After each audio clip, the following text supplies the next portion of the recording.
What's up, everybody? It's yours truly. The officer of the goddamn law is in the building, giving you his review of your friendly neighborhood Spider Man from Marvel Animation.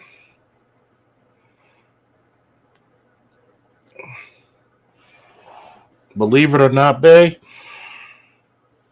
this version of Spider Man is probably the best version of Spider Man I've seen in a very long time. Is it heavily diversity based? Of course. We got four people watching. I'm going to do the epic triple day. Okay. Normally, I don't go on when other content creators in the manosphere go on, but I got to make my bread too. I'm just joking. I know. Don't beat me up, but you'll get my reasoning. This is the core of who the character Peter Parker truly is. I think that character wise, I mean, yes, Norman Osborn and Harry Osborn, yes, they swapped them to be excuse me, black or African American, but it doesn't matter. As long as you get the core tenets of that person, I think they actually hit gold with this. It's very intriguing. It's very interesting. I like the way that they had a time paradox within it. I'm not going to say, oh, spoiler, spoiler, spoiler, because guess what? If I'm doing a review, obviously there's going to be spoilers. So I think everybody should give it a watch. Really, I think I should give my review on a lot of animated comic book content. Remember, we're multifaceted.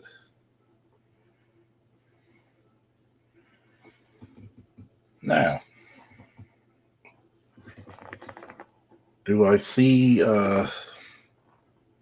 potential with this show?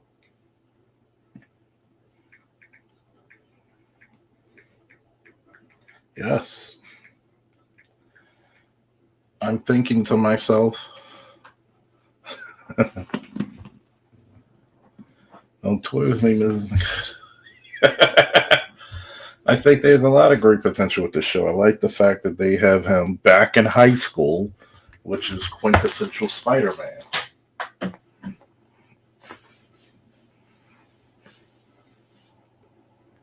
I don't think you should ever start a Spider Man story without him being in high school.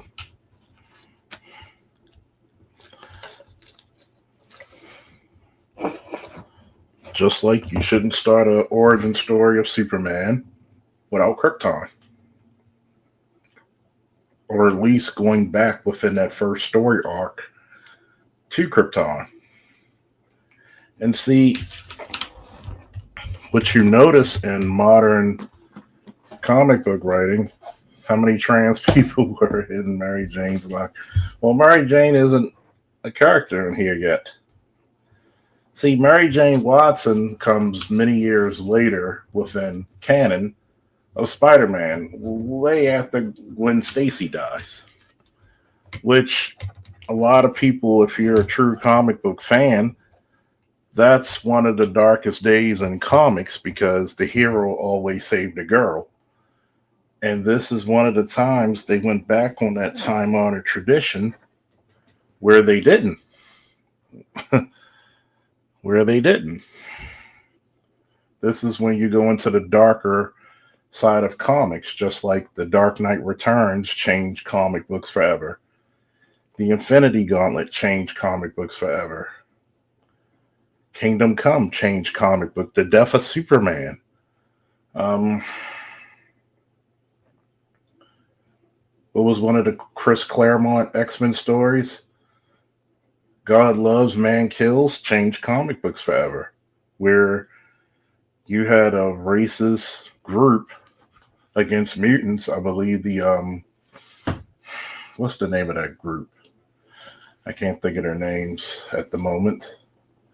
Where you see it in the first few pages, the first 2 pages of the story, they killed mutant children on a playground. And when you go back to those quintessential stories, it takes you to a time where the purity of that character exists.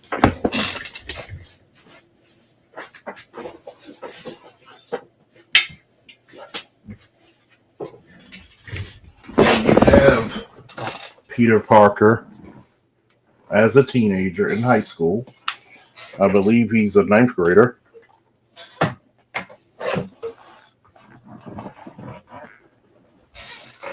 He's with May Parker. Obviously, Uncle Ben is deceased. But what's funny about this is he's Spider-Man after the death of Ben. Yeah, he's about 14, 15. Well, 14, 15, 16, somewhere like that, because Harry Osborn drives. So, we're so old now, not old men, but we're so much older now. When I first got my license, I was 16. So we'll give around 14, him 14, and probably Harry 16. What's up, Hawk TV? So you have Spider-Man or Peter going to high school in the first episode. And out of nowhere, you see Doctor Strange battling, which looks like an alien creature from another dimension, or at least out there in space. And, now, since the Marvel Cinematic Universe coined the phrase of that waving of the hand to make a portal, they utilize that. Well, this is his first time in high school, I believe. So Harry Osborn is probably a little bit older, probably about a year or two older. Because if you're 16, because Harry's driving.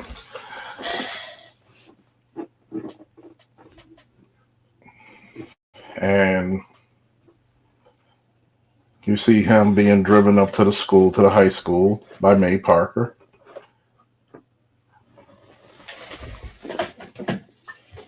And he's greeted by, the fight between this space alien that has a close resemblance to the Venom symbiote.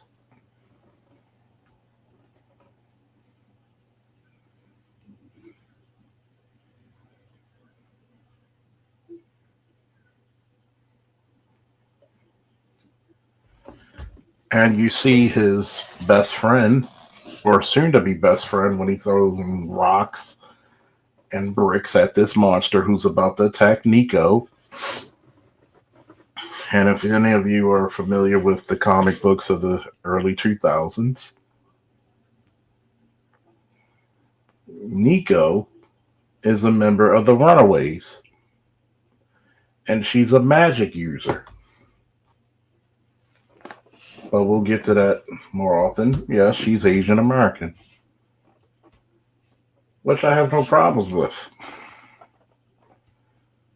And through this portal, you see a little spider on its web drop down into the shirt, right on top of the neck of Peter Parker.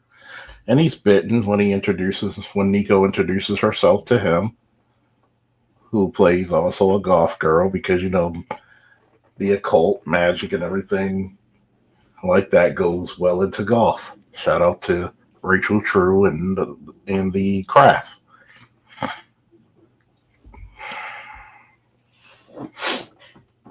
By the way, I'm going to say this.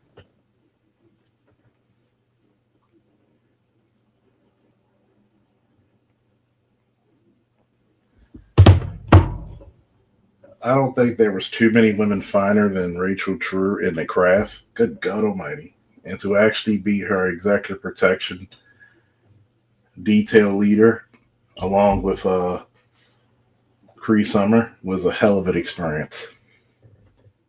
Lovely experience, by the way.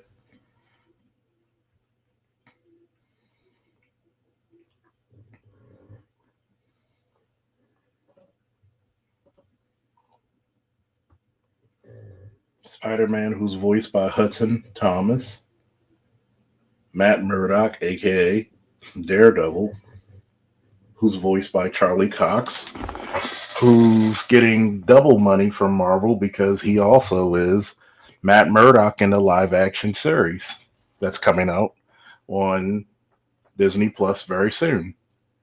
Born Again. Daredevil Born Again.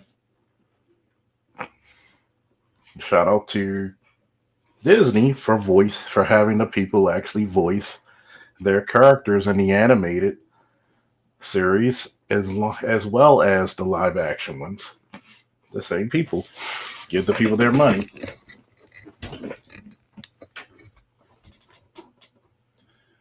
Well, he's neglectful, but not as much as in the comics. Not as much. But you're gonna see in this show a lot more modern nuance. You're gonna see a lot more modern nuance. What's up, Bucket 88? You're gonna see a lot more modern nuance like social media, the fact that Harry Osborn's dad is Norman's, so he's basically the heir apparent to $1 billion industry. You're gonna see Spider-Man, very similar to very much of his history, where he gets an internship because he's really, really brilliant. You ever notice in Marvel's smartest guys, they never really include Peter Parker? I want you to think about this. The guy's 14, 15, and he's smart enough to create web shooters that are so compressed that they're basically a wrist gauntlet inside of his glove, and he's holding fluid. He's literally made capsules where they hold the fluid, which are strong enough to hold super strong adversaries. We don't give Peter enough credit for being a genius. And what makes Spider Man very special as a superhero in media, this is the first time. This is the first time you really seen since when he came out in what 1963, 1962, I believe, and Amazing Fantasies number 14. We're gonna see. Google's our friend. First appearance of Spider Man.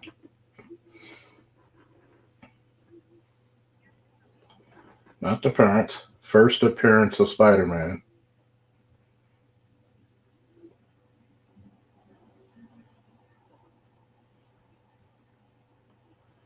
Excuse me, Amazing Fantasies number 15 in August of 1962. So I was really close, all right. This is the first time in comic book history where the nerdy kid is actually the hero of the story in major comics. Is he the first teenager to be in comics? No.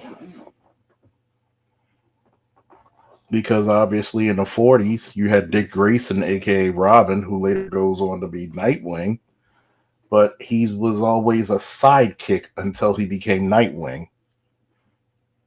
This is really the first major. I'm not going to say there were other teenage heroes.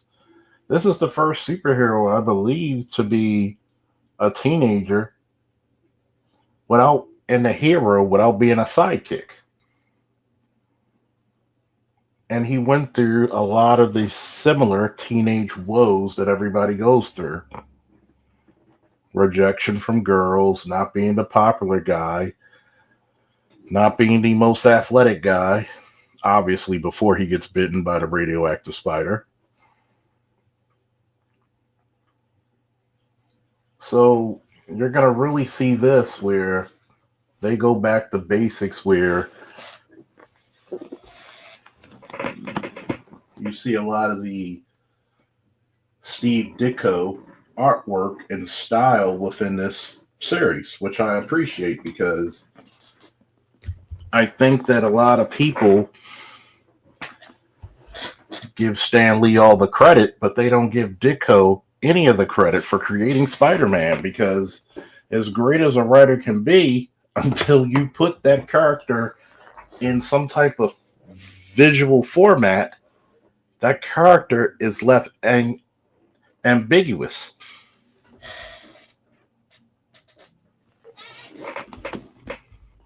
Good morning, good morning, good morning, Dr. Dunbar, the Tigra to my Panthro.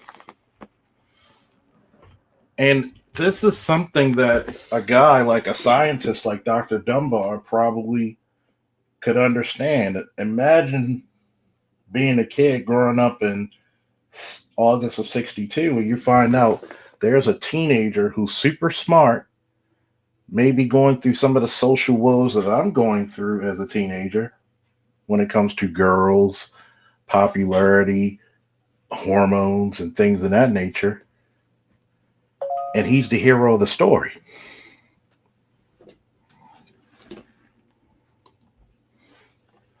Right, he's a main character hero, which launched his fandom. Yes, he wasn't the sidekick. He wasn't a teenage sidekick. He wasn't a plucky guy. And I think people love Spider-Man because he dealt with adult tragedies as a teenager. Is that something that teenagers still go through to this day? Yes. So the story is still resonates to this day. So imagine if you actually made a modern day Spider-Man where he's introduced to high school students like Nico,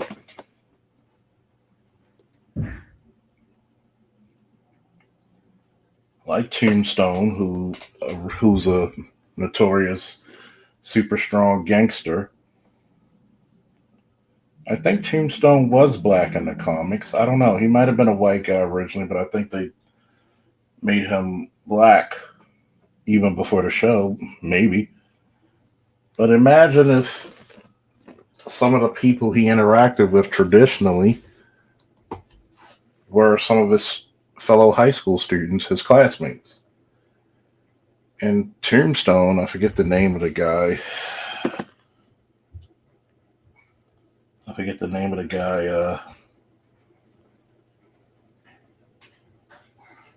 That's why we got Wikipedia, folks.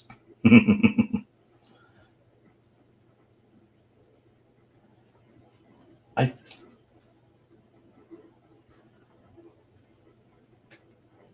where you have yes, and I'm right, because they got their art style from Steve Ditko, who was the original artist on Spider-Man, and John Romita Sr.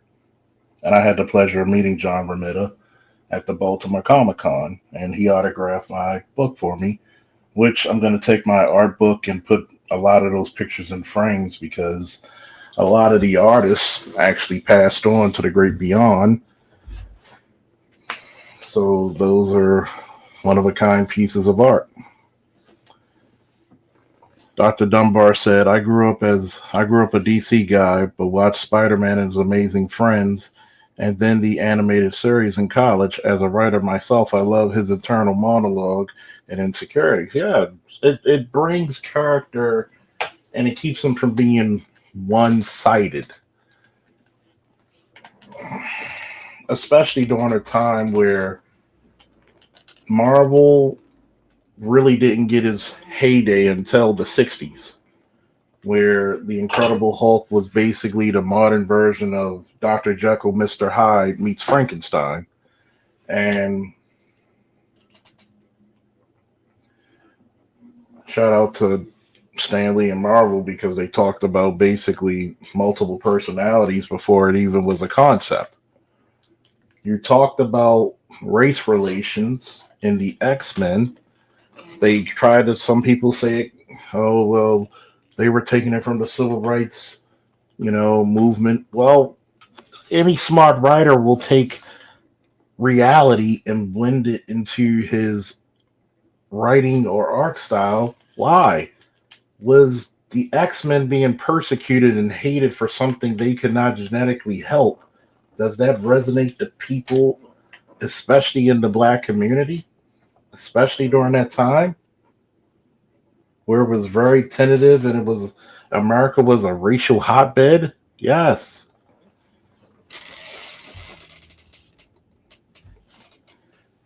Yeah, they blacked him later in the books. He grew up with Robbie Robertson. Yeah. So yeah, Tombstone was black because I forget that he grew up with the co-editor Robbie Robertson. But in this series, Tombstone, which is a nickname he gets from joining a gang. I know what you're saying. The black guy got to join a gang, but you got to understand the reasoning why. Okay? The reasoning why he did that was to protect his little brother. And in this series, Spider-Man's 15.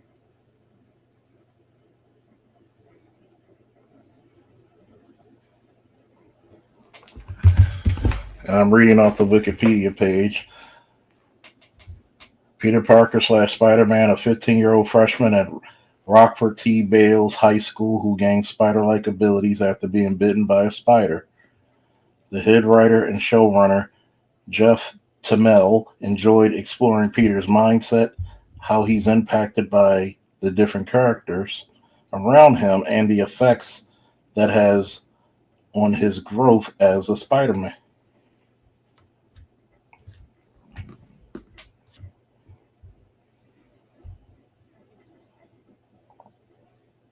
Of course, his Nico Monroe is his classmate and best friend.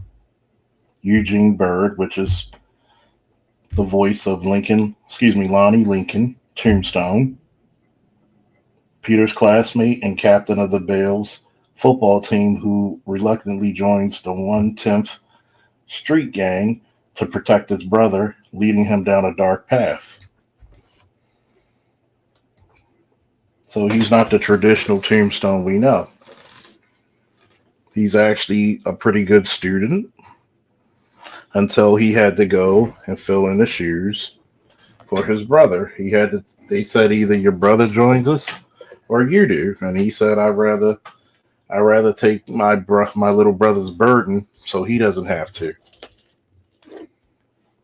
Which is admirable, but still dark nevertheless.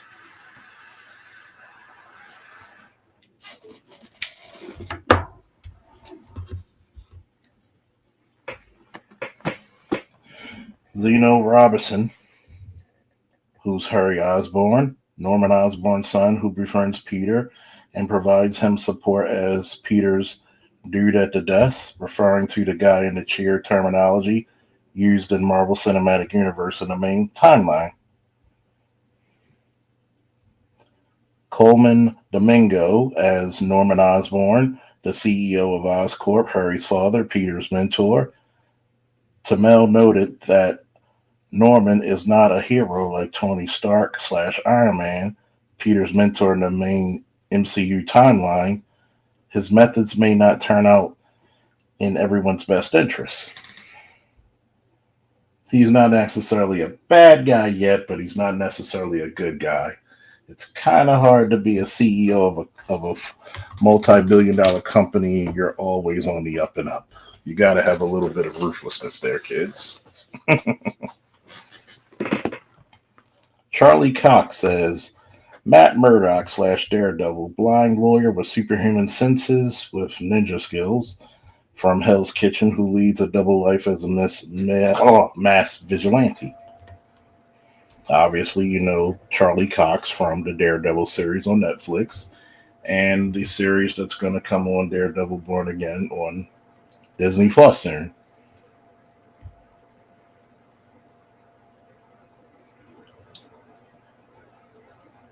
You have Kathy Eng, which plays Pearl Pangan, Peter's classmate and childhood crush who formerly dated, Lonnie, aka Tombstone.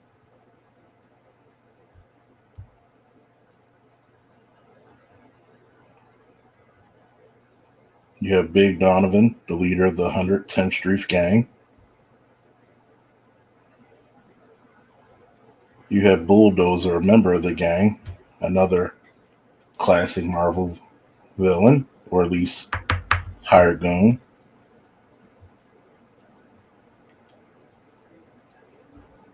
You have the symbiote alien that attacks Midtown High School. Vincent Patello, who plays Octavia's assistant. Robin Atkins Downs, who does the voice of Dr. Stephen Strange, a neurosurgeon who becomes a master of the mystic arts following a career ending car accident.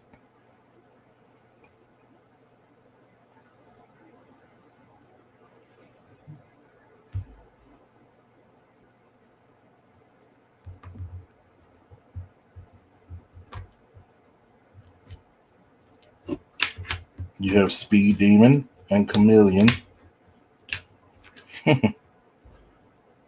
You have John Gallo.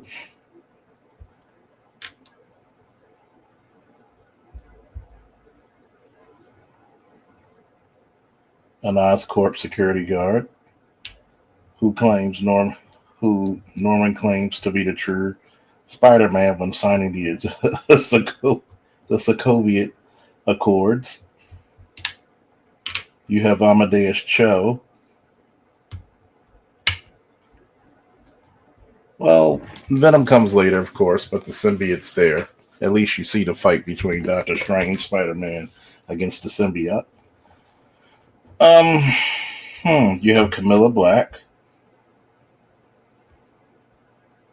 who also is Scorpion in the main Marvel 616. You also have the traditional classic Scorpion there with tech from everybody's favorite villain, Dr. Otto Octavius. Matt Gargan, the Scorpion, the leader of the Scorpion gang, who wears an armor equipped with mechanized scorpion-like tail. You have an appearance by Tony Stark.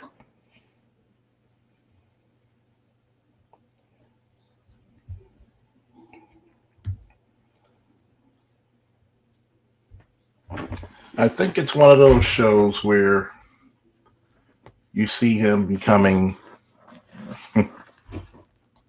your arthritis. I see it. To give you a little context, episode number 1, which is titled Amazing Fantasy, which is a nod to Amazing Fantasy number 15, which is the first appearance of Spider-Man, where the fight between the symbiote and Doctor Strange occurs.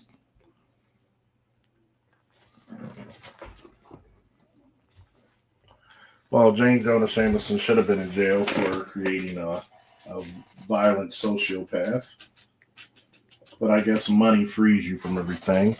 But in this universe, J. Jonah Jameson is not even there. At least not yet. And so he does not create the Scorpion.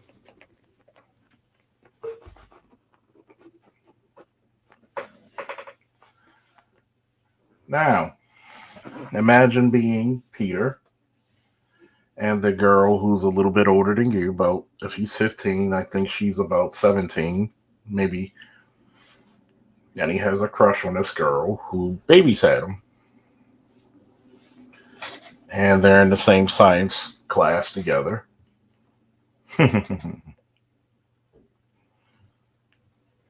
And she's dating Lonnie Lincoln, aka Tombstone, who's the captain of the football team. Cornrows with a fade and all. And shout out to the artists of this show because they actually got the black hair right. They don't make black hair look like it's a helmet. Yeah. So believe it or not, despite being traditional nerdy Peter's actually well received of being smart and appreciated for his intelligence by a guy like Lonnie, who was his original science partner. And Lonnie was surprised on, well, it happens, it can happen. Some people have babysitters that are only a couple of years older than them. Um, he was surprised that, you know, Parker was actually pretty athletic for his size, just like Peter was surprised on how intelligent Lonnie was. He wasn't just a dumb jock. So a lot of stereotypes in this show are flipped on its head. Some are going to be preceded because of the story, but a lot of stereotypes like Lonnie's not a dumb thug. He's actually a championship football player, caliber. He was projected to go to the NFL, but he had the grades to go to any college he wanted. He's far from a dummy.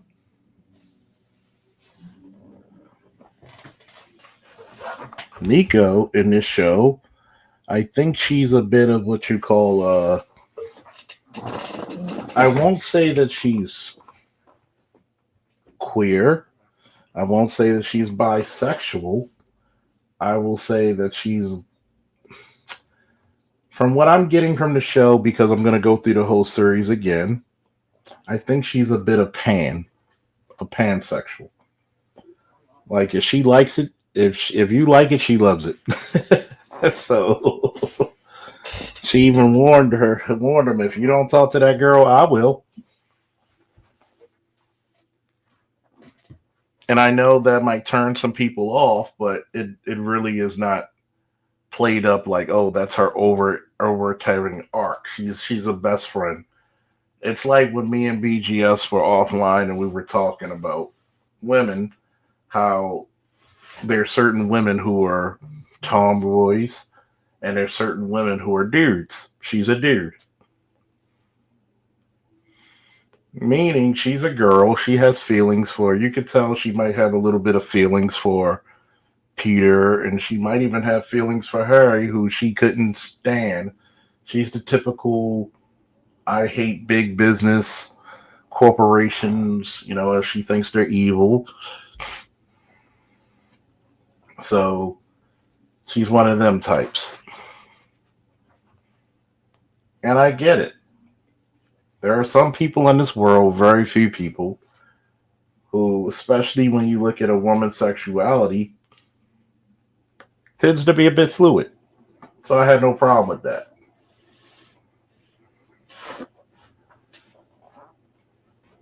I think the babysitter might have been what, Filipino, even though to me she looks black, but I think she's supposed to represent somebody of Filipino descent.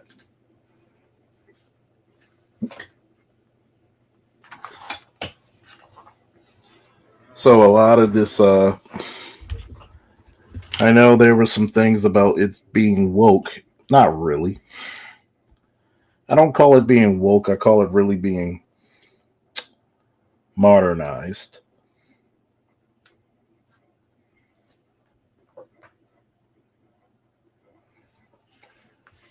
Second episode, this is when Peter gets what?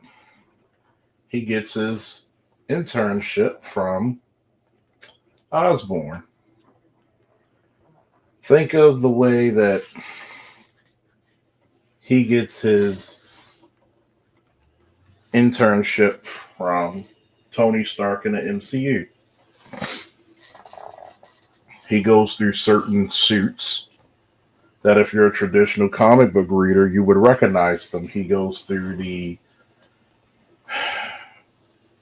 I forget the name of some of the suits where he at one point wore or some other people wore, and they were going through different suits where he basically, Norman actually was following him and said, "Hey, I know you're Spider-Man." And he's like, "No, you're not," because you see Spider-Man in a pair of jeans and this makeshift outfit with his exposed web shooters.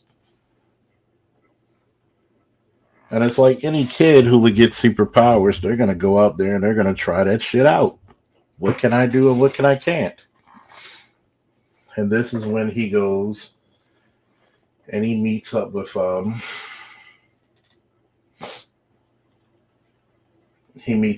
of his fellow classmates, which is Amadeus Cho and others, which Amadeus is one of the smartest people in Marvel. Still to this day, I'm so upset that they keep downplaying my boy Pete.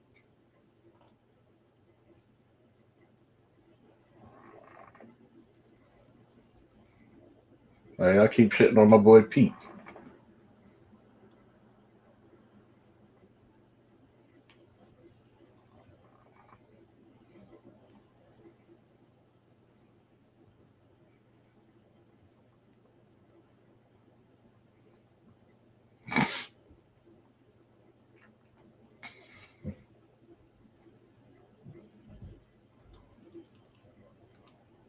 Now, when you look at this,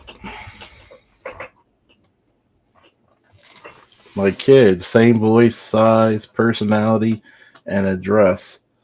Pete has Peter. Stop it. Plus, we got you on video. Show him the tape, Larry. I mean, basically, that's what Osborn pretty much does. I mean, it's not like back in the 60s where you didn't have all this technology. But when you start seeing certain bad guys beaten up by a certain kid in size and voice, so he basically smartens them up. So he purposely gives them the internship to basically talk to Peter.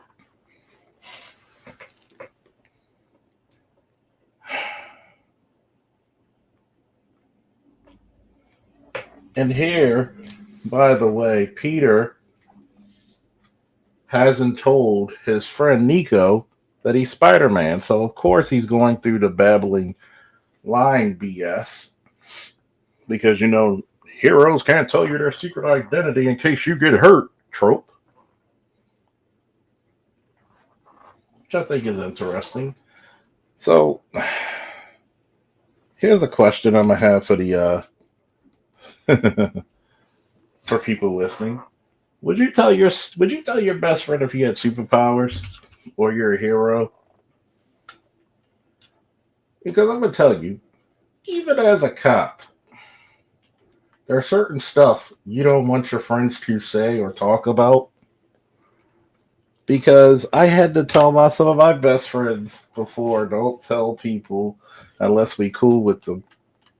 Even though I'm not ashamed of what I do for a living, but because of the world we live in, a lot of people don't take kindly to law enforcement. So you never know. You look like that guy that arrested me on this side of town. I never work. Of course. Of course I am. And fundamentally, you see these things add up in Peter's life because it complicates things a bit.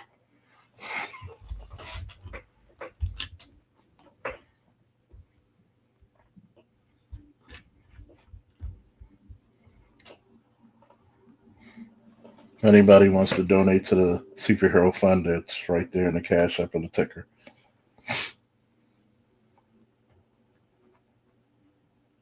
When you have a guy who's getting all this tech, he's investigating this guy named Butane, who has high tech flamethrowers as part of an insurance scam. That's when he meets Dr. Connors, which is one of the most dramatic changes for a character because we know traditionally Dr. Connors is a white male. Now, Dr. Connors is a white female. But like Dr. Connors, the arm's missing from an accident. So of course, we're going to get the lizard at some point. Well, it's on Disney Plus, your friendly neighborhood Spider-Man. So you're going to have a couple of race swaps and gender swaps.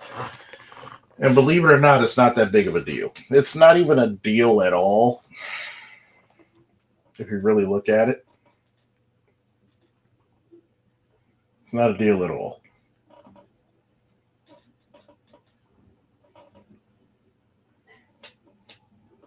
Well, yeah, Dr. Connor's always missing an arm traditionally, so. And the reason why he becomes the lizard is because he uses reptilian DNA which their ability to regrow their limbs. So I guess next season or the season afterwards, we'll probably see the lizard sometime down the line.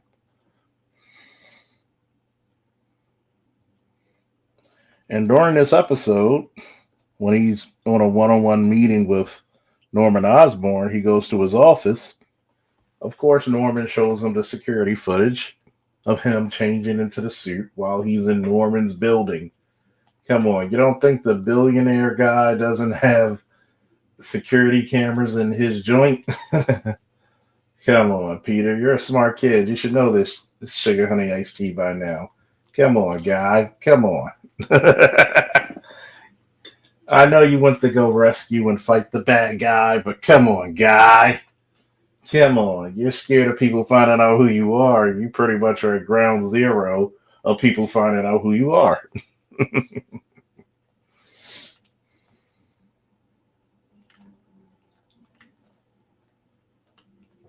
So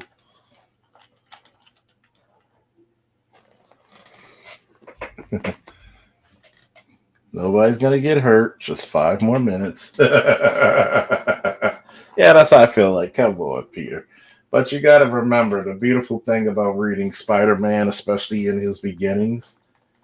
He's a bright kid, but he doesn't have the common sense of could have done without seeing Black Harry tell Peter go get him Tiger. That was sus. Well, see, it's not sus because that's a term that people say to each other in sports all the time. So it's not, yes, do we traditionally see it with Mary Jane Watson? Yes. But there's a lot of nods to other things in the Spider-Man mythos that you're going to hear. So I look at that as pretty much giving, fan service for the most part than actually being sus. Because, Harry Osborn is kind of known to be a ladies' man, so he's not. He's like, wait, that's what? Negasis, that's sassy as fuck. But I don't take it as that. I didn't take it as that. So we can live.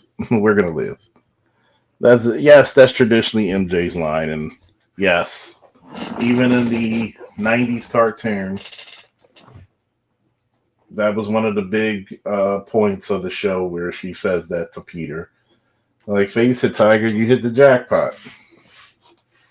Which is like part of that Parker luck, because you never see the nerdy guy with the prettiest woman in the world And traditionally, she's a very lovely lady.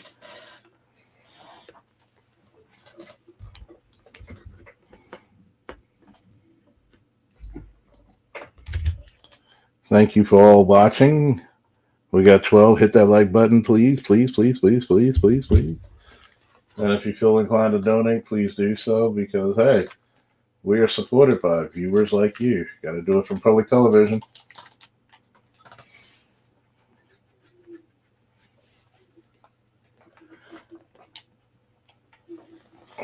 Episode 3, which is titled Secret Identity Crisis,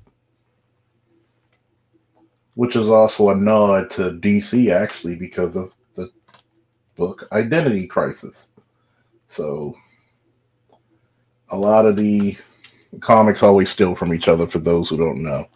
There's 12 people. Make sure all 12 of you say something in this joint. Peter's trying to basically do his best line, and Spider-Man's not that damn good of a liar, especially a 15 compared to a seasoned business tycoon. So he basically takes him out to dinner to have a business dinner with Peter to reassure him that his identity's safe and that he wants basically a private meeting with Peter just to say, hey, I want to be the financier, the Faulkner Broadcasting System. This is FBS, the Faulkner Broadcasting System, for Negroes and anybody alike.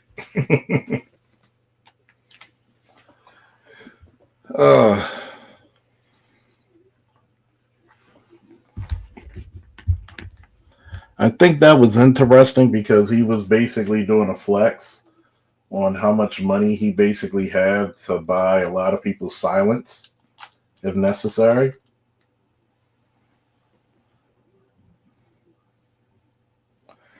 And once again, you have technologies that the interns, which are Amadeus Cho, Janine, Asha, who's from a nice little country called Wakanda. So in this universe, guess who else exists?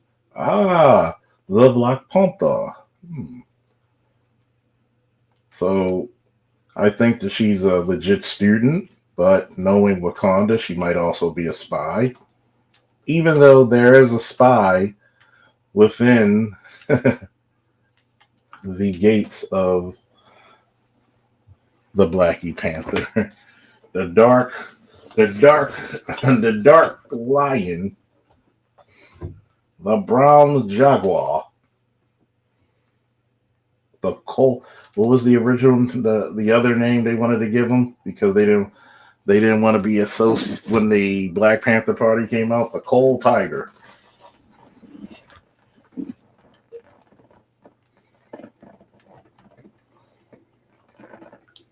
So Wakanda does exist in this universe. Think of it as the cinematic universe without being the cinematic universe. Interesting. So basically, Peter does his little extracurricular activities with Normie.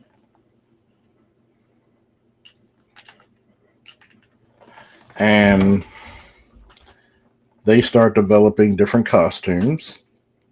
And at this time, we have our boy Lonnie meeting up with Big Donovan, who's the gang leader of the 110th Street Gang, who are beefing with the Scorpions.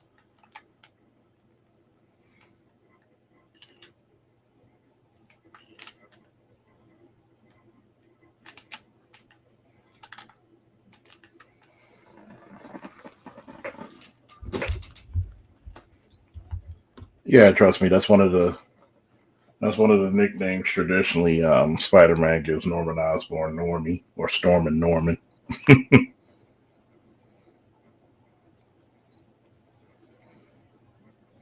He's given one of the developing tech suits for Spider-Man, which I think is interesting because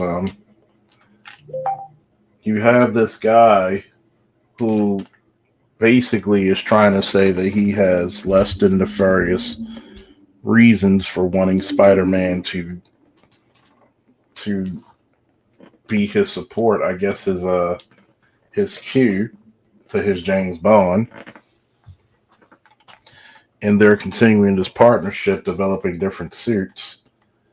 And of course, you get the follies of each suit not living up to the standards that they should be, or the suits are actually negating his powers or interfering. One of the suits actually give him flight, which may not be the best suit for a guy who spins around and swings around, and you kind of messing with his flow.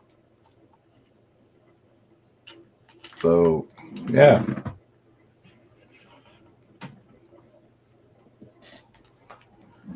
And I forgot whose suit that is. That was one of the traditional suits in the 90s or the 2000s that a Spider-Man character wore. Once again, fan service, you gotta love it. He goes against these guys who are jewel thieves.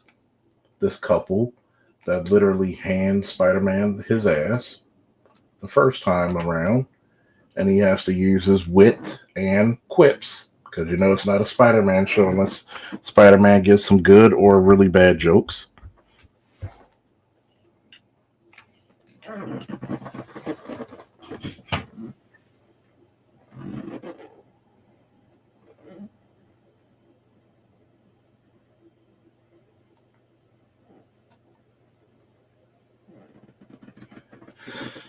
And they start looking at the gear that these criminals, these super criminals like the arsonists and these couples are getting are from an old associate from Osborn who used to work at his company.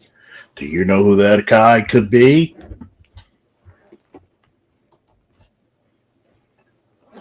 Well, all right, I'm going to put the link in the chat because I want a few people to speak to me who might have seen the show. That might be a little bit easier. But I'm going to tell you this one. We look at teenagers to be smart, right? At least have some sense. No. Even more interesting. There's a certain guy who was a doctor, if you will, who used to work with a a certain creative mind, if you will.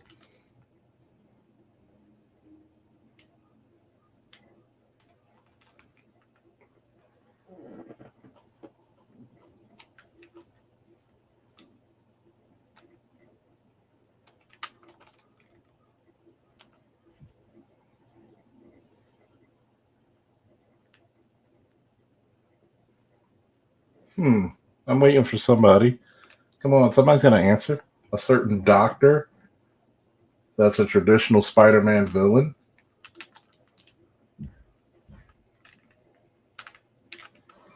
He has a lot of hands on deck, if you will, or at least a lot of arms on deck. Come on, folks. Not like Spider-Man. Okay, there you go. I'm like, I'm in the back chat. It's not like Spidey hasn't been around for 60 years now. Come on, folks.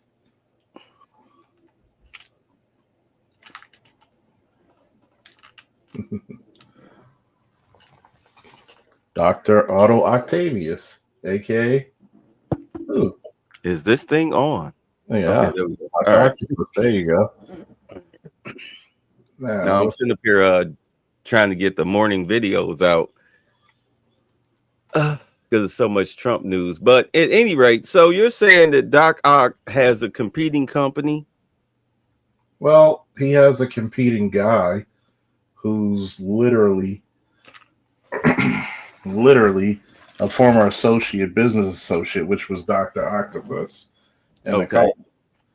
So he's creating tech to start his own company, or at least to start his own way of doing shit. And what makes it funny is that him and Peter, for some odd reason, keeps fighting these supervillains who are getting this tech from this mysterious Dr. Otto Octavius. He's not Doc Ock yet, but he's Otto. And yes, I do agree with you. Like, I want you to clarify the part where you said about being played.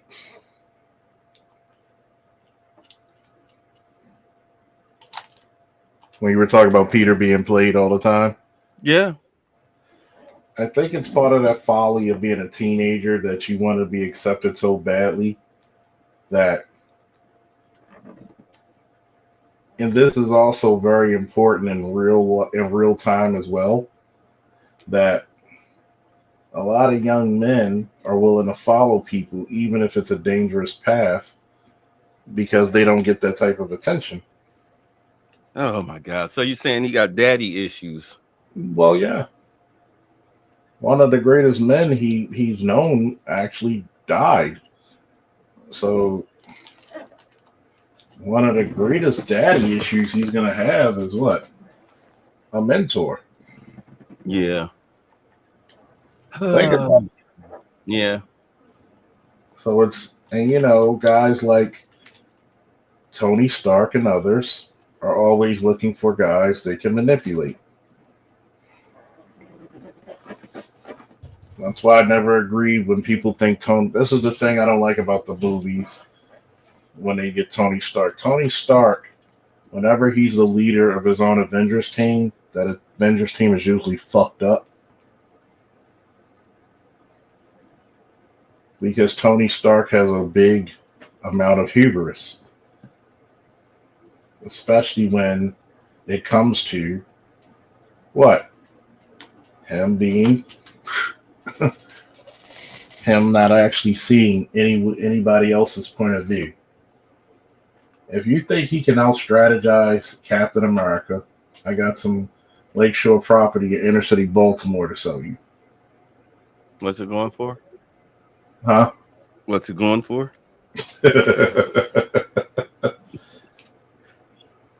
Oh my goodness. Look, okay, let me tell you what I saw as far as like the previews and everything. Mm-hmm. Like you said, Harry is sus. You say they're trying to play him like a ladies' man. Well, he comes off as a ladies' man, but he's more of nonchalant Harry than anything else. He really doesn't. He comes off as a ladies' man, but he's the popular kid who, he says it in the show. This is the first time when he met Peter, and he found out that Peter was Spider-Man because he was, Norman was having a conversation with his son in his office, and he's like, Peter, no, don't talk. And Harry overhears it, and he says, wait a minute, you're Spider-Man, because I forgot to mention this. He actually saves Harry when he was still in makeshift Spider-Man uniform, and okay. Harry never knew it was him. And he even tells Nico, because people in their hopes and dreams forget that when you're super rich or super pretty or popular, it's very hard to find friends who actually like you for you. If he said it, like, this is the first time I had a friend who liked me for me without trying to use me for my money or my fame.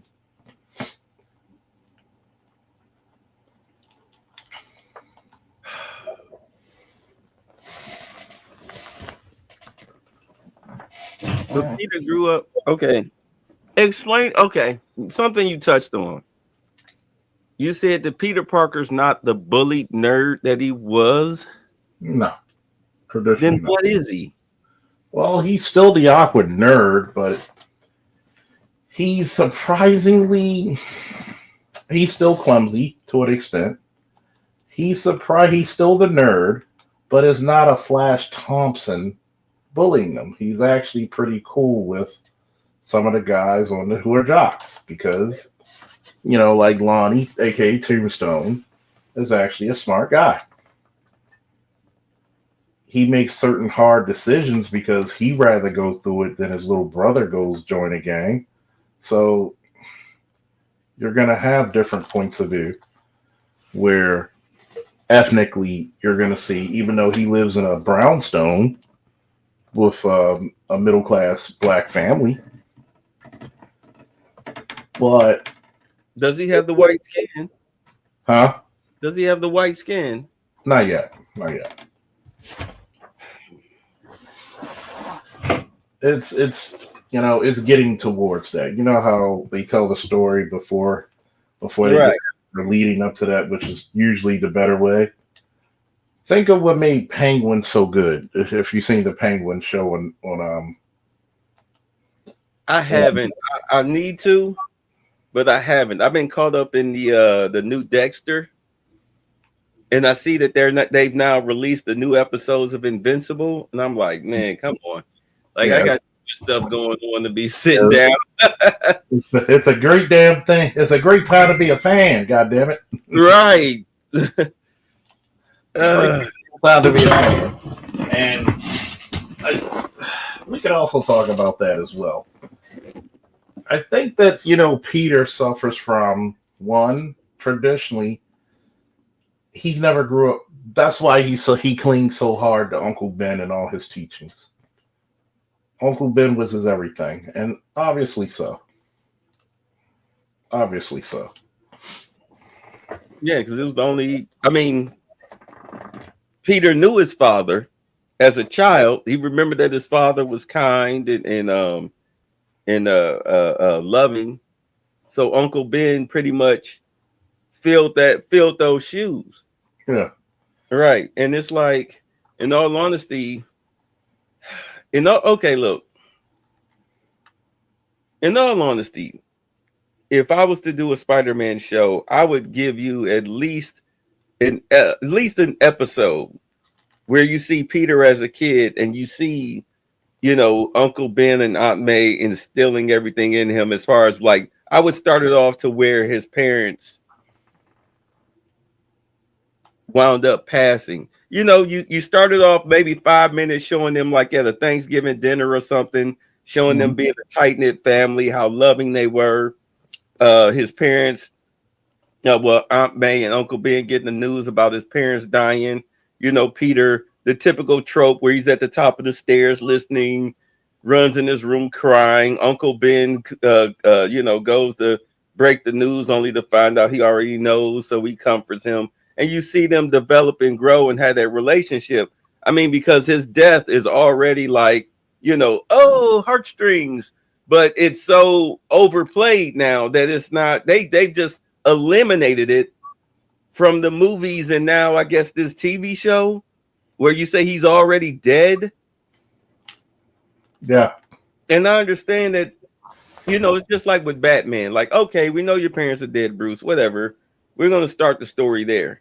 But basically for new generations, people who are like 8 to 17. Yeah. They don't get that heartstring moment. So therefore they really don't understand the character's motivation. So his uncle died, so he's now a superhero. Like, what? How does that play out? Like, you have to show that. We may be sick of it, but you need to show that, so the modern audience that you're trying to attract so hard, they actually get sucked in. Am I making sense? You're making sense, but I get it from a standpoint where you want to give people, you want to throw people for a loop. If it makes sense. Yeah. You got to do that. It's like having Star Wars, except for instead of Luke coming home to see, the charred corpses of his aunt and uncle, he just say, okay, screw it. Let's go to the Millennium Falcon and fight the Empire. There's no character motivation. There's nothing that drives him. But that's the beautiful thing of a series compared to a movie. You can always reflect back. And I think that's what typically gets missed in a lot of shows when you don't reflect back into why this person the way he is.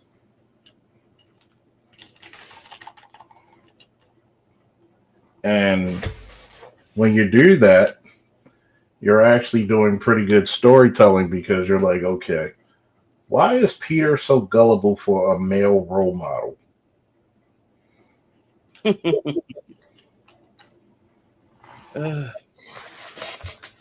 Like, because you're growing up with May.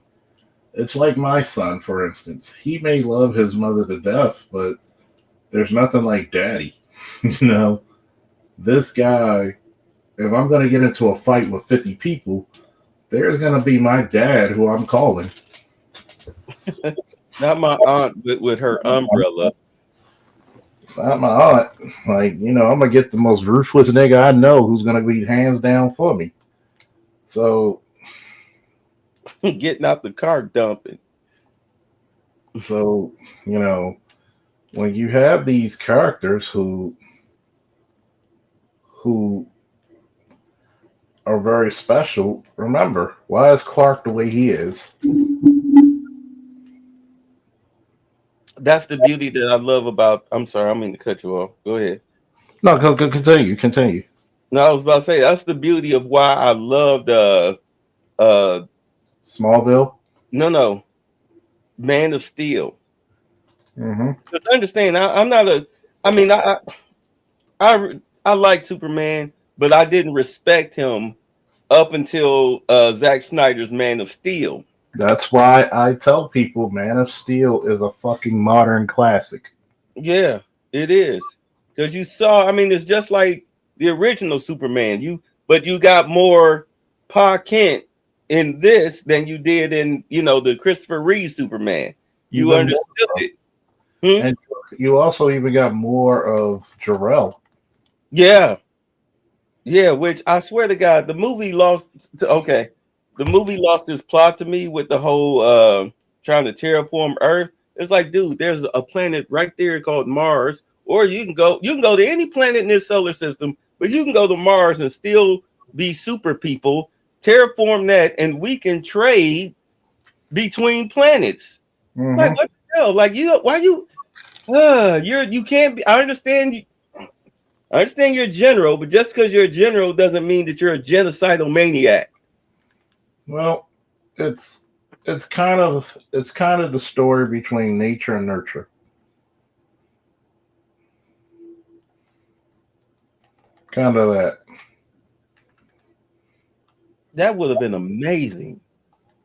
Can you imagine if you would have changed the timeline and built it on that? That would have been amazing. Earthlings would have became a spacefaring race. Yeah. And think about this, right? Let's say we gave you an island. In a couple of months to a couple of years, you would have been godlike creatures any damn way. Shit, immediately.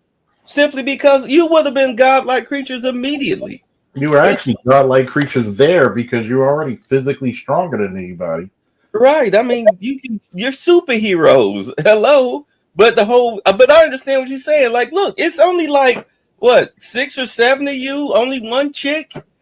Like, who y'all gonna which one of y'all she gonna choose to mate and procreate with? And then you guys as Kryptonians, you can just build from there. Like, you don't even need the damn codex. Why would you suddenly want to create millions of people with no way of feeding them, housing them, or clothing them because you've terraformed the earth? You've destroyed it in all of its natural resources, but you want to bring about millions of babies. How does that work? Oh God, this is why you're a general and not sitting up on the council, because you're an idiot. You're not thinking things through.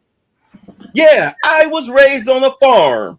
I know what it takes to sustain life. All you know how to do is destroy. So how about you follow my lead here on Earth and we work together? But Damn. it also deals with modern politics. How, when there's, like you said, there's a lot of Trump news, people are more mad at Trump about what? Actually, I don't know anybody mad at Trump that's not watching that I put it like this. The people that the average everyday person that's mad at Trump are people who watch like mainstream media, because mainstream media, all it does is lie. We've been telling people that for years, especially now when the lies are being exposed, but yet, I mean, you're literally mad that they're cutting, they're finding theft, fraud, deception. You're mad at that. Why? Why? Like, why would it's like people with Dr. Umar. Oh, you trying to build a school, y'all? If you ain't donate, like, well, then sign over your whole paychecks to them to help them hurry up and get it done. Then, since you believe in the cause so much, sign over your whole paychecks to them. Then, Well, that's because people like to lie. yes, People like the lies, okay? We'll just say it. People like the lies. People like the beautiful lies. And unfortunately, when it comes to the beautiful lies, there's too many people who benefit from the beautiful lies. It's like if you actually told the truth about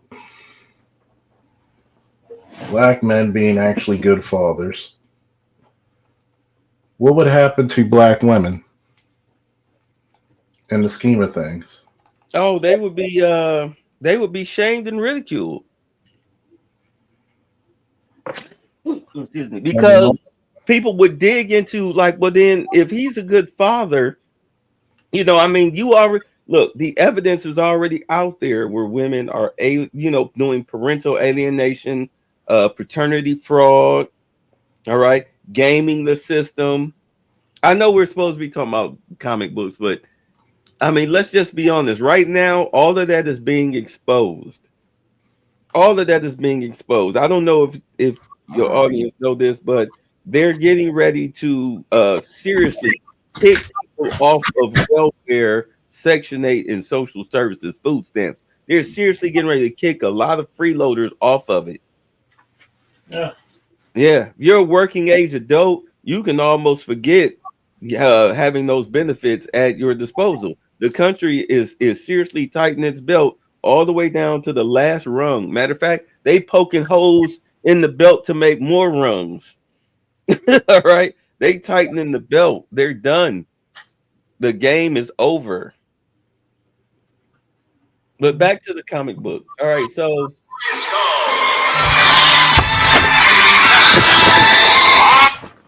Well, did you know that they're making a He-Man movie?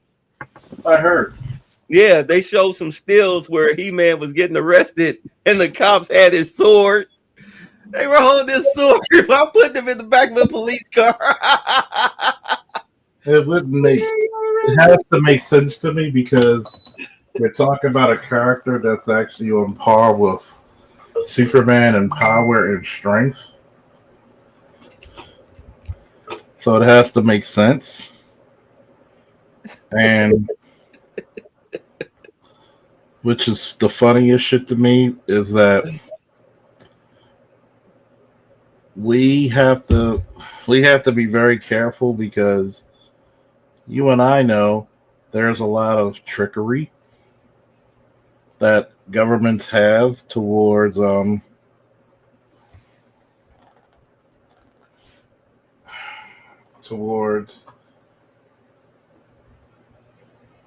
basically feminizing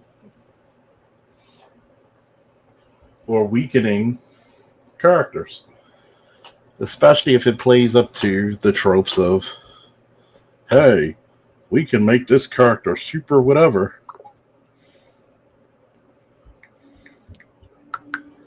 That's the beauty of, okay, like they rebooted Dexter, they made the prequel, so you see him develop into. They're not.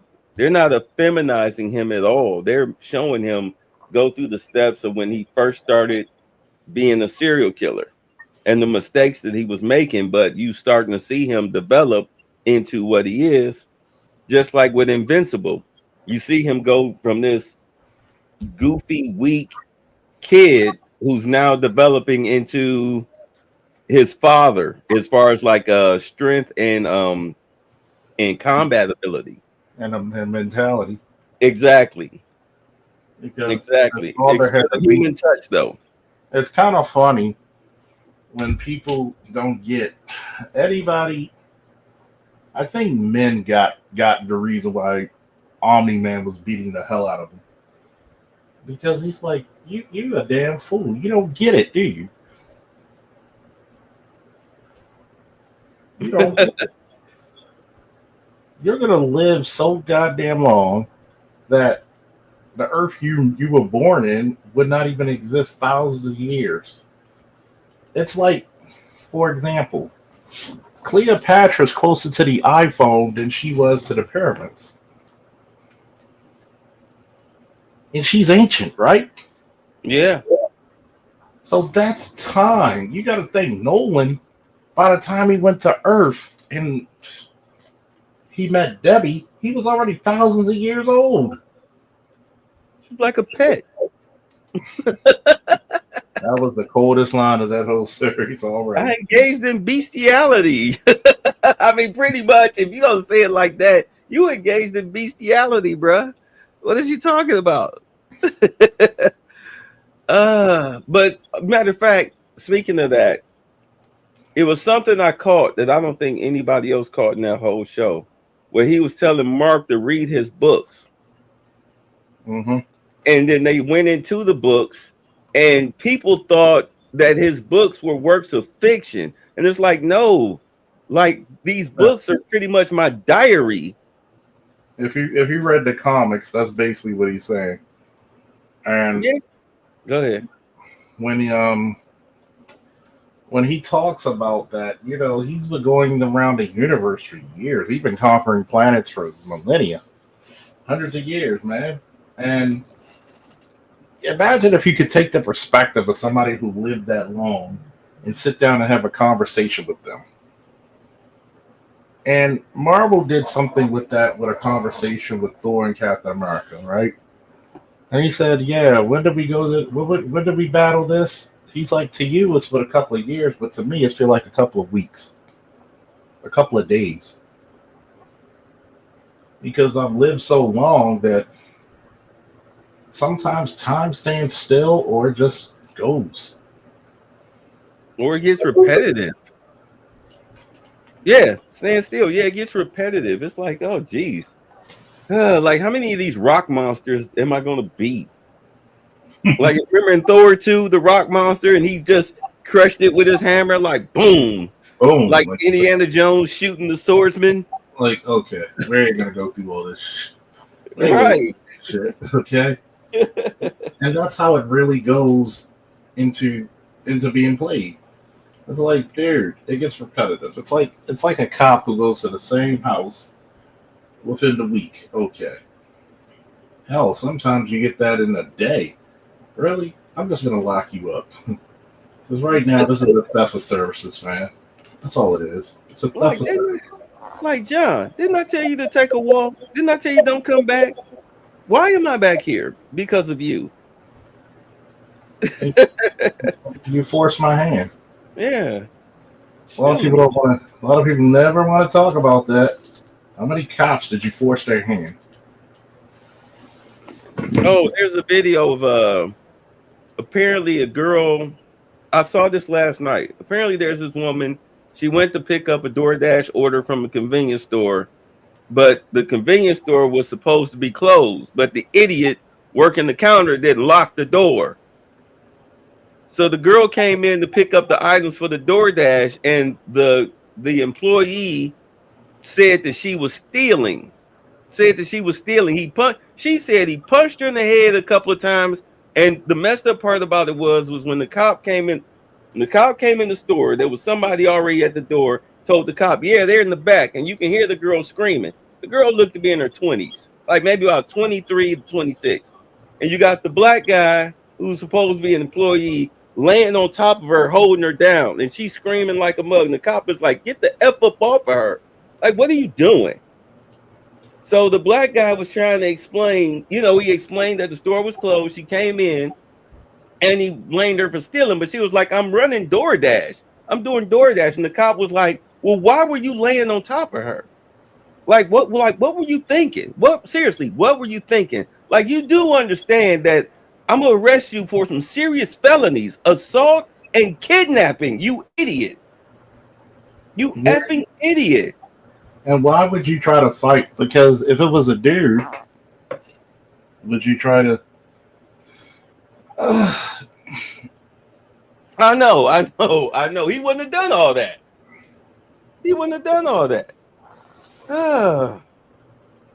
At any rate, okay. The Viltrumite situation, the book. This is what I was trying to get at about his books, Omni-Man's books. Basically, what he was trying to tell Mark is that if you want to stop the Viltrumite invasion, read my books, find out which races or alien creatures out here that I've had problems with. Mm-hmm.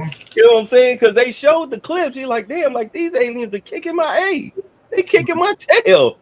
Go get up with them. You know what I'm saying? Stop the invasion. You got to think about it. It's like he was one of the strongest Viltrumites ever.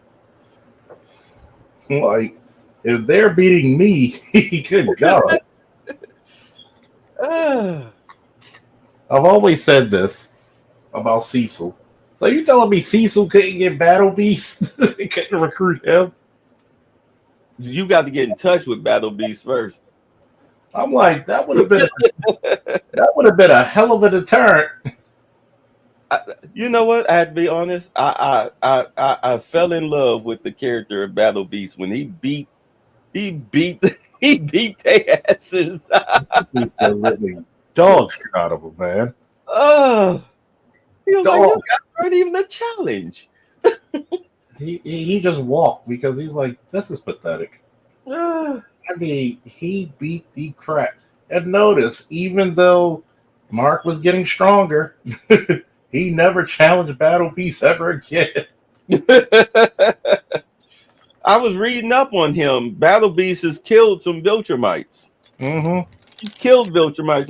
Like he comes from a true warrior race. Man, he's the craziest one. What do they say? There's always somebody meaner, better, and stronger around the block.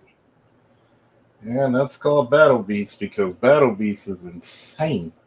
Like, when he took that mace, he just went to town and opened up his chest. I mean... and his father, I mean, let's just be honest. I mean, Omni-Man, he just sat and watched because, I mean, once Mark let him know that his powers had kicked in, he already knew what he had to do. Like, okay, now that he's here, I have to prepare for the invasion. So, of course, he had to kill his whole team in order to squash the invasion. But I'm like, I wouldn't have even have done that because you guys had the only person that had any type of fight in him was the Immortal. And I think the Immortal, see, what's crazy, I've always said this. I think if they knew, they could have took Nolan down. How? They beat him bloody. Nolan was, even though I read the comic years before, I actually have autographed issues of the comic. Nolan was having his problems with War Woman and the Immortal by themselves. In the comic, it's very quick. Okay. It was so fast that it happens. It's not as drawn out as the show. I'm glad they decided to do that. But he would have got one, they could have called in reinforcements. Dude, the two people that were giving him the biggest comp was the Immortal and the War Woman. That mace that she had was just wearing him out. So go ahead, look at those seasons if you think I'm not. I'm listening because I have the books. I just never got around to reading. I don't have the time that people would think that I would have. I don't have it. The show and the books, you know, they're very close to each other, but they happen at different times. Okay. So when you have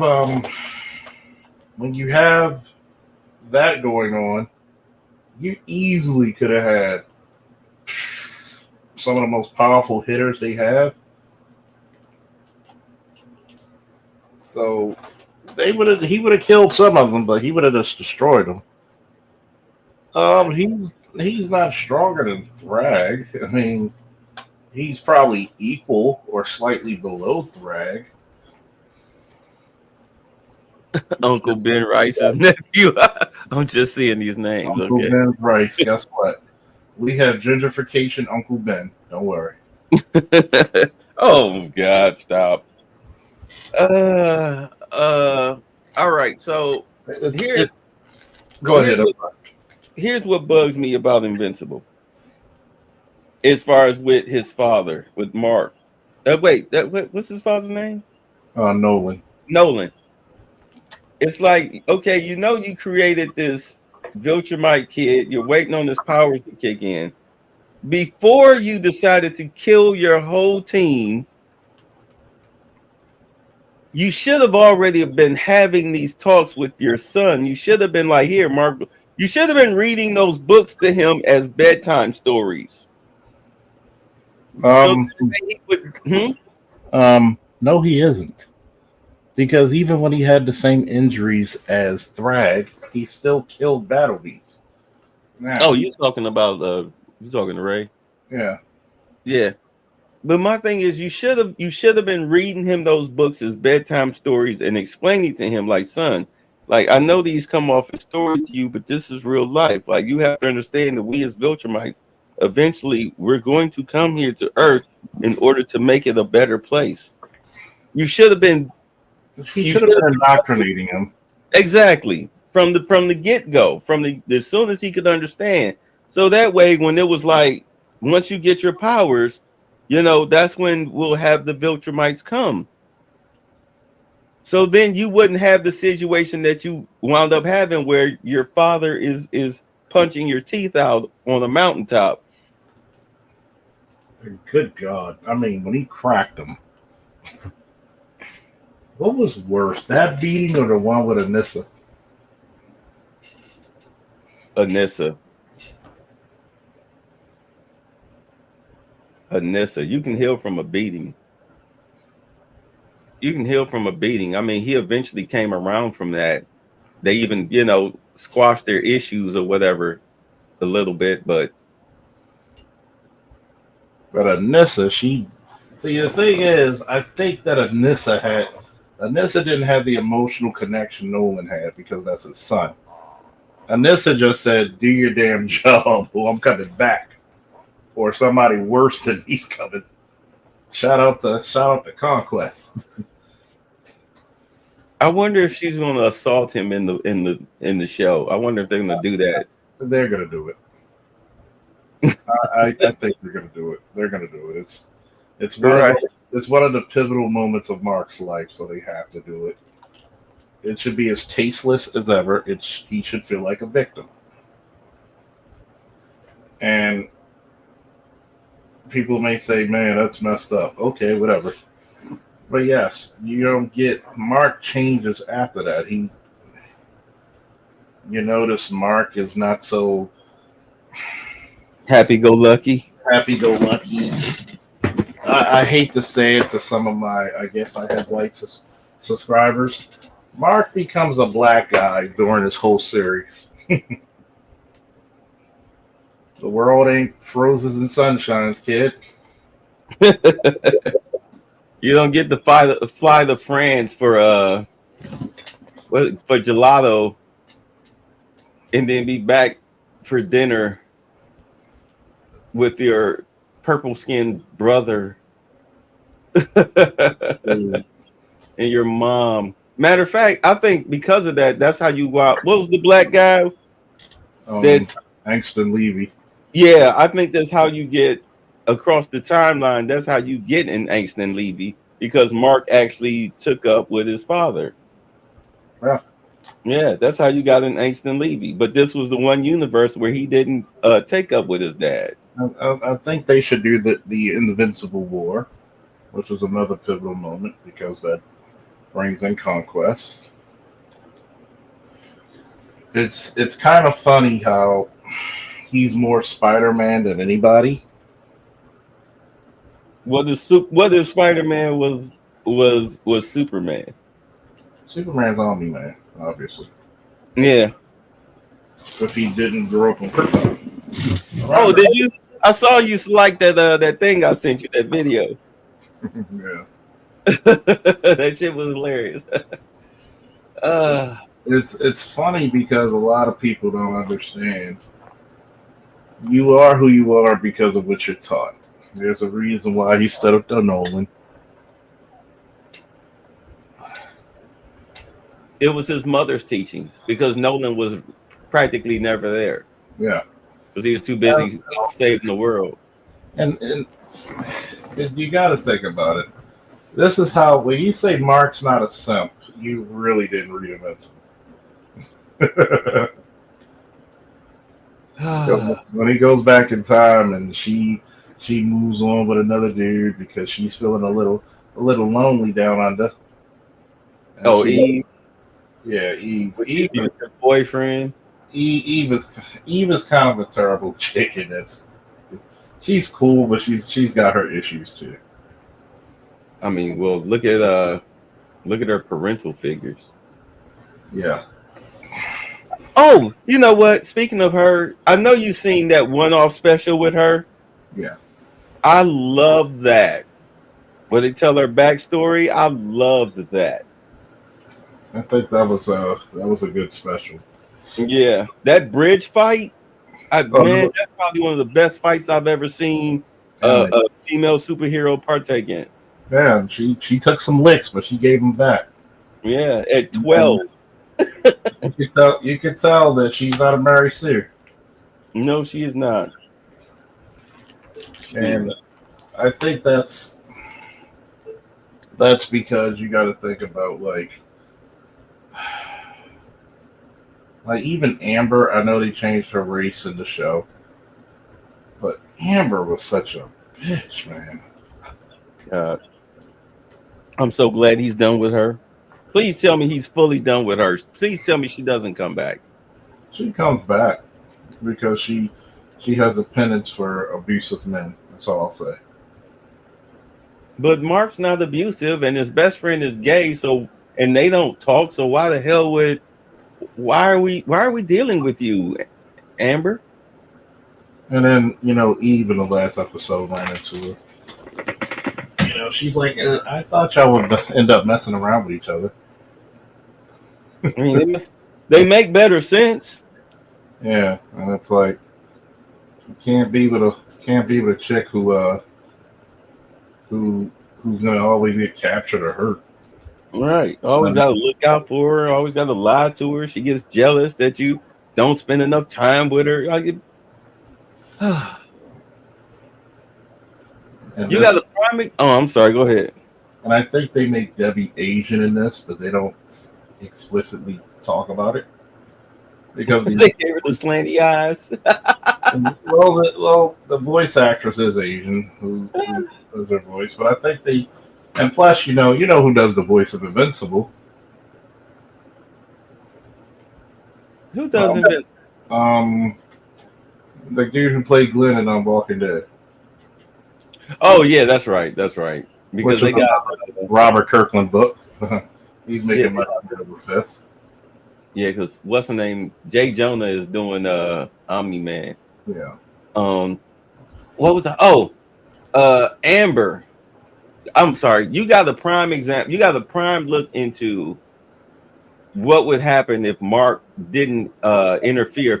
If he concentrated more on his social life than he did superheroing.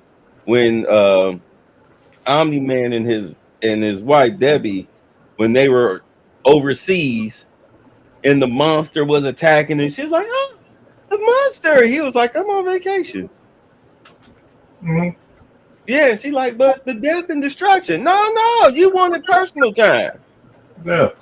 This is what it looks like when I don't put on the cape because you want to sit down and have a nice quiet dinner. Yeah.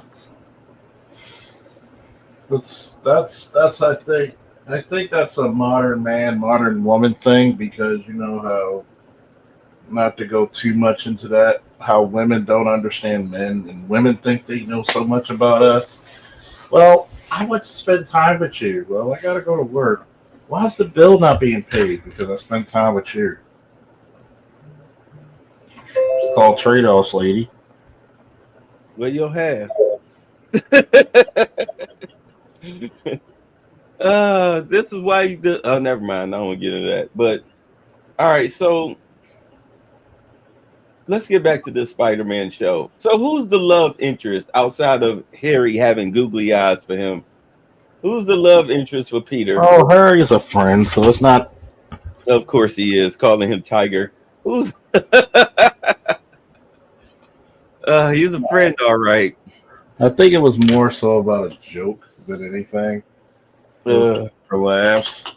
Well, it's supposed to be the chick. What's her name? Damn it, what's her name?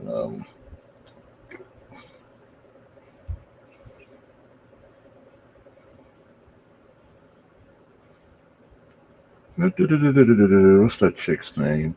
Pearl. I guess Pearl. Pearl. Pearl. Pearl. The babysitter chick. The babysitter chick. How much older is she supposed to be? Probably about 2 years at best. 2 years at best. So when he was 9, he was being watched by an 11-year-old. When he was 11, he was being watched by a 13-year-old. And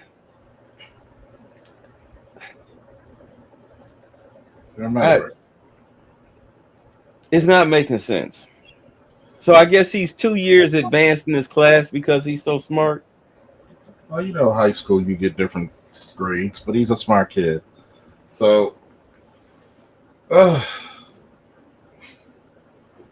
so it's kind of weird. Like, I guess she's gonna play the love interest, even though he has a crush on her. So technically, she's not a love interest, but she is.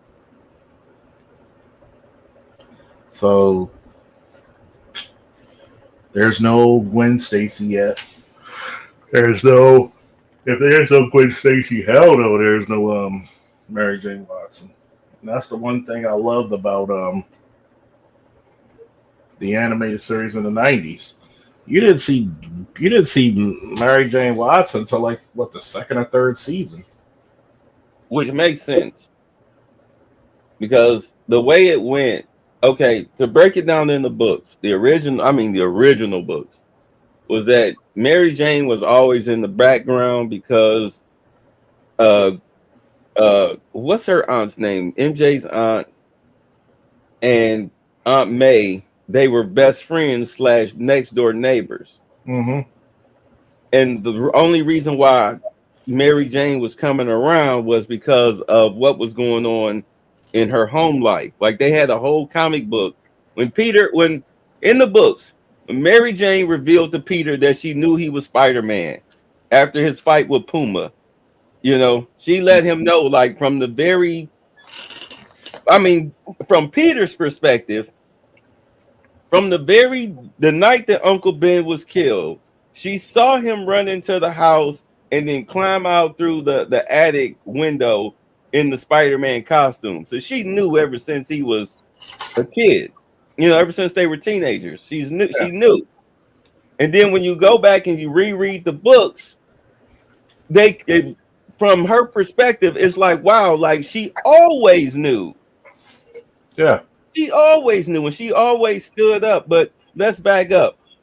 According to her, in the books that they put out, she purposely missed meeting Peter because, it's like living next door to a celebrity, your favorite celebrity, but you You know what I'm saying? You don't want to meet them because you'll fangirl out or fanboy out. Yeah. So you have to build yourself up to it. That's what she was doing. She was, yeah, purposely missing him, but at the same time, she was going to her aunt's house because of the abusive home life that she had. You know, her drunk father, broken, bummy ass father, beating on her mom. She had an older sister who, you know, she got pregnant and got married just to get out of the house. Her sister's husband, he was just like their father, a drunken bum. He used to beat on her, and eventually he left her. So then, like their mother, because their father, I think he went to jail or something or whatever. Yeah. But then the mother died. Her mother died young, and that's when she abandoned her sister and her niece and nephew, and that's when she went to go stay with her aunt. And that's when she finally decided to just suck up the courage and meet Peter. But Peter was this was college years. He was already kicking it with Gwen Stacy. Yeah. Right. So they became friends. And Mary Jane, the reason why she's the happy-go-lucky girl is because she's trying to mask her trauma. Just like a lot of women do today. They're trying to mask their trauma. You get these women, you wonder why they have a prostitute mentality. You know, they pretty much looking to fuck their fathers, all right, with this whole, he got to make this much money and, you know, what job, what do I bring to the table? My pussy. You know, it's like you're trying to fuck your father because you grew up without one, so you don't know what a father's love consists of. You think it consists of the grown men whose cars you were jumping in and out of when you were in high school. That's not a father's love. Yeah. That's prostitution, dummies. I kind of, let's see, but Homeboy said, What he said? besides the Spectacular Spider, I like the fact that I think you get quintessential Spider-Man when he's in high school. Yeah, because you get the whole. That's the whole reason why people love Peter anyway, because he grew up. You watched him grow up. He took you back to your childhood, your teenage years, which were the best times of your life, supposedly. You had the body of an adult with the responsibility of a child. Exactly. Everything was happy-go-lucky. Working at a fast food job. Oh man, well, back then my checks was like $300 some every 2 weeks. Can you imagine being 17, 15, 16, 17 years old? Somebody just give you $300 some for you to play with. Oh. And usually you got paid weekly. Man, no bills whatsoever. Please, you supposed to have the body of an adult with the responsibility of a child. Yeah. So I never liked the adult stories because Spider-Man as an adult gets kind of depressing. When Gwen's, like I said earlier, the Gwen Stacy joint, when she dies, that's when comic books turn dark. Like, remember the iconic covers where Speedy had a syringe in his arm and Green Arrow said, "My ward is a junkie." Remember when you had Demon in a Bottle with Iron Man, where he was all drunk and hazed out, and you seen a bottle of what, Christian Brothers or whatever the hell he was drinking on it. That was some real stuff. Like when Spider-Man Blue. Yeah. I know you know that book. Yeah. What was another dark book? The Infinity Gauntlet was dark as hell. Oh yeah. Busted his head in with a rock. Yeah, bashed his head in with a rock. And I mean, what did he do to Iron Man? He did some crazy stuff to Iron. When he zapped his head, the helmet off, and the head was still attached to the helmet. Oh, when he turned Thor into Legos. I mean, it was some grisly stuff. When he turned Wolverine's bones into rubber. Heal that, goddamn. Yeah, pretty much. When he put a glass around Cyclops' head where he couldn't blast through and he suffocated to death. Oh, that was grisly. That was grisly. I mean, you thought Wanda did some horrible things in Doctor Strange too. Or should we say WandaVision season 2 into a movie? Season 2, basically. I mean, you got to look at what was another one? The Dark Knight Returns was pretty dark. Because Superman and Batman beat the hell out of each other. I think it was kind of planned, and some artists and some writers' interpretation said it was kind of planned between them two to have that fight. But I think what the book that pissed me off. Matter of fact, I think this was the last time I read a comic book was Spider-Man Blue. That was the last time I bought. Well, not bought, but it was the last time I read a Spider-Man comic book. After that, I wound up switching to the Ultimate line, and I bought a lot of those books. And unfortunately, I lost them. You talk about the Ultimates? Yeah. I wound up reading the Fantastic Four, the Ultimate Fantastic Four, Ultimate Spider-Man with Miles Morales. Well, it did start with Peter. Then, of course, he died. That was fucked up. Do you know how much that book will be worth right now if you still had the first appearance of Miles? Bruh. Flood in the basement. Oh, Jesus. Flood in the basement. Books in the basement on the ground floor. That's why I never stored my comics on the ground floor. Just for that. No, but Blue is what did it for me. I mean, the death of Aunt May, I knew that was just a publicity stunt. I knew that was a gimmick. And I thought it was very stupid of them to have Peter make a deal with Mephisto. Yes, bring back the 89-year-old woman that could die at any second from natural causes. I'm going to sacrifice my beautiful wife. And my daughter. Yeah, to bring back this old woman. Aunt May probably would have cussed him out if she found out. Right. Like, dude, let me go. Shit, I want to die anyway. I'm an old woman. I'm going to go back to my husband. Right. Shit. Like, don't you know me and Uncle Ben were young and happy and fucking in fields and meadows and shit? Before your ass was here, before CPS gave you us. Shit. Fuck. Feel like Buffy. If y'all not familiar with that, they brought her back from the dead and she was so morose. She was so morose, she was fucking Spike. I'm sorry, I'm cursing. I'm sorry. It's cool. I don't mind it. All right. No, but in Spider-Man Blue, if y'all aren't familiar, you find out that and it's funny because in the original books, Gwen Stacy did go to Europe. But you find out in Spider-Man Blue, the reason why she went to Europe was because she messed around there, because Harry was a junkie. So Mary Jane and Gwen Stacy, of course, were taking turns helping him detox. But one night, Gwen happened to hear Norman Osborn yelling, screaming, whatnot. She went to his office. He seemed so down, and next thing you know, she gave him some pity pussy and got pregnant. And the guy's like old enough to be her dad. Right. And she got pregnant. So she went to Europe because she was pregnant to have the babies.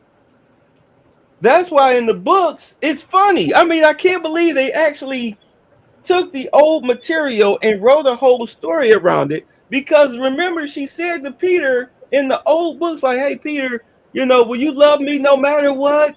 No matter what. After she came back from Europe, he's like, yeah.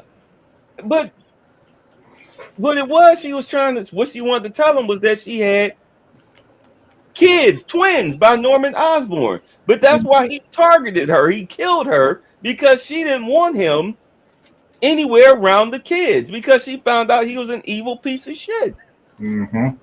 Right. So he intentionally went after her. He intentionally went after her. And I'm trying to remember in the books, was she already dead before he threw her off the bridge, or Peter actually killed her? Which I think that he tried to save her, but her neck snapped because of the jerk. Right. But did she scream when she jumped off that bridge? Or was she already dead and Norman Osborn just did it, just to mess with Peter? Because, I mean, he's a sick fuck. What happened was he tossed her, and Peter, of course, being Peter, saved her. And when he webbed her, he didn't compensate that the fact that that it was going to have the bungee effect. Right. Snapped her neck.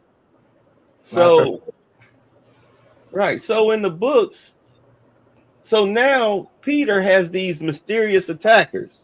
And come to find out, they're the twins. Norman Osborn raised the twins, because he was part of some occult over there when they thought he was dead. He wound up raising the twins and, had them thinking that Peter Parker was their father. So that he raised them to kill Peter, which is so messed up because, in all honesty, he wanted Peter to take over his legacy as the Goblin, which is dumb. Like, dude, you're never going to convince him to do that. So why would you even? What is the point? Are you really that psychotic? You're not making sense, Norman. I think he really is. Yeah. So Peter wound up doing a DNA test or whatnot and found out that Norman was the father of the kids because he thought that he was the father. But I'm like, Peter, I don't ever remember you getting between clapping those cheeks in the books, but whatever. So it was just it was a reason for Peter to have hatred in his heart towards Gwen Stacy. And I'm like, why the fuck would you put this in a book? Like, why would you do that? You already broke the guy. Like, Jesus Christ. I mean, I think you're going to see a big fall with Peter in this show, too. And the younger you keep Spider-Man, the better his stories tend to be because the older he gets, he's just depressed. I mean, Jesus Christ, you had this guy up in the attic, married to MJ, but he upstairs in the attic making secret recording tapes talking to Gwen Stacy, only to find out that she was a fucking whore. Ah. And then, you talk about shattering the worldview, man. Yeah, the comics will do that to you. I mean, if you ever get a chance, you want to read a really messed up book.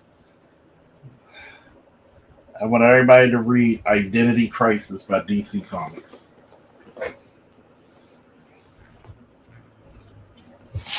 That is messed up. The storyline, because I keep hearing about it. What's the storyline? It's a murder mystery. All your favorite DC characters. Don't tell me who was doing the killing. Don't tell me who was doing the killing.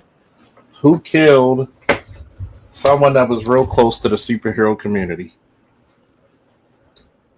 And that's where I get one of my most famous lines, where traditionally when a hero takes off the mask, are they speaking as their character or are they speaking as their real person?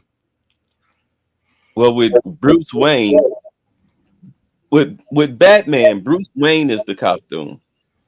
To an extent, yeah. Yeah. But when he takes off the mask, he's talking to you as Bruce. And when Oliver Queen, when Green Arrow talks to Flash, he takes off his mask. So it's Oliver Queen speaking to the Flash, Wally West. And he says, if you ever want to pick a villain, Always pick somebody a loved one because they know really where they know truly where to hurt you. Murdoch. His name is Matt Murdock. Which one? His girl. Remember the Kingpin? How the Kingpin found out Daredevil was Matt Murdock. Yeah. Who's That's Daredevil's real name. What's up, Mel? What's good, brothers? How you doing? And I think that I never cared for too many stories when Spider-Man's older because they're depressing as hell. I blame the writers, man. The writers can't write shit. Well, they can write it. It's depressing. I think the show gives you a flashback into what is a great show. I think it's probably some of the best material Marvel has written in a very long time because God knows the movies have been and the shows have been really suspect. I love Peter as an adult. Go into it, but they got some writers that don't know how to write the stories. They still try to. Well, that's the DEI. Yes, That's when you hire DEI writers. These days, yeah, sheesh. Oh, by the way, Disney is cleaning out their staff. Yeah, that DEI stuff. Yeah, that Marvel Rivals game I heard, man, that was so good. And they fired a lot of their workers that work on that game. I'm like, damn, what the hell? Yeah, Doctor Who, the black guy, the cheaty guy, whatever, he quit because of ratings and the storylines. He said they're too woke.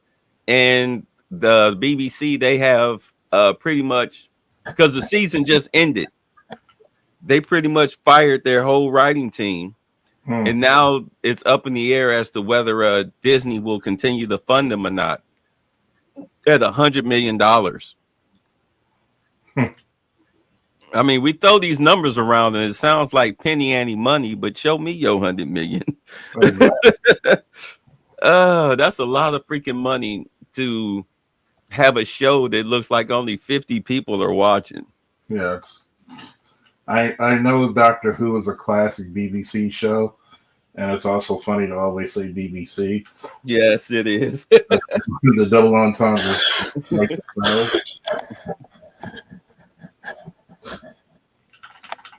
they had that dude crying damn near every episode, acting all flamboyant and stuff. I'd have never taken that role. Like, what you mean I get to twirl around in a skirt and kiss men? Like, no, thank you. That show could easily destroy your career. The way they wrote him. That's why the Jodie Whittaker quit. That's why she quit. She couldn't wait until her because I think they all get like 4-year contracts or something like that. Yeah. Because they change them every 4 years. Yeah, she couldn't wait till her contract was up.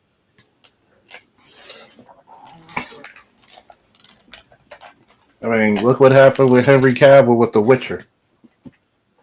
He quit, didn't he? Mm-hmm. And now nobody watches it. And he's he changed the direction of the show. And he knows even though material. the new animated movie they came out with was pretty good. But what's going on with Warhammer? That's his baby. Because so you're upsetting people who get to play these characters. And like, look, I'm not gonna go to these conventions and these people be like, yo, goddamn well, that's not how this character is. You're not gonna have a bunch of nerds cussing me out. Yeah. And the sad part about it, he's one of them. Like, to me, I'm just like looking at James Gunn with the Superman suit. They did a side-by-side comparison of the Henry Cavill Superman suit and the one from the movie that's going to come out. I'm like, dude, you cannot tell me that this suit, you should not go backwards in technology. You might as well get the goddamn Christopher Reeve suit then. Mel. Yeah.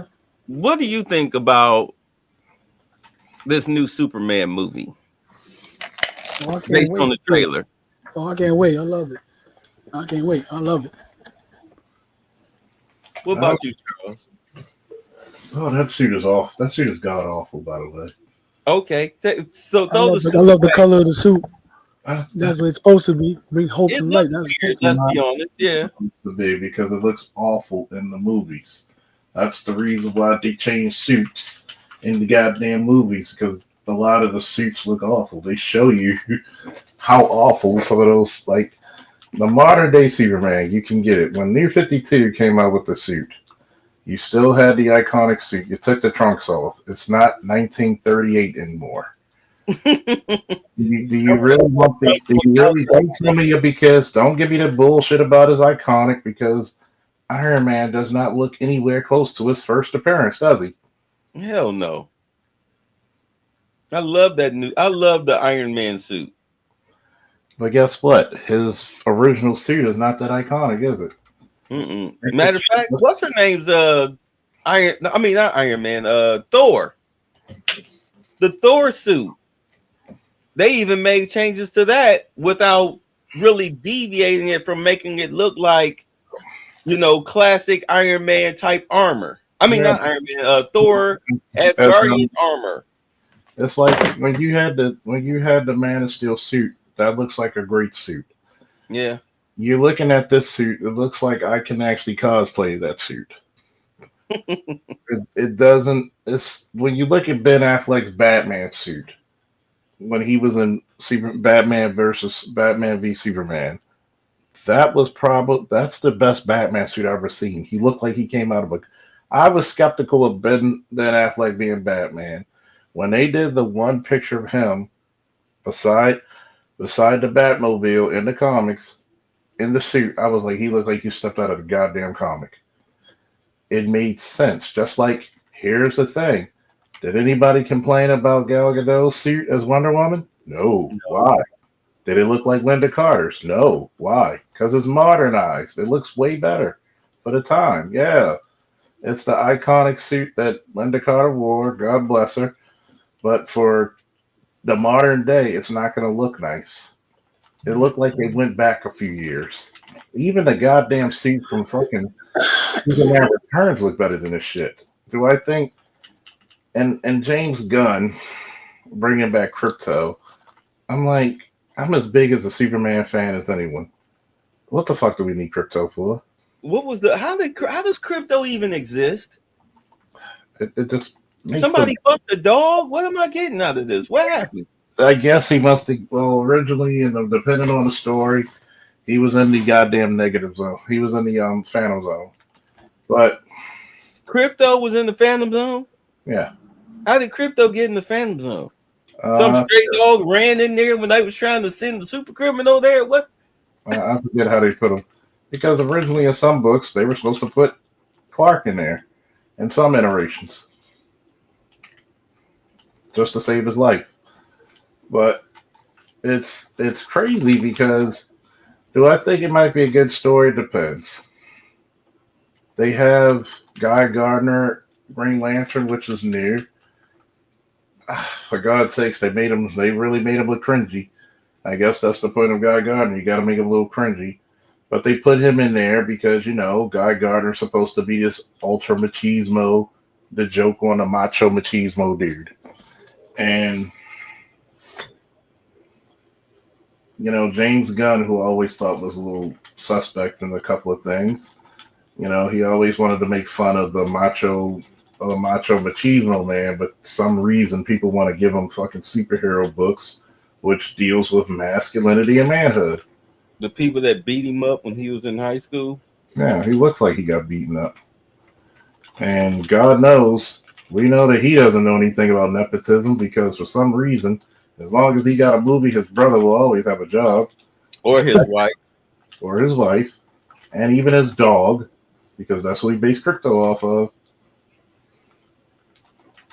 I have to give his wife credit though. She played a damn good role in what's that show? Peacemaker. Peacemaker. Yeah, she was good in Peacemaker. I'll give her that. Yeah. Peacemaker was a damn good show. And it's funny because there are certain things you're gonna turn people off, and the costume turned me off a little bit. Is it going to be a good movie? Who knows? I got to go see it. A lot of people kind of shits on, they try to shit on, What's that movie? Captain America, New World Brave Order. New World, the new one, Brave New World. I'm trying to get it a watch today. I'm gonna go see it. I think that we need to give that book some real that movie some real love because one, Anthony Mackie, I like to support my people, and two, Sneaky face. huh?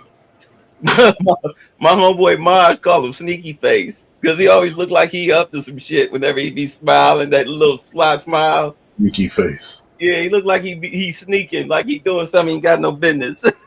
Sneaky Face.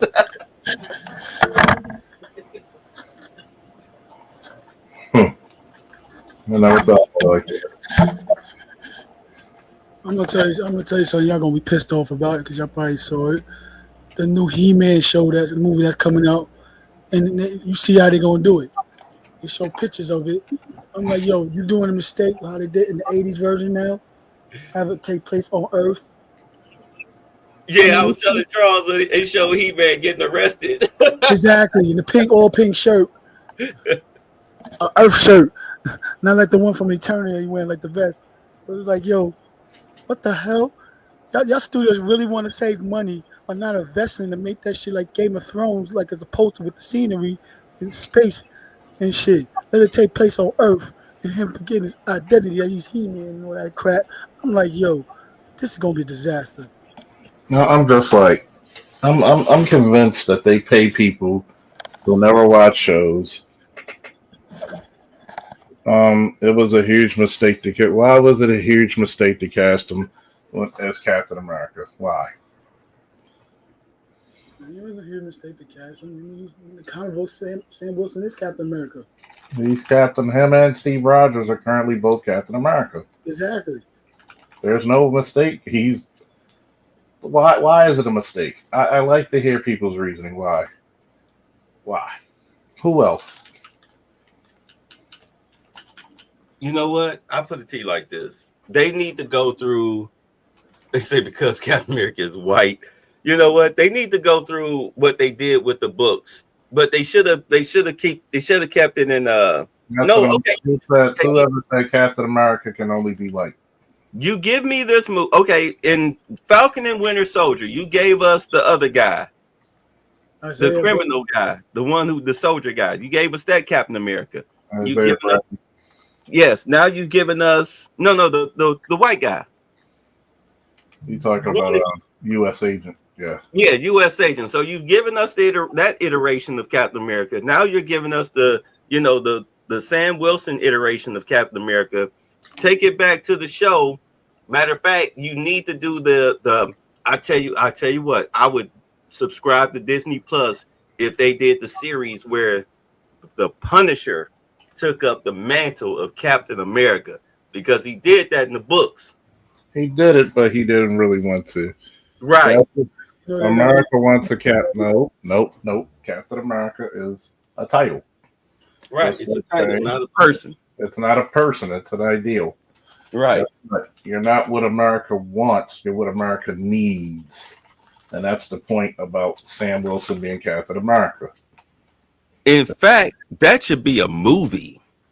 Well, yeah. All honesty, that should be a movie. I think Marvel, because Marvel, the MCU is losing steam because it's gotten too kiddie-ish. All right. It's too kiddie-ish, too goofy. They need to go back to like Winter Soldier roots with Captain America. You don't make a comedy out of Captain America. It's an espionage, militaristic, political movie. It's supposed to be. And Winter Soldier is still their best movie. Captain America, let me put it to you this way. Sam Wilson, if you go by the MCU version, is a PJ. He's a pararescue. He's more Captain America than Captain America. He's more Captain America than Steve Rogers. From a marketing standpoint, look, here's the part about superheroes, right? Did everybody give a fuck about Blade being black, or did every goddamn person watch the goddamn movie? We watched the goddamn movie, and Wesley Snipes knocked that out the box. So don't give me this shit, because here's the crazy part. Captain America is an ideal. And sometimes you got to break the mold of a lot of the ideals that they have. Because when you think about it, when he made the line in Deadpool Wolverine, there will only be one blade, it seemed like he was telling the truth because they all but given up on that goddamn movie. Yeah. Marshall Ali, You're I right. think You he had walked fucking away from writers. Superman. Tell a story. Say what, ML? No, they can't hire proper writers to tell a goddamn story. That Because they DEI was trying to make shit. it woke. Exactly. And then How you they're gonna try to make Blade sideline in his own movie? How Input you- for female shit. and from what I heard about it, they were trying to put Blade's daughter in it. Exactly. she was Stop supposed doing to- it. No, he has Her a and daughter. a team of white chicks were supposed to be him. You supposed to have 4 women equal Blade. There's gonna Don't make Blade girl a jobber. There's gonna make Blade a jobber in his own movie. The way they did the Superman Supergirl series. Like, how is Supergirl beating Superman and she doesn't even know her powers? That's the one thing. They redeemed themselves with Superman and Lois. That was a great series.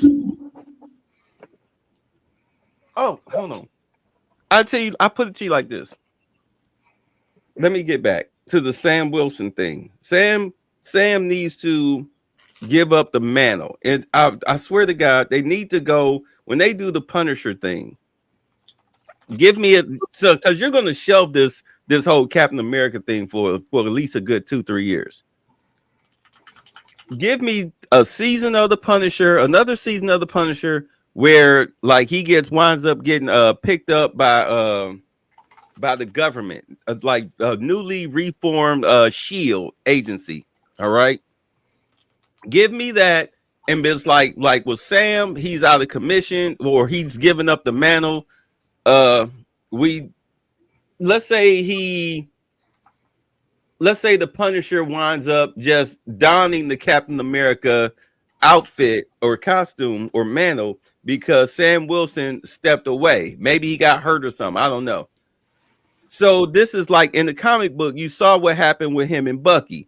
Bucky beat the shit out of him to strip him of that costume because even though he was wearing the mantle, he was still Frank Castle. He was still a killer. Mm-hmm. You should Disney Plus that or turn that whole segment into a movie to signify that you as Disney, Marvel, you're going in a different direction.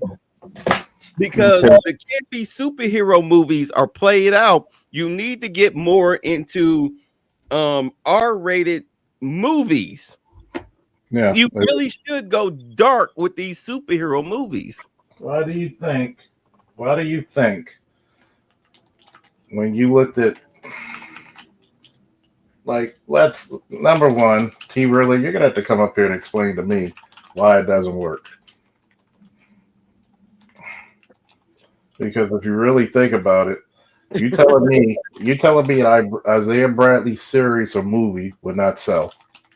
Oh hell yeah, that would sell. Yeah, so You showed Captain America back in like what was it? World War II? World War One? that is Yeah, World War II.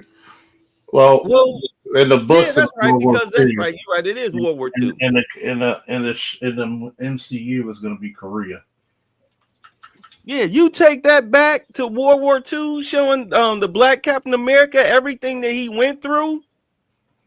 It would make you would make sense because there's already a book out there. Just do the damn book. And then the crazy part is, like he said in the show, he beat Bucky. He beat the shit out of him. He tore his arm off. Shit, do the book. Just do the book. That way, this whole white America people, they can't say nothing. What can they say? Because hey, the number one biggest complaint that they talk about is because I'm in these groups, and I understand where they're coming from to a degree. You get tired of the pandering race swaps, okay, and you get tired of them always acting like blacks and gays and anybody that's non-white. Unless it's a female, unless it's a male, is a victim.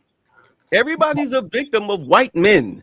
Like people get tired of that crap. Well, T-Real, it's about time you come up on the board. You know, explain to me how does a black captain see? Here's the problem. When you look at a guy who's a police officer, can he be a police officer that just so happens to be black? Can he be a teacher, an astronaut, a doctor that just so happens to be black? Can we make him a victim? No, we're not making them victims. But we need to make him a victim so that way we can accept him being black. And here's the crazy part. You're telling me, see, this is the problem black people have. A black Captain America. He's not a black Captain America. He's Captain America. Just like Obama. Was he a black president or was he just a goddamn president of the United States?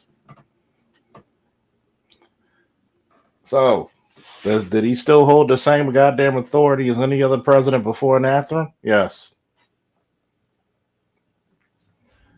So, once you get over that, here's the fact of the matter.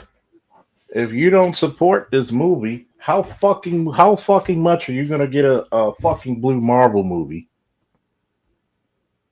Why should you even get a Blue Marvel movie if you're not going to support Captain America and then give these studios the excuse we would make more black superhero movies, but they don't sell? See how that shit works? See how that shit works? But guess who Blue Marvel's going to be compared to anyway? Oh, that's just Black Superman. So how the fuck, if you don't have that ideal of saying, guess what? I'm Captain America, I do it my way. There's a reason why. And then on top of that, to give more credence to what Bay's saying, when you have the Isaiah Bradley series or movie, Marvel called me, I'm gonna play the Isaiah Bradley. You said he's in Baltimore. Hey, I'm gonna save you money. I'm already in location. Shave your beard. Hey, if they pay me the right amount of money, I would. Put the wig on to give me the curly top, you know, the old 50s hairstyles. Yeah. A wig designed by who's the guy down here in Atlanta, the movie producer? Yeah. Tyler Perry. Yeah, put you in a Tyler Perry wig. Tyler Perry wig where he plays ashtray, bitch. But think about that, right? The problem is the people who keep saying Black Captain America the most are black people. But yet, we're going to be the same motherfuckers to say, why don't we see black heroes? But you don't go support the black hero movies. You put out a Black Captain America, the Isaiah Bradley movie, and you make it to the book instead of what you did with Black Panther, because that was so unbookly. Yeah. But if you do it to the book, nobody will complain. You took away what made T'Challa great was his intellect. Bingo. Yep. You took away, you gave it to Shuri. You motherfuckers love Black Panther, but you didn't complain nothing about that, did you? I didn't go see Black Panther 2. I thought, how the hell do you make a Black Panther movie without Black Panther? You gave, and even with one, right? Everybody was okay giving her his intelligence and didn't complain one bit about that. Maybe it's because a lot of black people don't know who Black Panther is. They know the character exists, but they're not familiar with the character's traits. Exactly. Because I know I wasn't. Right there. You telling me, right? You really think if they took away T'Challa's intellect and gave it to a chick, you think they wouldn't do that to the fucking Blue Marvel, who's a goddamn PhD in theoretical quantum physics?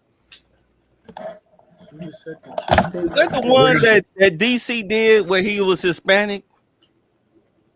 No, that's a black guy from Blue Marvel. Beetle. I'm thinking Blue Beetle. Okay, Blue Beetle. is Jaime Reyes. they think about that. You telling me they're not going to do it? Of course they're going to do it, but they shouldn't do it. But they're going to do it for the sake of diversity. They're going to get some female to be his goddamn equal or superior in intellectualism. And now one motherfucker, you just want to see this big black guy. He's going to be a goddamn football player, not a scientist like he is in the books. Can't show an intelligent black man, super intelligent black man at that. And here's the part. Now, one person complained about him, Black Panther, not being intelligent, when he's just as intelligent, actually more than Tony Stark. Exactly. He's more smart than Tony Stark. How the fuck do you send this guy off to the best schools in the world? One of the best martial artists, equal to Batman in martial arts. And you telling me this guy, his sister, can outdo him with creating a fucking suit? And then you got contingency plans like crazy, man. Here's another part. Every contingency plan he had for Iron Man suits, he could disable that shit with no problem. Here's another part that gets me, right? Now, one motherfucker said anything on how disrespectful Shuri was to Bruce Banner. If she was that high up in science, she would know who the fuck Bruce Banner was, and she would be very humble that he's the foremost expert in fucking gamma radiation. Oh, but they did make them very racist, though. Very racist and condescending. They did get that part right. And think about it.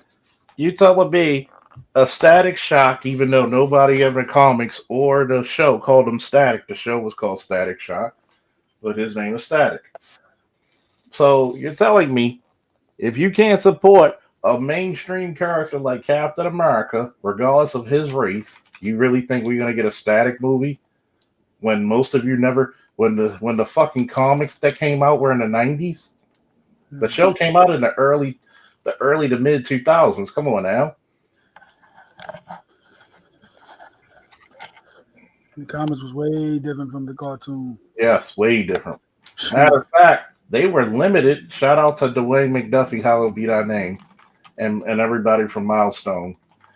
Remember, they talked about safe sex in that book and actually blacking out the cover when he was reaching for a condom, kissing his girlfriend. During a time when, check me if I'm wrong, fellas, because everybody on this panel is at least 40 plus, right? Yes. Remember how bad, how devastating AIDS and HIV was in the 90s and the late 80s and early 90s? And teen pregnancy. Then his sidekick Richie in the show, who was white, he was black in the comic books. Yep. And he was gay. And he's gay. When Rachel found out he was gay, he kind of felt funny about it. Only thing he didn't want to be his friend no more. Yeah. Say what? Yeah. Those are the type of topics they had in the original comic books. They had dark and that was wait, who was gay and didn't want to be friends no more? Explain that again. No, Richie, you know, in the cartoon, you know the white dude Richie that he's friends with in the cartoon, his best friend. When the comic I'm not book, familiar with Static Shock. In Static Shock, okay, the cartoon. But in the comic book, the original Richie, he was actually black. Yeah. And he was gay. He actually came out to Static like he was gay. Is this supposed to be like his best friend or something? Yeah. But he would have stood down low when he came out and told him. Static kind of felt a little funny about it. So now they threw some homophobia in there on the black man character. Well, that was, you got to think the books came out in the 90s to give you context. So being gay was highly taboo in the black community still. We didn't pick on you like that, but it was not, you know how it was in the 80s and 90s.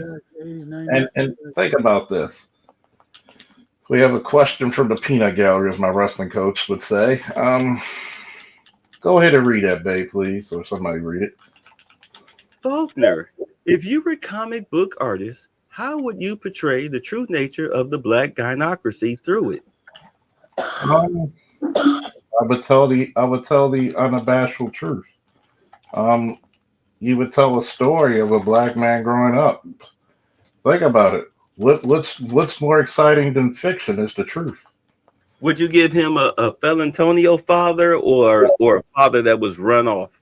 Um, I would tell the truth about how a lot of fathers are ran off because very few black men are Felantonios. Oh, I got it.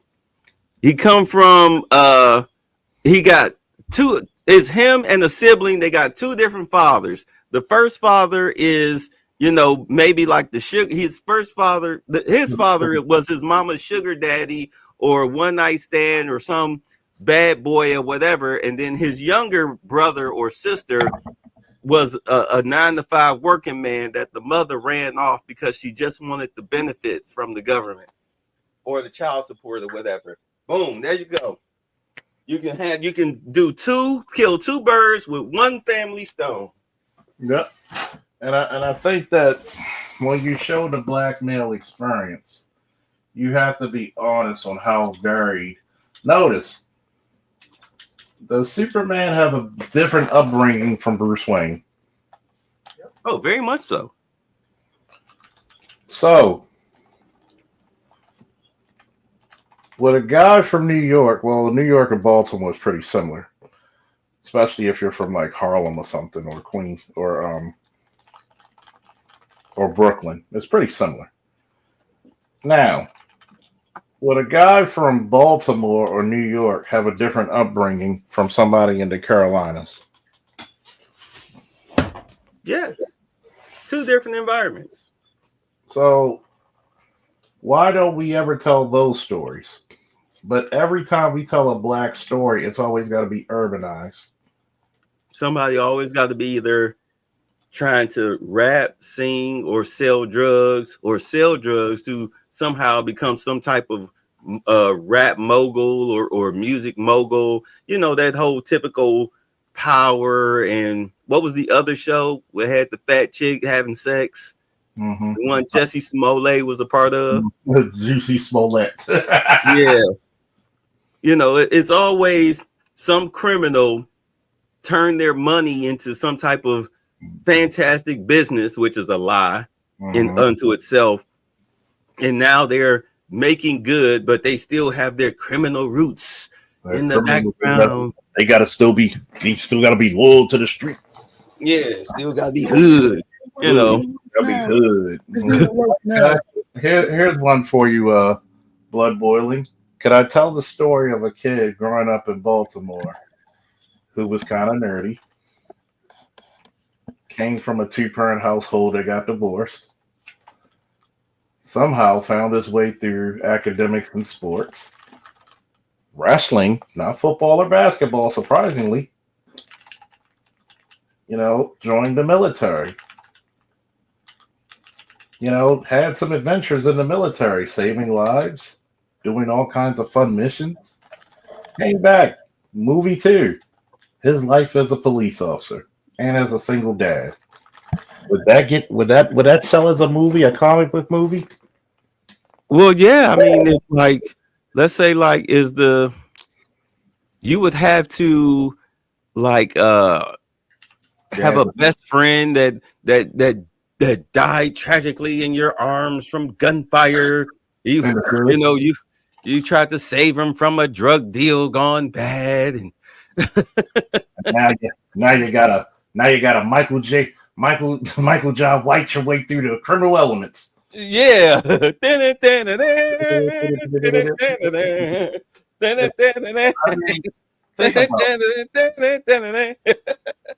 So, in other words, I would tell the real story. And this is the reason why many of the stories become kind of lame in the black community, because we're basically a monolith. This is a monolith. Well, I'm not a monolith. I'm rare in my own unique way, just like every other black man is. Damn it. I can't dance. I listen to soul, funk, and R&B mostly. Sometimes hip hop, sometimes rock. But you're telling me am I unique for my people? Yes. I'm not. I never played football or basketball. I'm a wrestler. I did MMA. I did boxing. My father, he's a Vietnam vet. Got his black belt. Hell, his story might be even more interesting than mine. He got his first degree black belt in Baltimore with Riley Hawkins and the Avengers. He actually met Chuck Norris and Bruce Lee. Think about this. He's a Vietnam vet with the Marine Corps. He got his second and third degree black belt in Okinawa. He was a high school dropout who got his GED and came within 2 points of getting a perfect score. Why can't we tell those stories? You know what? That's why I like House of Lies. Here, oh man, I can't post the link because I'm under a different name. Maybe I can put it in the back chat. Yeah. I always liked House of Lies because it starred John Cheadle, and he wasn't like some criminal gangster thug that came up or whatnot. He was he ran his own marketing executive team. It was like a business thing for him, and he was like smart. He had the white people on his team kissing his ass, like Kristen Bell, Ben Schwartz, Josh Lawson. I mean, if y'all saw their faces, you would know who they were. But you know, he was like, even Lawrence Tate played his brother. Lawrence Tate played his brother, but he was intelligent. It was witty. You know, it was like picture a good white show where the lead is super smart. You know, he's mainly winning every time you turn around. That's what I liked about that show. I used to promote this show years ago. Like, y'all need to watch this show. Like, damn, like this black dude, Don Cheadle, killing it. And it's still true. It holds up.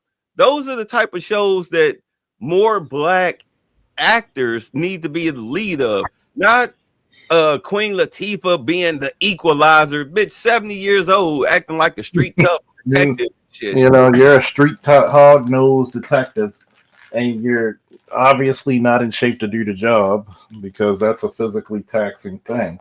Right. I'm talking to my boy, you know, Terrell, who's Josh's brother, and they lost their mother. He was a former lieutenant in the department, a young lieutenant. So, hell, if he'd have stayed in, he'd have been a major or at least a lieutenant colonel. And you're telling me, right? I forgot. I got to multitask. God damn it. Go ahead. I got to multitask. You know, got to get your whatchamacallit going. It's funny, right? When you bring that up, and when you look at our stories being told. Oh shit. Type something with that T-I-E-S, the covers. No, you should be able to do it, but let me see something. Are you all right? You over there rambling? What are you talking about? I was reading something. Somebody sent me something, and it caught my attention. It's funny because somebody tells our stories, we don't even get upset with it. That's why I'm scared about an Isaiah Bradley, a fucking Isaiah Bradley story or something like that or the other, because you're not going to tell our stories correctly. Oh my God. Breaking news. What's that? President Trump announced that he has ordered the termination of all Biden-era U.S. attorneys.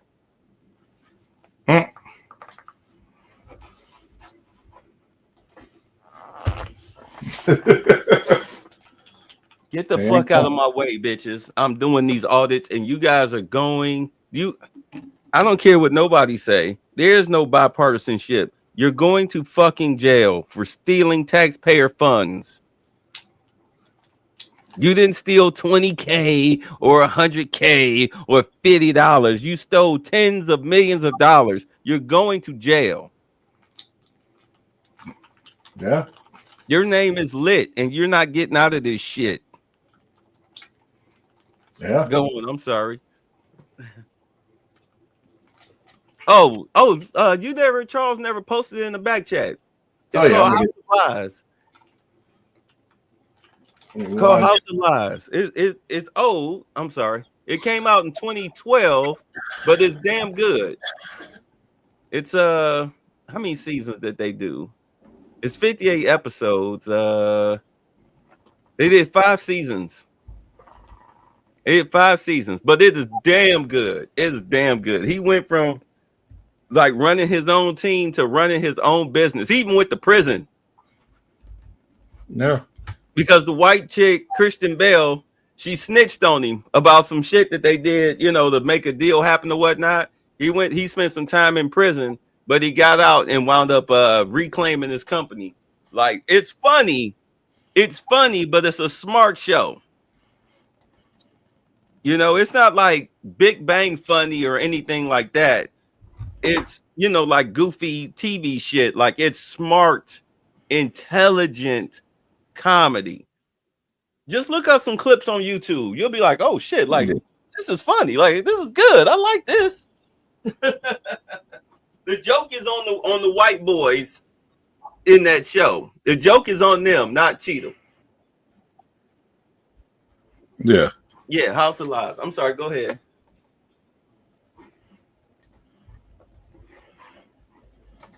People could, buy my people. Yeah, that's his boss. After I filled out all the paperwork. What was his boss? And that's the team.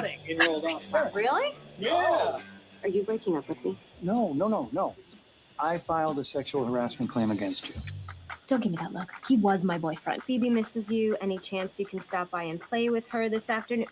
Phoebe is my daughter, not my vagina.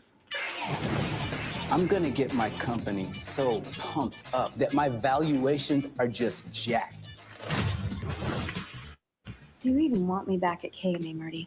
I can't do this shit without you. Good answer. K&A Super Pop back together. Shots! Shots! Get a guy that flies around the country telling people richer than you are how to get even richer. That's me. You know what billion-dollar clients mean? Big fat fucking zeros at the end of that fat-ass check that Skip Gallweather's gonna cut to acquire K&A.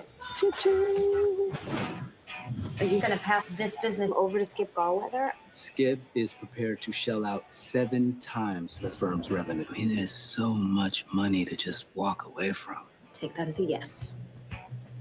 Or no. God, you're good. I know. Watch out! Here comes your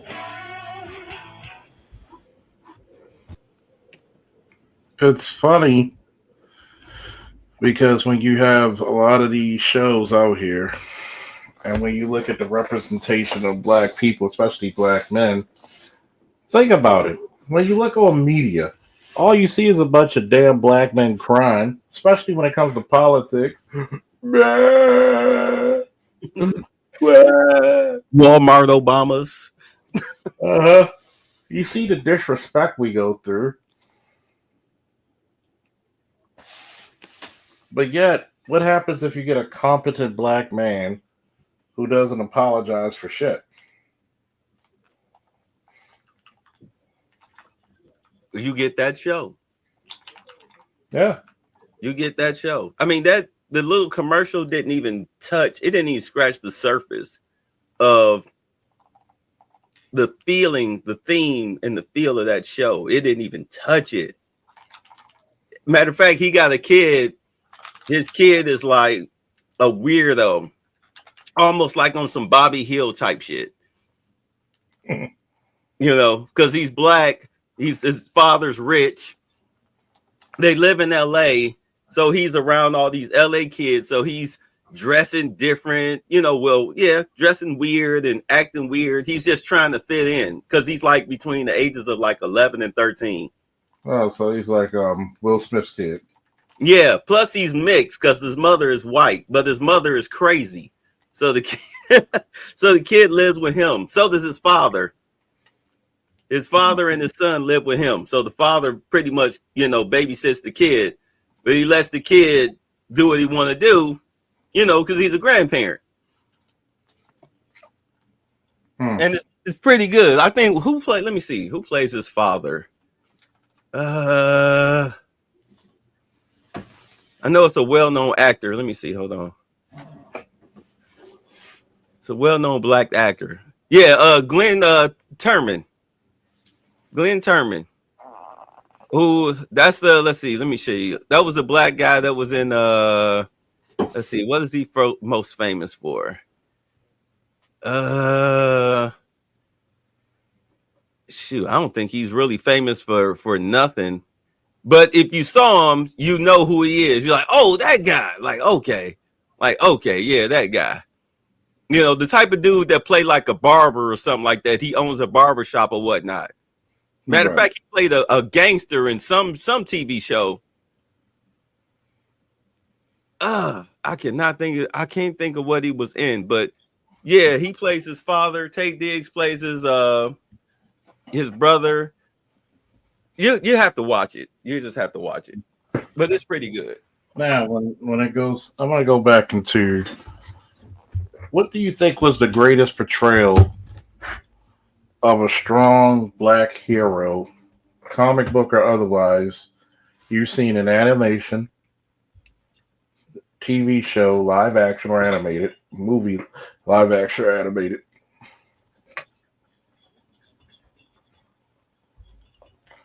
Give me your top 3 strongest. Well, let's see. All right. You know what? I'll let him go first. Mel? Top 3 strongest. Huh? The top 3 strongest. The strongest portrayal. Strongest portrayal. Top 3. Well, of course, Hugh Jackman Wolverine. Black men. Oh, black. Okay. Yeah. Oh, Wesley Snipes Blade. Mm-hmm.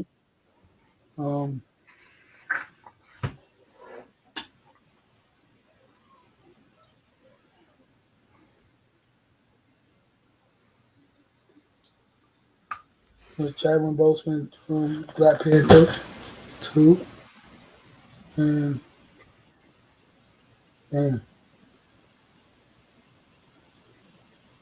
I can't even think of 3. I can't say Fisher's Cyborg. Because I want to say that's the strongest portrayal of Cyborg right there. I'm gonna tell you. We don't even have that many black male superheroes like that being portrayed like that. I'm gonna tell you. Of course, you know everybody's gonna say Blade. So let's take Blade off the table. Okay, Mace. Take Blade and Black Panther off the table. Oh, I thought you meant comic book characters. You just saying any fictional characters? No, just characters. But let's take Blade. Oh, okay, then yeah, Mace Windu be on that list also. Yeah. Mace Windu. Oh, damn, Mace Windu. Mace Windu. I can't say Michael Jai White Spawn because even he said himself he didn't like that portrayal of Spawn. That he wanted to portray the way the cartoon was. So I would probably say Keith David's voice as Spawn. Keith David is black, so we'll take him. Yeah. Keith David Spawn.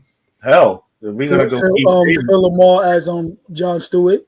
Hell, we go Keith David as Goliath from Gargoyles. Exactly. I'm gonna tell you what. You motherfuckers who have Disney Plus, and the first show that I binge watched when Disney Plus first came out was Gargoyles. You will have a greater appreciation for that fucking show when Gargoyles came out. So they need to bring that back. The Gargoyles was darker and it was deep. Especially, it made you interested in learning the story of Big Beth too. Comics, I'm gonna go back to Milestone with Icon, and I'm pretty sure Bay might remember Icon. And this what makes Icon. Nobody ever mentions Icon, by the way. Nope. Icon would be very interesting on the big screen because he would be different. You know why? Because he's a conservative black man. Conservative Republican at that. Correction. he was actually an alien who shapeshifted into a black man.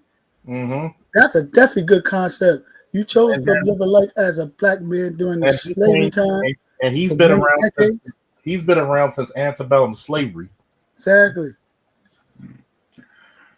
My man said Cornelius Fillmore from Fillmore. I'll give you that. Fillmore was pretty good. You remember Ace, Ace. Spider-Man?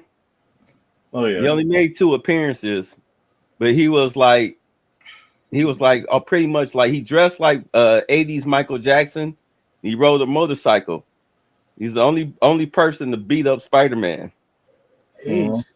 Yeah, he was tall, he was slim. He looked like Michael Jackson, but he rode a motorcycle because he was going with that whole Michael Jackson persona. And he lived in Harlem, and Spider-Man he was tracking some criminal in Harlem, and he ran across Ace, who never really spoke.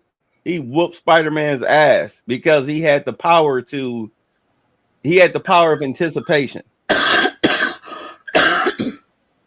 He had the power of anticipation. So even though Spider-Man was trying to web him, throw punches, he was dodging whatnot, and he was cracking him. He whooped Spider-Man's ass on 2 separate occasions. So there's Ace. I liked Ace. I'll never forget him. Black Dynamite. Black Dynamite. Gotta love Black Dynamite is shit. Dynamite. Exactly. And Dokes from Dexter. Yeah. I love Dokes. Surprise, Surprise, motherfucker. motherfucker. Yeah.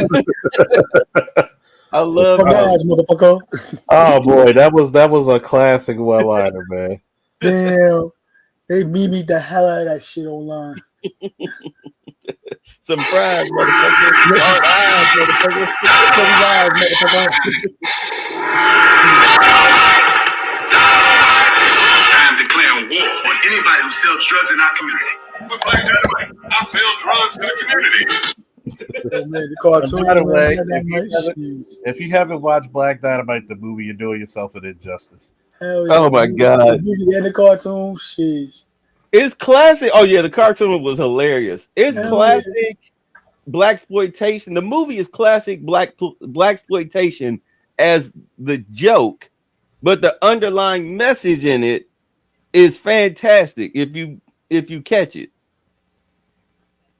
Stop drinking 40 ounces malt liquor because it's poison. All right. And do understand the biggest problem that you have with white men is penis envy. Has nothing really to do with your race. It's penis envy. And remember at the end when he was like, instead of, let's be honest, it wasn't Richard Nixon that had the problem with black men because he was, remember he threw the pictures because of these, and it was the pictures of him being doing the S&M stuff. Yeah.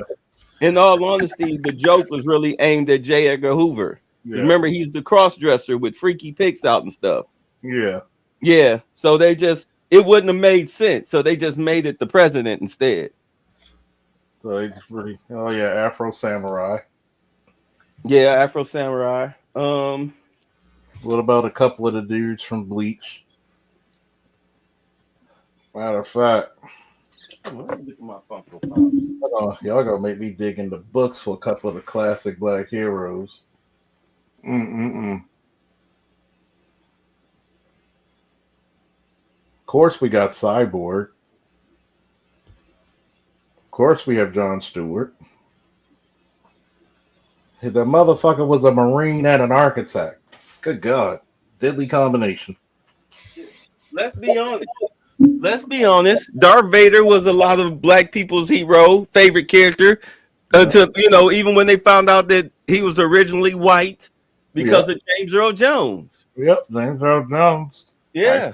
Made Darth Vader cool with the voice. James Earl Jones had people. Darth Vader was a brother. Hey, I'm gonna go even harder. We forgot about this motherfucker here. I was just about to say that. Panthro. Oh, Panthro, yeah. Black Thundercat. Voice, you know who voiced him, right? Who? Earl Hyman, Grandpa Huxtable. Yep. Oh shoot. You ain't know that?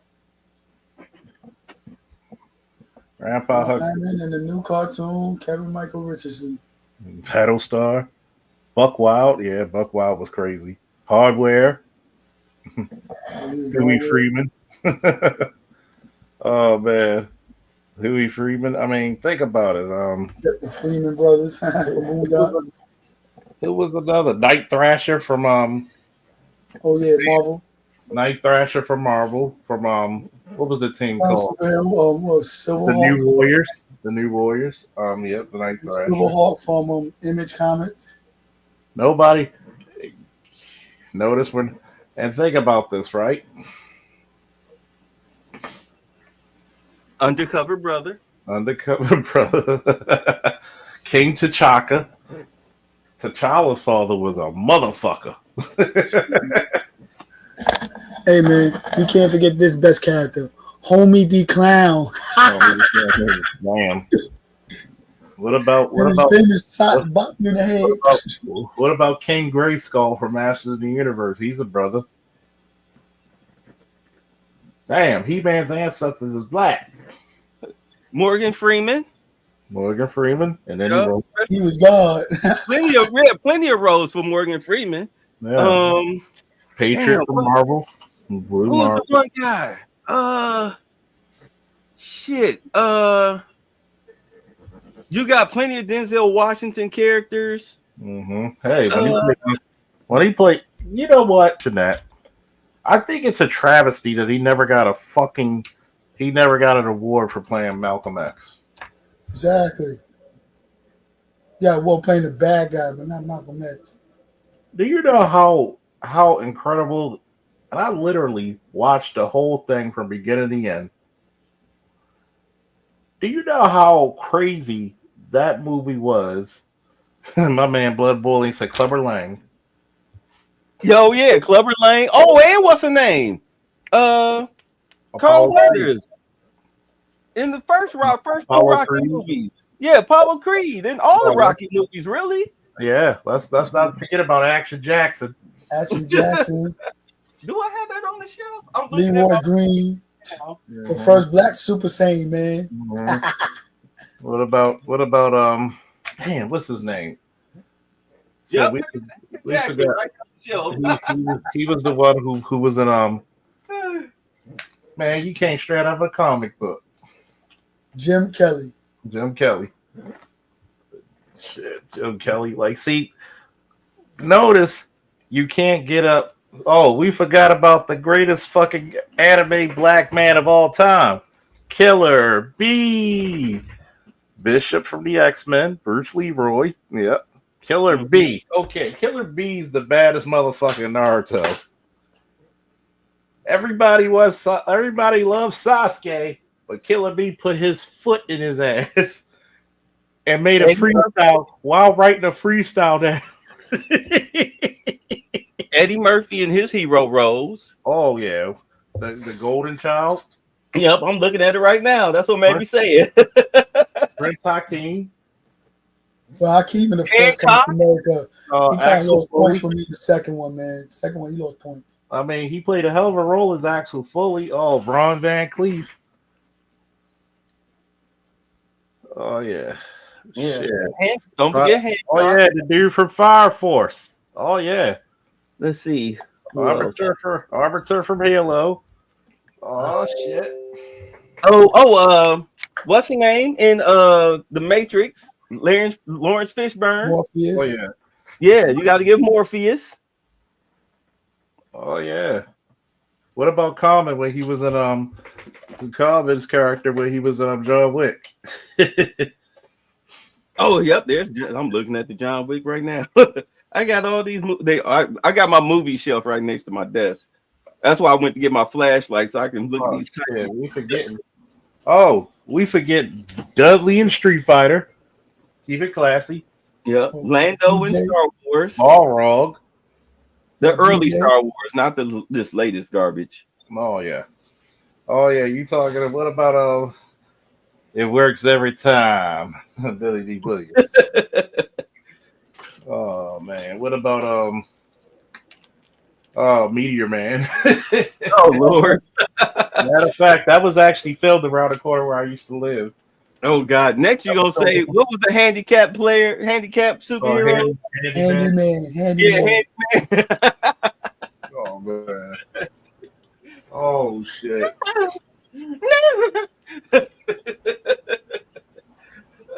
Just, people get mad at like, why so many black superheroes have electrical powers? Because we electric, baby. Boogie, boogie, boogie. Let me put this out there. Static from the show Static Shock and from Static the comic book. You do know he has the same abilities as Magneto from the X-Men series, right? You do know this guy controls one of the fundamental forces of nature, right? He can literally move plant. If he went to space where there's no atmosphere to filter him out, Jax Briggs from Mortal Kombat. I mean, think about it.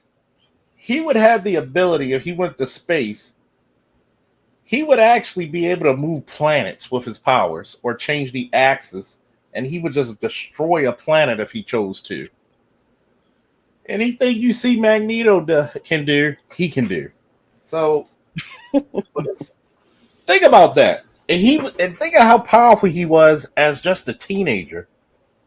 Oh, we forgot about War Machine. Oh, you know what? I don't know what's going on with Armor Wars.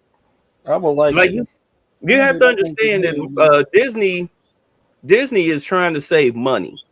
So they're cutting back a lot of the budget. So I couldn't even begin to tell you what's going on with Armor Wars. I think what Disney is doing, like Marvel, is pretty much creating its own budget through its movies. If you know what I mean by that. Like they limit the budget to like $150 million. So whatever Marvel movie comes out, they allocate some of the profits towards the next Marvel movie. That's what I mean by that. So they're letting Marvel allocate its own budget based on sales. This is why they had to go back. They redid that Captain America movie. They redid this thing 4 times, trying to get it right so it can make money.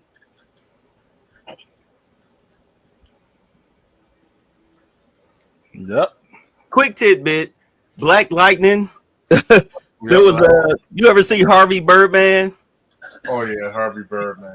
Yeah, he was like, my name's not Black Lightning. Like, what's up? A white superhero called me that. My name's not Black Bolt. Like, who you like? Aquaman gave me that name. I said, so who we ought to call you? Whitefish? Like my original name was Superboat. What are you talking about? Like, what's another one? Oh, shoot. Oh man. Matter of fact, what's another one? Oh, Winston Zeddemore. Huh? Winston Zeddemore. Oh yeah. Ghostbusters. Ghostbusters. He's a hero. I mean, shoot. Let's a couple of black characters, man. I'm thinking of the tip of my tongue. Oh man. Hey. Remember when James L. Jones played the villain in Conan? Oh yeah. Who would have ever thought? Wow. Oh man. I don't care what nobody says. I'm taking Grun the Destroyer from Thundercats, and I'm sticking with him. Well, what about Juan Esposito? He's a black Cuban or black Hispanic. He's a hell of an actor too, man. Got his start in getting his sneakers stepped on in a Spike Lee movie. I swear to God, you almost don't recognize him from that role.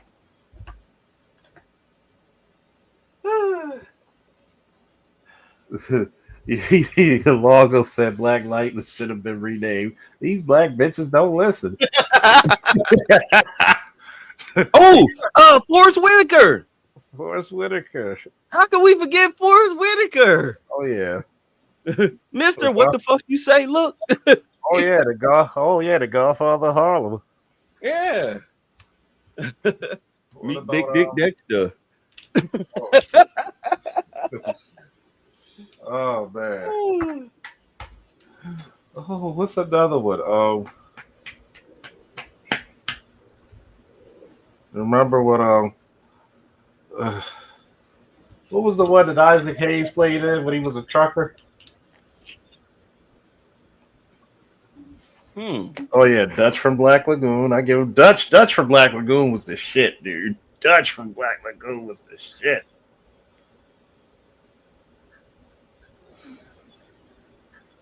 Oh yeah, Bruce Irvin from Tekken. Oh yeah, don't forget Leroy from Tekken. Oh man.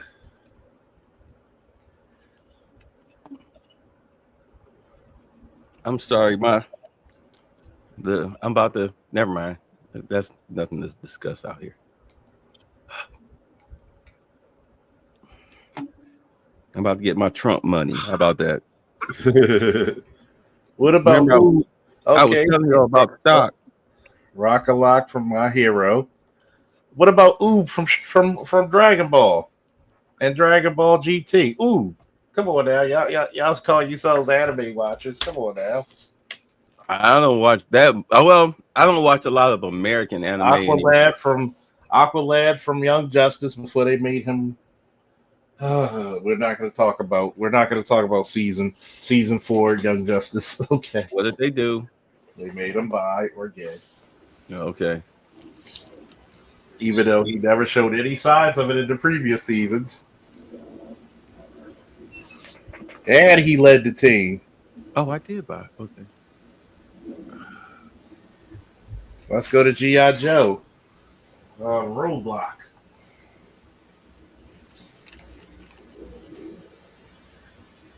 Let's go to He-Man, Clamp Champ. I hate to go to Silverhawks, but since we talk about black characters and heroes, Hot Wing. Why'd you have to name the goddamn black character on your show Hot Wing is beyond me. Hot Wing?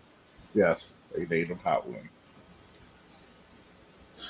You named the character Hot Wing. They named the black character on Silverhawks Hot Wing.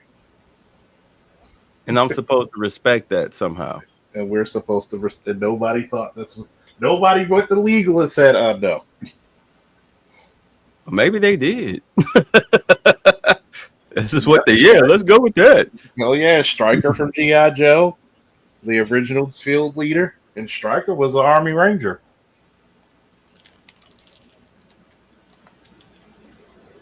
Oh, let's go back to my childhood of Cops. Bulletproof. If you haven't watched Cops, Bulletproof is the shit. Okay? That was the one guy, the criminals in I forget what this Future City or whatever the hell it's called. They didn't want Bulletproof. If Bulletproof came out the command center, it was just asses being kicked. Okay? You didn't want him. What's the dude from Galaxy Rangers, the black dude? He was the smartest one there. Hot Spot from Teen Titans. Yep. You left out the part where Hot Wing does magic. Yep, Hot Wing did he had abilities the other Silverhawks didn't have. Matter of fact, he actually saved them on several occasions by himself. Isaac from Castlevania. Oh, trust me, if it wasn't for that older black guy talking to Isaac in Castlevania, a lot of people, the whole world would have been, it would have been devastated. Castlevania. Okay, I did remember watching that. That was wild. That was good. Good. The animation was crisp, wasn't it? Yeah, you killed I am Dracula. You burned my wife at the stake. I come and show you my power and say you got 1 year to atone or it's all over for you. And instead you make a mockery of her death. He's like, I got something for you. I got something for you. Ooh, that just goes to show you how stupid folk. I mean, it just goes, yeah, it just goes to show you how stupid people are. Mm-hmm. They got everything they deserved for a whole year. This dude literally changed his ways. Changed his ways for his life. Meat. Oh yeah, by the way, here's a film I enjoyed. Anthony Mackie in the Netflix film Outside the Wire. Doc from Galaxy Rangers. Yep. Hey, Doc from G.I. Joe too. Not to be Anthony Mackie, yeah. Watch Outside the Wire. Anthony Mackie plays the hell out of this role. I love it. Okay. Just show it to me. I'm sorry, I'm still laughing. It took a human taco meat to change Dracula into being a nice guy. Well, you know, she was actually not afraid of him and was willing to, and she was the better part of humanity. But she was dinner. And any other part she would have been. But she showed that she was better than human. She was better. She was the better side of humans.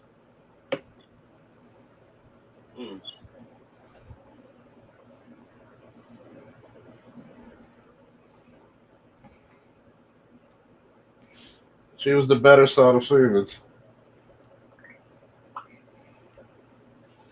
I think a lot of people forget that. She was the best. She pretty. You know what? His wife probably almost saved. She was actually single-handedly saving humanity.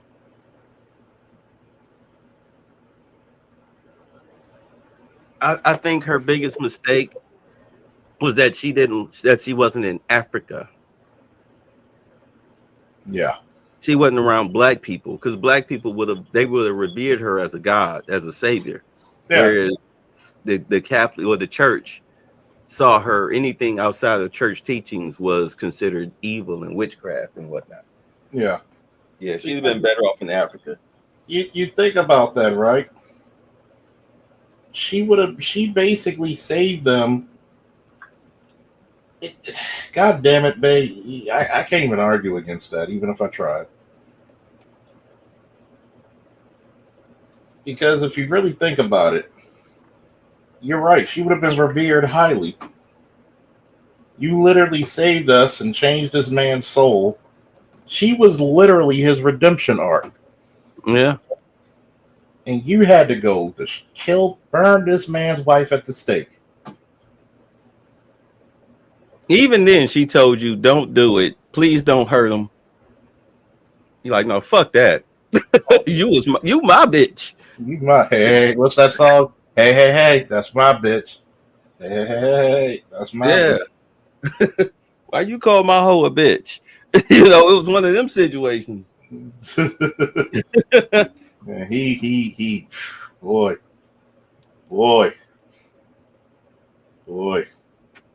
I tell you one thing. Don't you put your hands on my one? Don't you put your hands on my woman? Oh my God! What he unleashed upon them, boy. And here's the sad part: they deserved every bit of what happened. That's the sad part. That was the sad part. The reason why I said that's the sad part is because you really were rooting for Dracula. And I don't know if I was confused with my humanity on that side, because I was kind of rooting for Dracula, because you know what? If somebody would have done that to my wife, I would have done the same shit too.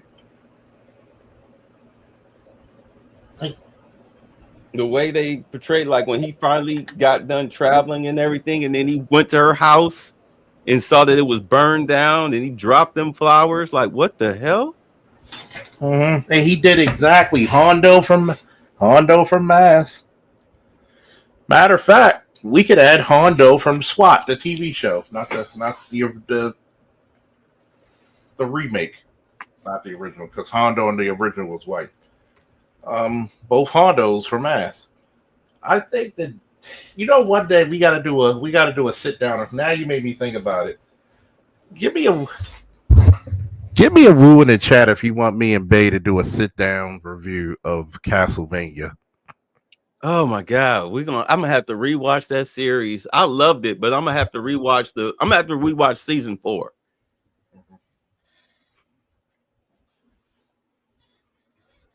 I'm gonna have to rewatch season 4.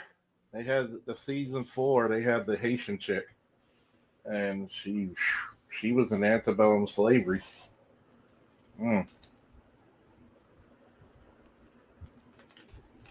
I'll tell you who I did like. I did like the hero.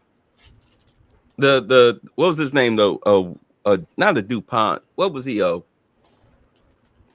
They hated his family because they felt that he was responsible as to why the demons and whatnot were coming after them. It's like, no, you idiots, we're demon hunters. You know, they reminded me of the principal in Buffy, Snyder. Yeah, it's like, you know who I am, you know what I do. Why do you hate me? Is it because of jealousy? Or are you really a force of evil? Yeah. And I really think that on a theoretical level, right? You look at this guy being Dracula, right?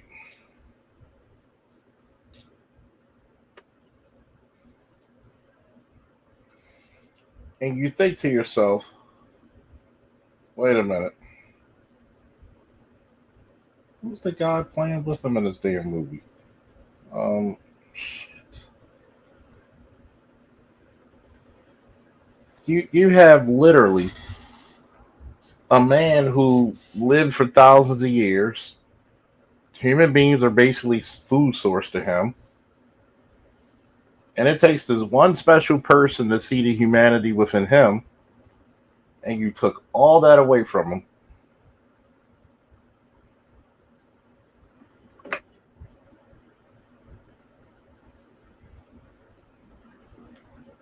And you think he's wrong for wanting revenge?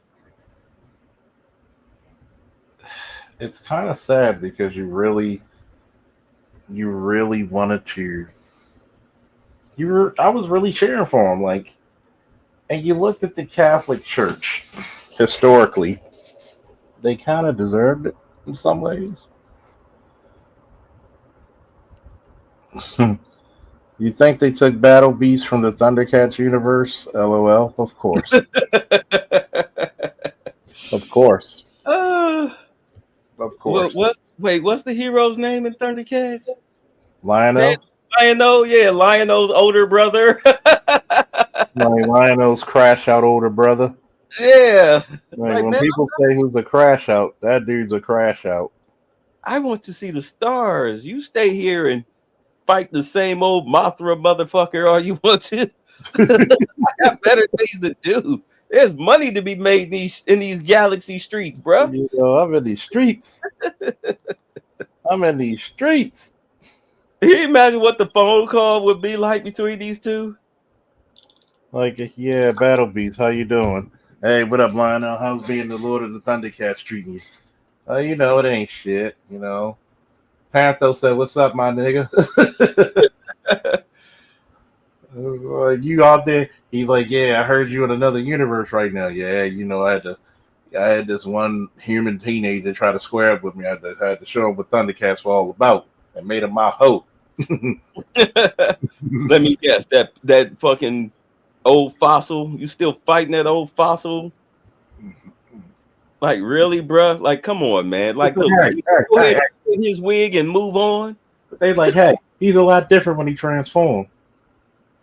It's like fighting. It's like with He-Man. Like, when you just kill Skeletor already. Cut his goddamn head off and find yourself something else to do. Oh yeah, did you see the Netflix He-Man yet? Hell no. Watch it. Why? Believe it or not, the first season, but the second seasons, the next two are better, way better. It's funny because they bring in Hordak, and you know who does the voice of Hordak? Keith David. Oh, okay. Yeah, we got to give Keith David his props too. Keith David played a lot of heroes, man. Yeah, and villains. Matter of fact, who was the Benjamin Sisko from Star Trek? I forget about that one. That's another hero. Oh, the leader of what was it, Deep Space Nine or what? Deep Space Nine.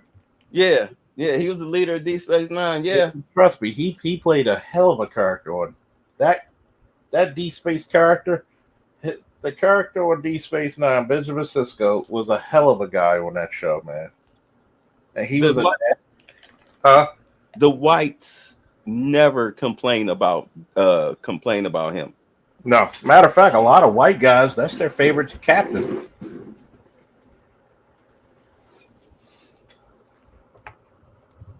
No, I hate his acting ability. I like his character development, but I hate his acting ability. The black guy on the Orville, who went from like working the bridge to being the head of engineering. I forget his name because they played him off as a goof, only to find out that he was highly intelligent. And he said some real shit. You know, speaking to the co-captain, the chick, Kelly, he told, his name is John. His character's name is John. He was saying that, you know, growing up as an intelligent black man, even on Earth, future Earth, he was like, you know, you lose friends. You lose friends and you get ostracized. So he always downplayed his intelligence. That's just true. That's a true black thing to do. Yeah. He but the guy that played him as an actor, his acting ability, it's like he's reading his lines. Instead of acting, he's reading his lines. Is it supposed to be like that, played up for spoofs? No, that's just the way he is as an actor. He's not a good actor.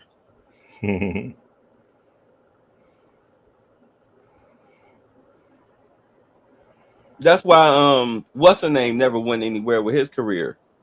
David Faustino, the guy who played Bud Bundy. Yeah. Because he reads his lines, he's not acting his lines. Go back and watch Married with Children clips. You'll be like, with that in mind, you'll be like, oh yeah, he's reading his lines. And notice everybody wound up having successful careers except for him. Yeah. Yeah.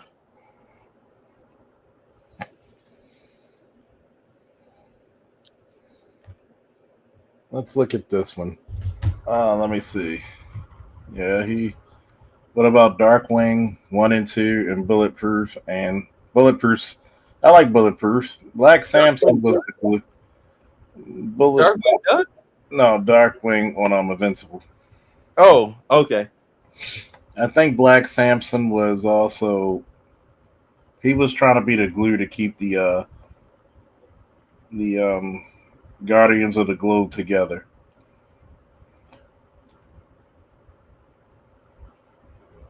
Yeah, he did play him in the 90s Fantastic Four cartoon, right?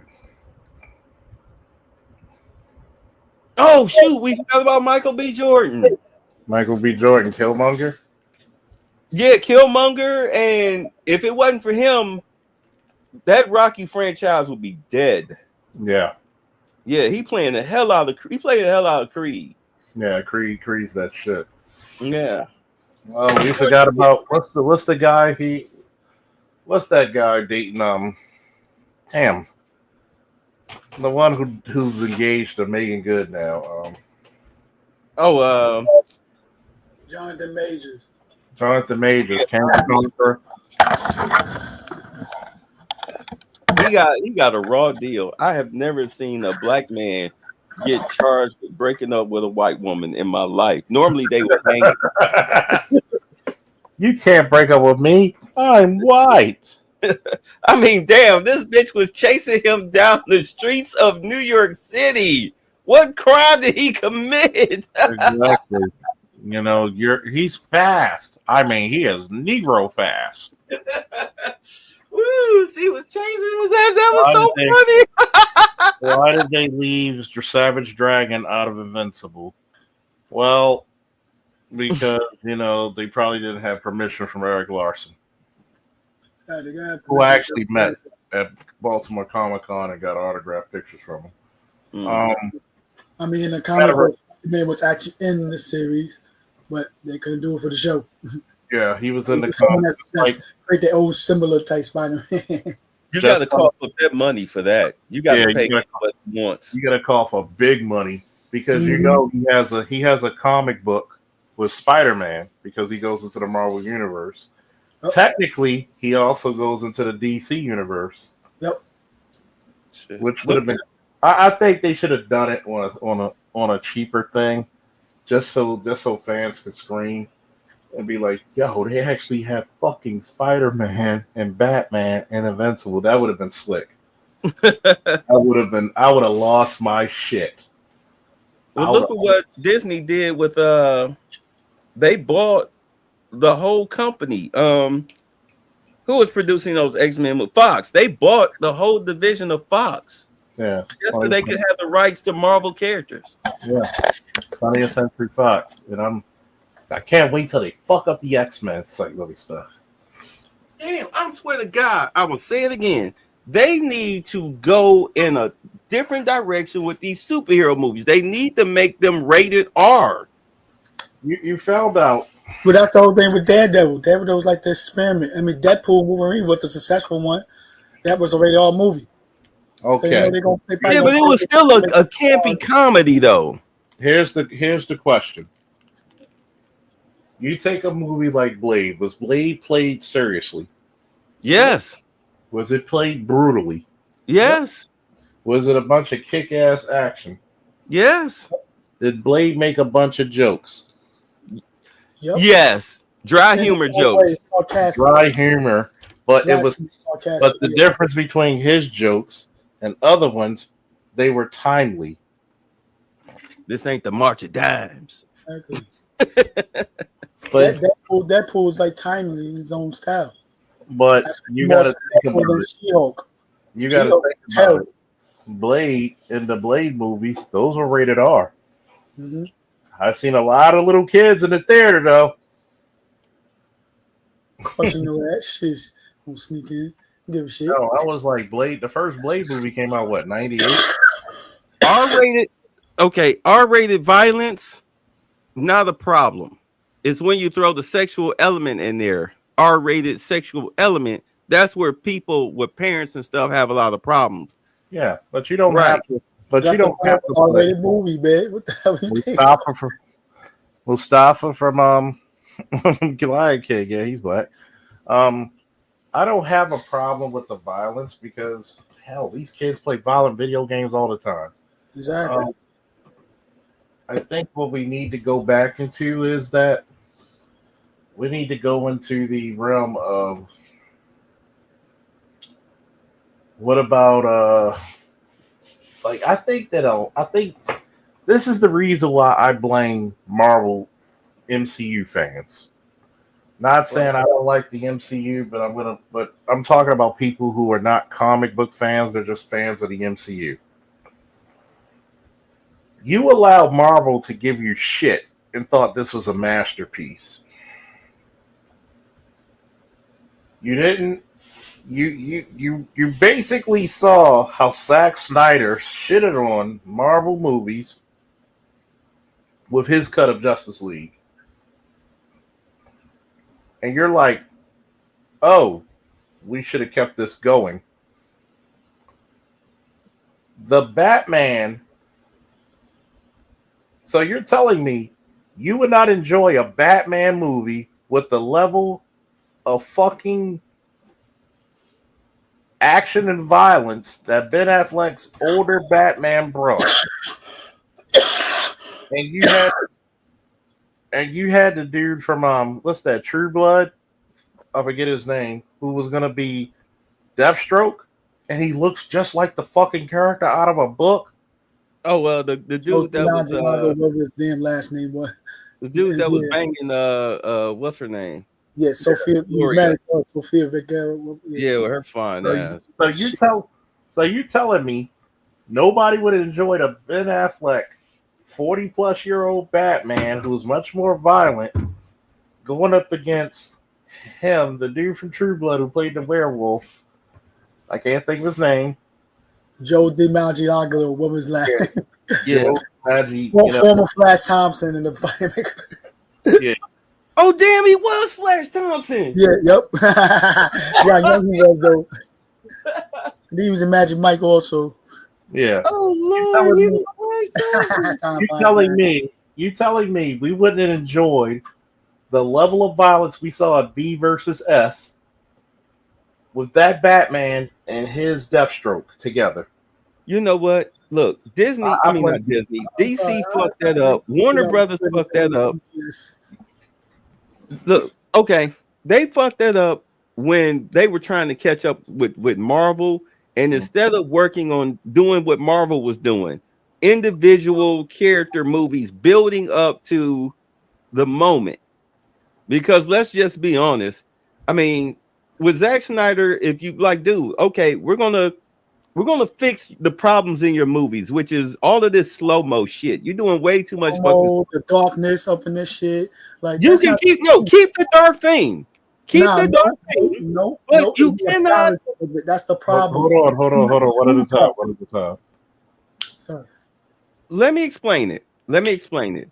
You keep the dark theme because although you are copying Marvel, you don't want to copy Marvel. You understand? Have your own color palette. Don't make it campy. You made it violent, but don't make it campy with your coloring. You know, that's why Justice League, what's her name's cut was garbage. The guy that ran out, Josh Whedon. That's why his cut was garbage because it was pretty much Marvel superheroes in DC. It was bright. Right.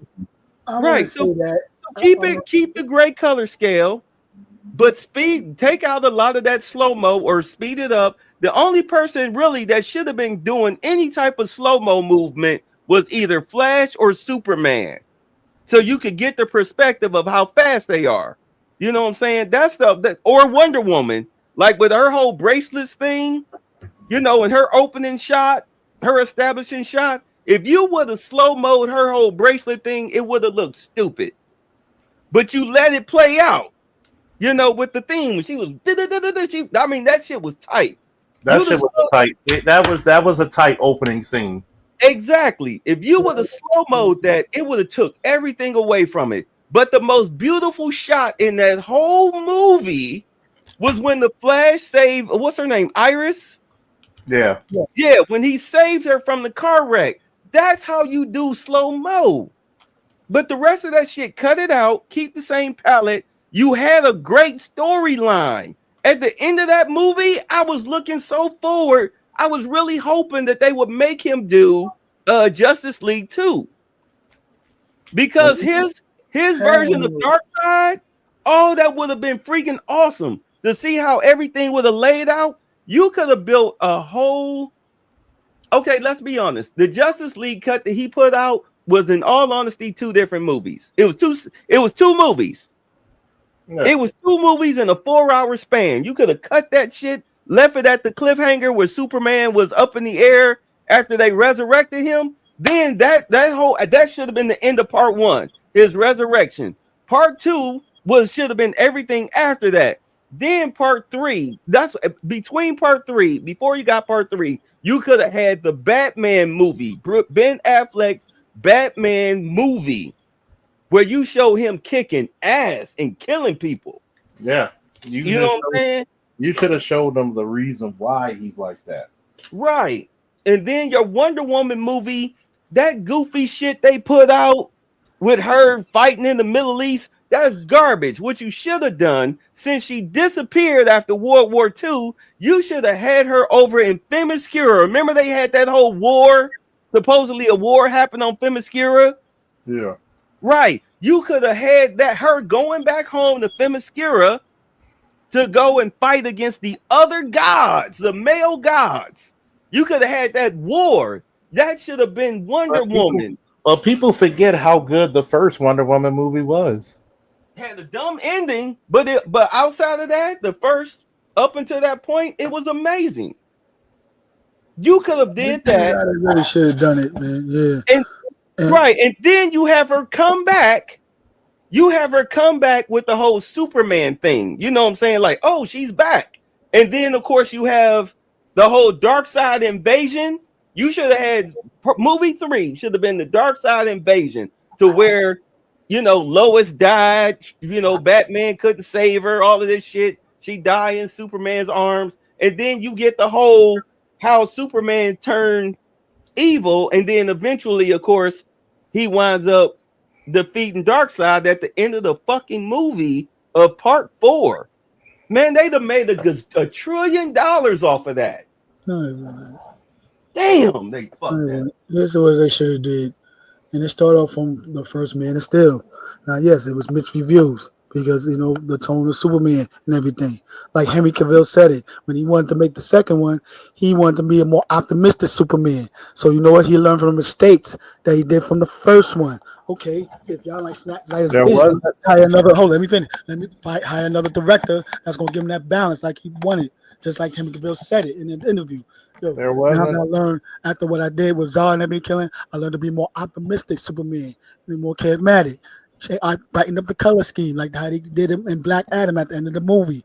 So that color scheme, how Superman's supposed to be. Have him smile a little more. People wanted to be around him. Because technically, he was always gloomy, doomy all the damn time. That's not Superman you want to be around all the time. That's the with a smile and everything. That's who Superman is. That's the and story. And then have another let him have it. Let him have it. Let him have another solo movie. But technically, I would say have him fight Brainiac and everything in this one.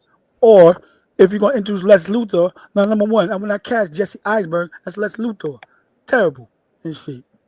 Now, if you want to bring Batman in it and everything, after Man of Steel 2, then introduce Batman in the third one, but not have them fighting, having philosophy fighting, like the world's finest. Then you introduce Joker in that one also, too, if you want to do it that way. Then he's fighting Lex Luthor in that one. They have a difference of philosophy. Yes, they might have a little bickery and everything, and stuff like that, just like I did that 3-part cartoon we saw. That was the perfect Batman Superman movie, world's finest. Not them fighting each other like they're in the Dark Knight and everything, because you know the way they pulled it out in the Dark Knight. I mean, in BBS, it was so overly forced. It was weird and shit. I'm sorry, it was overly weird. That was them trying to catch up to Marvel. You know, different philosophies. Batman is more experienced in fighting crime for years and everything. So, I mean, that's just like how the John Byrne Man of Steel run is also too when he first meets Batman and stuff. And then from there, then you introduce you loop to Wonder Woman, have him do an old solo movie and stuff like that. If you want to do a backstory of her like that, you know, that would have been perfect, like the Wonder Woman movie. But then not to have too much like they did the second one, how they always gotta go back in time. No, have the first one in the back time of origin, and then have a present day. Then the next one would be the Cyborg movie, and introduce him like that way. Then you know, Lulu to the Flash, and the next one, Aquaman. And then you know, if you want to, well, I guess if they wanted to bring in Green Lantern, they should have did that also too. Introduce Green Lantern and everything. John Stewart or Hal Jordan, one of them two and stuff, yeah. And then do a Justice League and everything. I think that was stupid how they killed off Superman in the second appearance. We don't even get used to the Superman like that. That was a stupid move. I'm sorry, Snyder or WB. That was dumb as hell.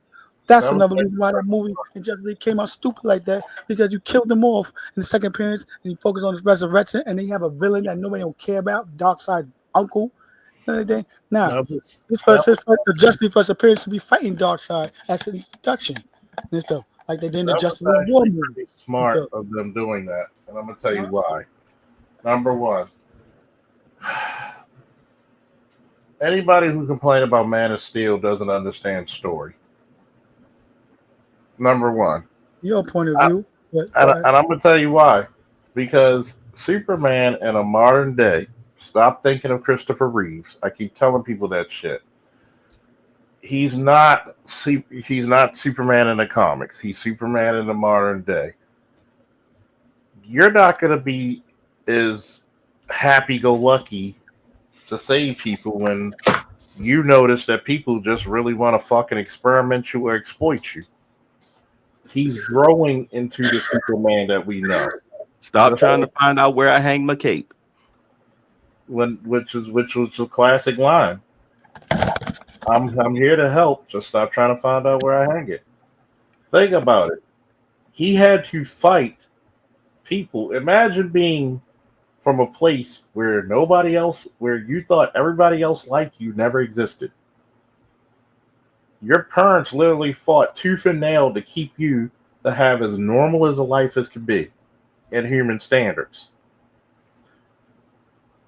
You literally saw your father, huh? Hold on. I'm sorry, but that was the downfall of that. The way that Jonathan did that with him, that version of Jonathan Kent, I don't like that version of Jonathan Kent. Period. In other words, he told him, Let him die.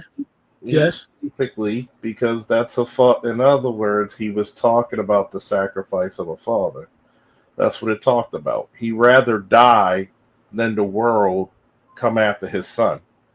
He Now, wasn't ready. he He wasn't ready. Now, He wasn't able to protect himself, especially as a child. that's a father sacrifice. And then on top of that, when you look at him, he's already questioning the word. When he went into the scene with the church, how did the pastor or the priest, I forget if it was Catholic or not, how did they react to him when he said they're looking for me? This is the funny part about that. Everybody in Smallville already knew Clark was different. It was an open secret. Right. Because guess what? Everybody's kind of grateful for him. Everybody's going to do a grateful for him. Because why? He saved everybody on the bus, but everybody kept his secret. They didn't know exactly what he was, but they knew he was different. Now, okay, Invincible is not really different from other comics. He just invokes the Spider-Man, like I said earlier. The Superman and Spider-Man complex. Yeah. You got to remember that when you look at Man of Steel, that was a coming-of-age story. You can literally take the superpowers out, and you pretty much have the story of the black man in America. Everybody fears you, everybody, but yet they love it when you do all this great shit for God and country, but everybody's still going to fear you, right? Insert. I said when they do Man of Steel 2, he learned from the mistakes he did in the first one. He learns his optimisticness. But that's the part about, you got to realize, this is the part about being optimistic. When he was in Batman v Superman, and he was loving with Lois and dealing with Lois, right? Lois was his attachment to humanity. Because when he wanted to help and change things, how did the world treat him? The world was not pretty receptive. That's the point of being optimistic, Charles. I'm sorry, I disagree with you. Half the world is always going to be against you, whatever or not. That doesn't mean you let it break you. They're not. He's so focused on one human being instead of being optimistic about everybody. He's not. I know that's the love of his life, but she's not the only important one out in the whole world. In other words, let me explain it. He's not optimistic because one, half the goddamn world doesn't trust him. And that's the The problem. other part of the world views him as a god. He doesn't want you to look at him as such. He just wants to be the guy that helps. He's still reeling from what he dealt with because it was like, what, a year when you go to their timeline? It wasn't that long ago, 6 months to a year after the Kryptonian invasion. So he's still trying to reel what he belongs. You're seeing him becoming the Superman that we know historically, the quintessential Superman. Even Batman was questioning fighting him. And when did Batman actually respect him? When he sacrificed his life against Doomsday. And then Batman's like, I think I might have fucked up. Here's where I sit with it. His father kept him grounded. His father kept him grounded in reality. Because, I mean, trust me, if it wasn't for Pa Kent, I mean, there'd have been a lot of dead teenagers with their faces caved in in Smallville. He would have turned into, who's that, the kid in the horror movie? Superman.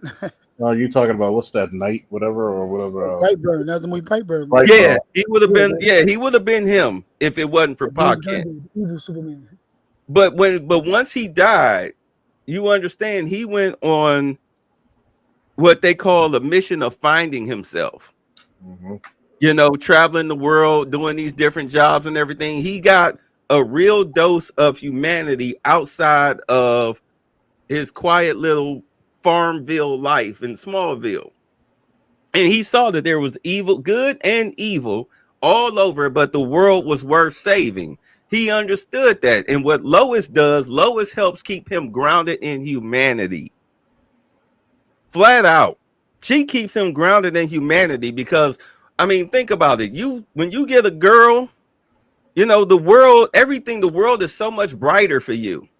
You know, you clapping cheeks, you hugging up, you know, you're sharing yourself, you're open, your guard is down. You take that away and you become especially somebody like a Superman, where everybody, I mean, literally everybody is inferior to you. Mm-hmm. Eventually you go the Mark Milton route. That was the problem with Mark Milton with Squadron Supreme. Mm-hmm. There was no human being that, especially a love interest, that kept him grounded. So therefore, he became a literal dictator. Yeah, he became a god. He had a god complex. Right. That's the beauty of Lois, is that's why this one little human being, she's extremely important to him. Thus, the world is important to him. Same thing with Dracula, with the Castlevania. That's exactly when you talk about full circle conversation. Why do you think when if she never died, you would have never had the issue with Castlevania? Matter of fact, because of her and Dracula's immense power, Dracula held back the hordes of hell by himself. That people forget that he was the gate. He was the gate. That's why his castle was able to travel interdimensionally. He was the gate. He was the gatekeeper. He literally held back hell by himself. Like, you might have had one or two people. As a matter of fact, I don't even think at that moment he was even drinking human blood like that. My nigga was on beet juice. And been substituted with a straw drinking beet juice. Or he might have got it a different way. I'm making fun. Yeah, I know. But I'm sorry. Let me before this goes out of my skull brain. Al, I'm sorry, I called you Al. Mel, you're right though. They should have got a different director for Superman. You could have gave Henry Cavill the Superman movies that he wanted. You could have done 2, maybe 3 Superman movies, and then at the end of either the second or the third one, that's when you jump into Justice League 3. Because the whole point of Justice League movies, just like the Avengers movies, is that everybody comes together to fight, you know, a supervillain. And that's what made the Avengers Marvel in the first phase so magical. It has not been done like that because it was a build-up. You got different characters introduce, get to know them. Then you got to put these characters with different personalities to work together in one big threat and stuff. Just like Right. they So have their differences, but it was never put like that before together. That was Warner Brothers' biggest mistake, trying to play catch up instead of learning from them. exactly, In because their way, in their you pace. could have hired who's the guy in charge now? Gunn. You could have hired James Gunn to The other do dude, the Flash movie. You just said the key factors right there. They had too many damn Indians in the damn seat with Warner Brothers instead of having one studio, just like David Zaslav had to do when he took over. We're gonna create a studio and have two people run it, just like how Disney did with Marvel. And that's the best thing he did right now. Even with Marvel, right? Look what happened with Marvel. Now with Marvel, yeah, I understand with Marvel now. This was a different change of leadership and everything. I understand that, Charles. Yeah, different change of leadership when what's his name, Bob Iger left and Bob Chapek took over and took half of Kevin Feige's power away and just treated his products like instead of quality. But that wasn't treat his. it as another product. Wait a This is minute, product hold on. That's not why Marvel sucks. Marvel sucks is because he took away the key component that made Marvel great and put him over with Star Wars, and that's Jon Favreau. Because Jon Favreau is the nerd. He knows both DC and Marvel and Star Wars. You took away the key component that made the movies hold together because he made them be as close to the comic books as they could get. And this is why DC was trying to hold on, peep this. Peep this. Hold on, peep this. DC, before they hired James Gunn, do you know who they wanted as a showrunner? Who? Jon Favreau. Yeah. They were trying to lure him away from Disney Star Wars, but he was like, no, I'm going to fulfill my contract here. But Kathleen Kennedy kept fucking with him. But before he could even decide to make the jump, they went ahead and hired James Gunn. They hired James Gunn to be their showrunner / movie director. And I think that was a mistake because James Gunn does not have a comic book head up under him to guide him like, no, do it like this. People love this, et cetera. Why you think they know about comic books? Superman movie with Crypto and the costume and everything. I have no problem with Crypto being there and everything, all these superheroes. It was put together right. Because that's the whole point of this new Superman movie. It's about hope. A man that still has a hope of optimism and still being happy and everything like Superman is supposed to be. It's not. It's dark times. Sorry if you hear a beep in the background, y'all, from me. Yeah, that's from me. Yeah, damn car's right next to my window. That's not. Oh, no, it's cool. Somebody trying to steal somebody's. That's the point of this Superman movie, which I love. Wait to see this and stuff. Somebody trying to steal somebody's cutlass. Caught in the background, man. Sorry, folks. Somebody trying to steal somebody's 86 cutlass. I don't know who's beeping in the background. Right. It's the fact that when you look at James Gunn, and people are going to point to Guardians of the Galaxy. The only thing about the Guardians of the Galaxy that worked is because nobody knew who the fuck the characters were. Exactly. He made it work. And Chris Pratt is. You didn't have the margin of error. You had a very big margin of error. Nobody knew who the fuck these characters were. What? You can write them goofy as shit. But Drax the Destroyer is not a goofy ass character. He's not a stupid ass character. At least the new one wasn't. Drax the Destroyer. He has his Hold on. Here's the fact of the matter. When you have Guardians of the Galaxy, nobody knew who the fuck they were. You could do a lot. He had a lot of fucking cushioning under that. It's not like he was given like a Spider-Man movie, or legacy character. You had a team of unknowns, basically.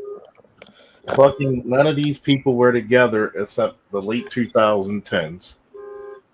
Then on top of that, the wisecracking shit does not hold well for characters like Superman and Batman.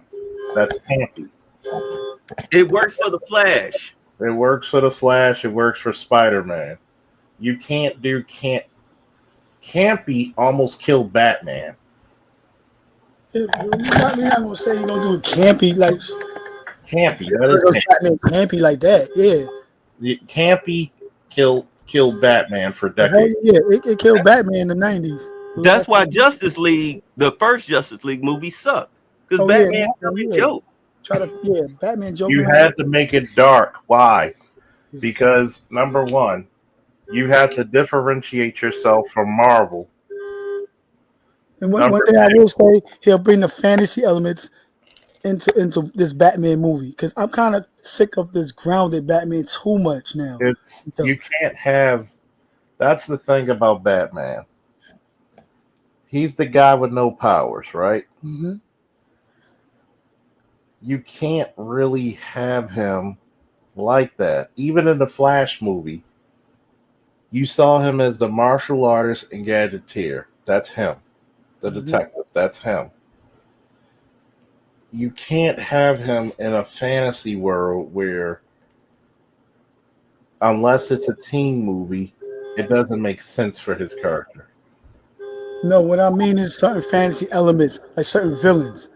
We haven't seen villains like Clayface, Mr. Freeze, villains like that in a while. You realize the last two Batman solo movies, the Nolans and the new Matt Reeves movie, it's been grounded, so grounded. Now, I don't understand that word, but Batman's more than just a grounded type character. He got fantasy elements in it also, too. They'll show at a grounded type style. What's Batman's best stories? What's Batman's best stories? Hush, The Killing Joke. You got Hush, the Hush storyline. You got the death of the family storyline, the Court of Owls. Ra's al Ghul. That's one. And none of those are basically. You don't have a lot of his best stories. You don't have a lot of that supernatural elements to it. Actually, you do in those stories. The Court of Owls with none of the zombies from the lake. Going back with a pit. But you can explain that. You could explain that. Hush had Clayface in that movie also too. But guess what? You can explain that away easier. It wasn't overly that. That's what I'm saying. You don't have to overdo the fantasy, but they're taking it too much fantasy. But he's part that also too. Like certain gadgets he can have that's more high technical because that's what he is also too and stuff. That's what I'm saying. His best story. Certain other villains than like certain grounded villains. Like I want to see a Mr. Freeze in it. I want to see Clayface in this. Clayface. You don't want you really don't want those characters because it's not. It's not going to be. Those typically are not going to be good movies. It's going to not going to be like Arnold Schwarzenegger. So stop thinking about that because it'll be done right. So I'll definitely want to see a Mr. Freeze because everybody. Matter of fact, you ever seen this TV show? Of the new Batman TV show, Cape Crusader. We had that version of Clayface. That episode, very good episode. And it's like this: you're going to tone him down anyway, so you're not going to get the same Clayface as you did in the Batman animated series. You're not going to get Mr. Freeze. I can see, but Clayface, you can't do Clayface without it looking like Spider-Man. With the Sandman, it would be campy. It's going to be campy. Not really. If you're going to hold on. If you're going to do Clayface and like a Clayface or a Killer Croc, you can't make them campy. You have to make these guys like, Clayface would have to be an actor who's like a master of disguise or something like that, and Killer Croc would have to be like some workout dude, almost like Bane. He's got to be. That's like a horrible.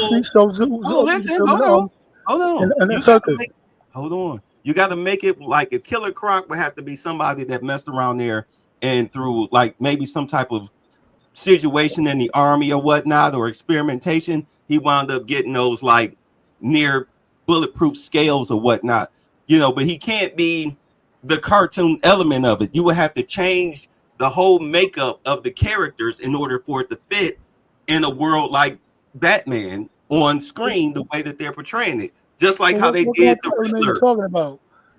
Okay, look at how they did the Riddler in this last Batman movie. He wasn't no Jim Carrey. What you get when you mix the cheese with a bacon? Like that. You know, right? You would have to do it like that. You would have to ground it more so in reality. That was perfect.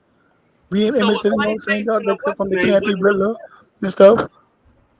It's like, for example, right? What's some of the best Wonder Woman stories? I kid you not. I don't really know much about Wonder Woman stories that much. Challenge of the Gods. Yeah. What was the other Lost in Paradise Lost. That was the one in the 80s, and if we imagine the origin. Yep. Yeah, that one. You got the I forget what the title is when she goes against Devastation. So you got with her you can get sci-fi with because she's a sci-fi type of character. Yeah, she's not grounded in reality. Yeah. You gotta think about it. It's not gonna play well. Even with Spider-Man, you can go with so much like the Electro character. You feel me? Luke Cage, you could go with so much where you're gonna have to introduce other characters. Even when you look at the Thor movie, the original Thor movie, right? Thor is a big, strong guy, even without the hammer. He's and they played the part where Hawkeye has a bead on him with his bow and arrow. He's in the comics. He's 600 pounds of muscle and bone. Mm-hmm. His arrow wouldn't even at that moment. That arrow wouldn't even kill him. It would probably piss him off. Even when he's going, huh? Would he even penetrate the skin? Would it penetrate skin or something? Yeah, he could survive and walks in the sun. Like, of course, even Marvel had to tone that. See, this is the crazy thing about Marvel, right? Marvel pretty much destroyed Thor for me.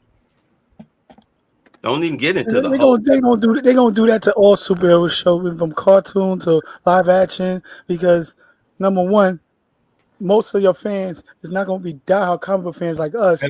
They're trying to attract non-comic book fans, so they have to dumb down their powers so that they could have. Here's the part. But here's the part I'm saying, right? Thor should not have any problems. Like, Thor's best stories usually are post Ragnarok. Mm-hmm. Okay? This is how you destroy the Thor character mythos, right? Love and Thunder, which was, oh God. Yeah, they overdid it in that one. Go ahead, because I have himself. Your theory. They overdid it. Love and Thunder, Thor, number one, Thor the God Butcher was supposed to be a dark movie. Thor, Love and Thunder should have been dark. You could have made 2 movies out of that shit. You know that, right? Mm-hmm. Number one, I love Jane Foster Thor because it actually stretch out his story, the mythos of Asgard and Thor, a lot more. I have no problem with that one, yeah. The story in the comics were great, believe it or not. I thought it was going to be some woke shit, but they actually helped the story even further because she dived deeper into things. You're supposed to see a brutal challenge against literally a guy who calls himself the God of Thunder. Who's better to challenge him than the God Butcher? You only kill one god on screen. And the funny about it, he killed these low-level gods that no one even freaking heard about. You basically had,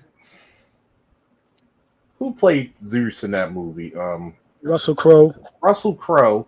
And you seen the alternative scene of that one also too, Charles? I don't mean to cut you off. You see, they did 2 different scenes of that. When one scene, he's actually teaching him how to use his lightning like he was like a father figure type that shit.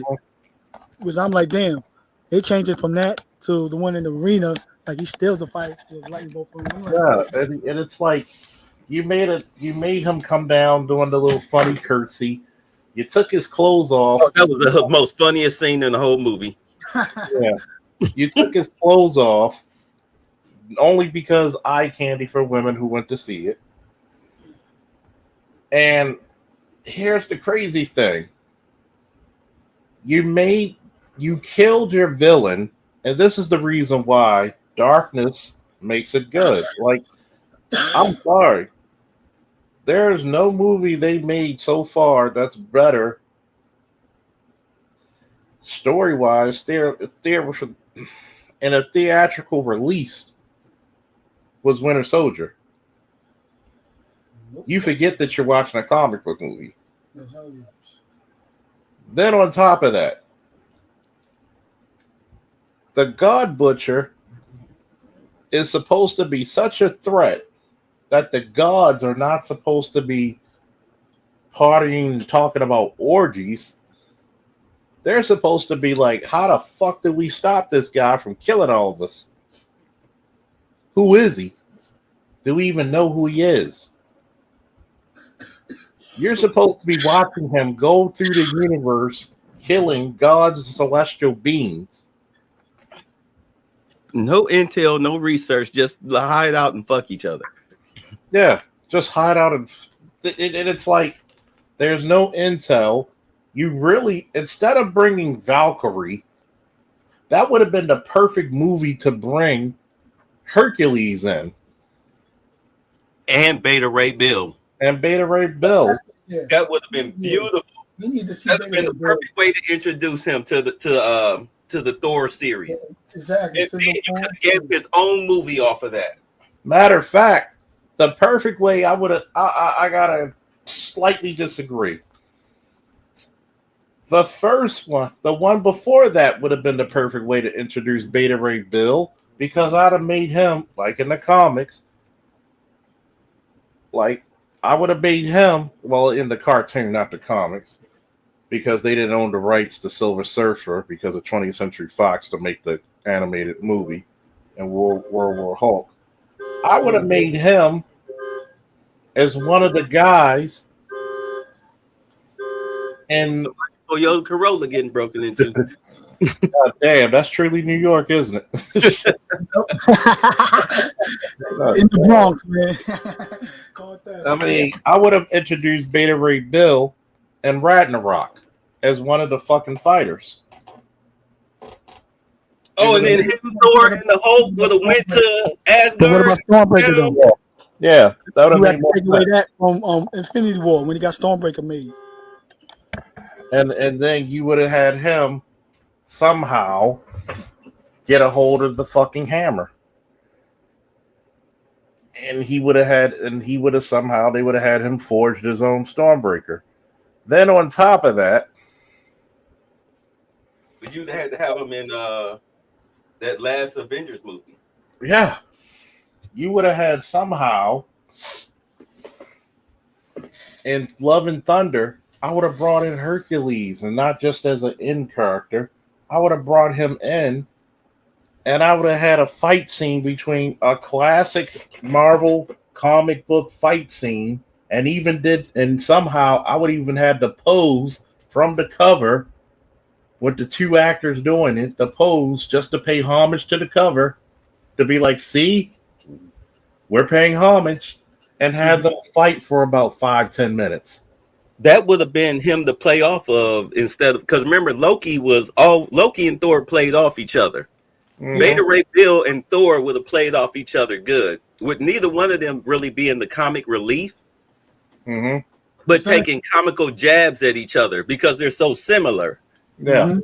yet different. I would have had the fight between him and Hercules, because in the prior movie, you already would have had the fight between Beta Ray Bill and Thor, and right before you would have went with Hulk, and would have made sense. Now you're like, okay, we got Hercules because Hercules is a Greek god, since we already got Zeus still around. Oh, and you would have had, and guess what? They never met. he would have had Stormbreaker, and he would have been like, "So you must be the God Killer," because we keep seeing people with hacked off limbs, which would have played off like, okay, this guy might have been the guy killing people. Can you picture that? The 2-on-1, Beta Ray Bill, Thor versus the God Killer on some Darth Maul shit. Yeah, Where you had Jane Foster helping to save the kids instead of the kids becoming that ridiculousness. It was funny, but it was ridiculousness. But Jane Foster could have been the one protecting the kids, helping them clear out while Beta Ray and Thor was doing their thing. And you could have had them getting wounded even. And you still could have had Jane do her sacrifice. Mm-hmm. She could have came in at the end to stop the God Killer, and then have her do okay. Like at the end of the movie, Thor told God Killer, "I'll take care of your kid. Don't worry about it." That could have been Jane, and Jane could have been like, "Hey, look, this is my dying wish." And then you could have ended the movie with Beta Ray Bill, him, Thor, and the little girl going to do what they do. Am I making sense? Yeah. Man, will you tell them to put their car in the house? No.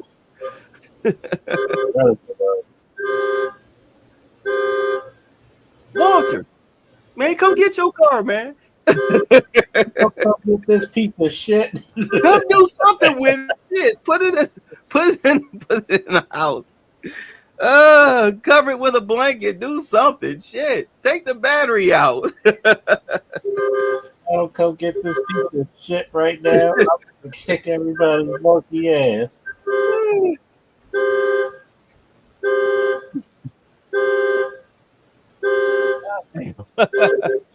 No, but as far as like Thor himself, though, like the first Thor movie, it was too Shakespeare-ish. Yeah. You know what I'm saying? Thee and thou and there. He was so stiff. The second movie, which people didn't like, I thought was better. Yeah. It had a better storyline because it actually gave Thor a real challenge.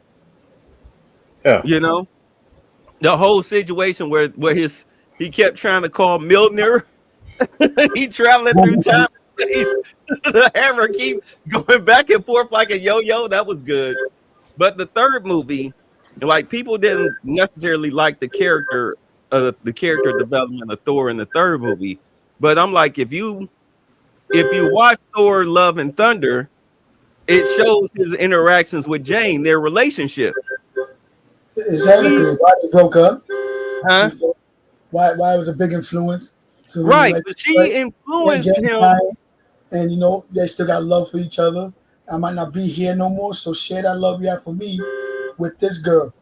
But my thing is, like Thor Ragnarok, the reason why his character was like that was because of his relationship with Jane. Jane brought out the humanity in him. Yeah. Because remember, their relationship was between the first movie and then it was done by the time you got to the third movie, right? Yeah, The third movie, they had broken up. Come to find out, they had been living together and everything, right? Yeah, we didn't know why. Right, but you see the third movie being on Earth so much. Hold on. Yeah, him being on Earth, him living with her, whatnot, it changed his whole. He was no longer, stick up his ass. He was more. He had humanity in him. He acted like a real human. He no longer had to pretend like he was the future king of Asgard and had to keep up appearances and everything. So he actually just let loose and was just a regular person. Yeah. That's why I love Thor Ragnarok. That's why I love his character. His character change in Thor Ragnarok. This character even finalized in Avengers Endgame. Why he passed the King mantle? Like, you know what? King's not just in me no more. I'm always want to be a protector on the world. Right. He didn't really want that shit. Valkyrie, you the one that pulled us together. You the one that's supposed to be ruling me. My position is a protector, and I embraced it. Right. Plus, if you're going to be the leader of Asgard, which is now on Earth. I don't have time to be, sitting in board meetings and signing shit and everything. Here, bitch, you do it. I gotta go fight rock monsters and shit in space. I don't have time for it. So here you go. Call me if you need some big shit done. You not sure? You call me. Yeah. You call me. You've been out of the loop for a minute. You're not familiar how things operate on Earth. I mean, goddamn, you turn the place into a tourist attraction. Whatever. I guess you got to pay the bills. Whatever. But if you got some big shit going on, you're not sure, the government is breathing down your neck, give me a call. I'll handle it. Exactly. Right? Yeah. I mean, you got to think about it. Man, just give me the coordinates. I'm sending a drone strike to that video. I'm just going to say this. There's a lot of missed opportunities in the ethos of Thor where everybody's a Beta Ray Bill fan. We know that goddamn, if Thor is coming, and you showed him in the statues of the champions of Beta Ray Bill's face. Matter of fact, I wish I could show you. I have 2 fucking figures of Beta Ray Bill on my fucking nightstand right now. Everybody likes Beta Ray Bill, aka Space Thor. Horsehead Space Thor. Because Beta Ray Bill is the one thing you never seen in the movies. The ride or die friend of Thor. There's nobody in the comics more ride or die than Beta Ray Bill. If Thor's fighting, Beta Ray Bill shows up. He doesn't give a fuck what's going on. He doesn't give a fuck if Thor's wrong. He has Thor's back. That's all he knows. He is definitely he's Mouse from Mo Better. Is it Mo Better Blues? No, what's that movie? Remember when Don Cheadle played Mouse? Yeah. In that it was a Denzel Washington movie set back in like the 30s or 40s. He was a detective. Yeah. And Don Cheadle, for those Don Cheadle played like his ace boon named Mouse, and Mouse was killing people left and right. Remember, he told them, "Hey, keep an eye on this guy. I'll be right back." He was like, "Okay." So then they came back. It was like, "Well, where's the dude? Like, he right here." Like, well, why is he dead? Well, you told me to keep an eye on him. He didn't tell me to keep him alive. He choked the motherfucker to death. That's Beta Ray Bill. That's Beta Ray Bill. If he saw him fighting, matter of fact, Beta Ray Bill in the comics, when Thor was unworthy, he was willing to give him Stormbreaker to get his powers back. Mm-hmm. That's how down he was. Where's Richard? Huh? I'm sorry, man. They don't know Thor so much. I remember it's comical when Thor had to fight the Hulk, and I think the Hulk had to get the Odin Force, and Thor had to get the All Father, whatever it was. He knew Thor was all the fights that him and Thor had. Thor was holding back.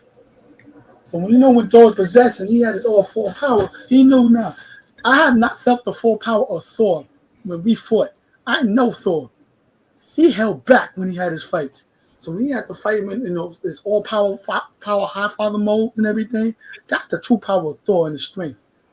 Yeah, that's why Loki was like, when he saw that, when he heard that crack of thunder, he was like, "Oh shit!" Like, I'm familiar with that. Mm-hmm. He's like, "You're afraid of a little thunder." That's why he was like, "You're afraid of a little thunder?" He's like, "No, I'm afraid what comes after." Exactly. It's called an ass whooping. That's why I thought. Mental proportion. That's why it was so funny when Tony Stark and all his hubris thought he could take Thor, and when he grabbed Thor grabbed his wrist, and he started crushing the suit. Like all was like, Argh. That was like, I'm gonna tell you, y'all might agree, the best Thor we ever had in the movies was the last 30 minutes of Infinity War and the first 30 minutes of Endgame. Yeah. Like, dude, like, you can't even beat Captain America. He kept telling you several times, put on the suit. Put on the suit. Stop talking, Tony, and put on the suit.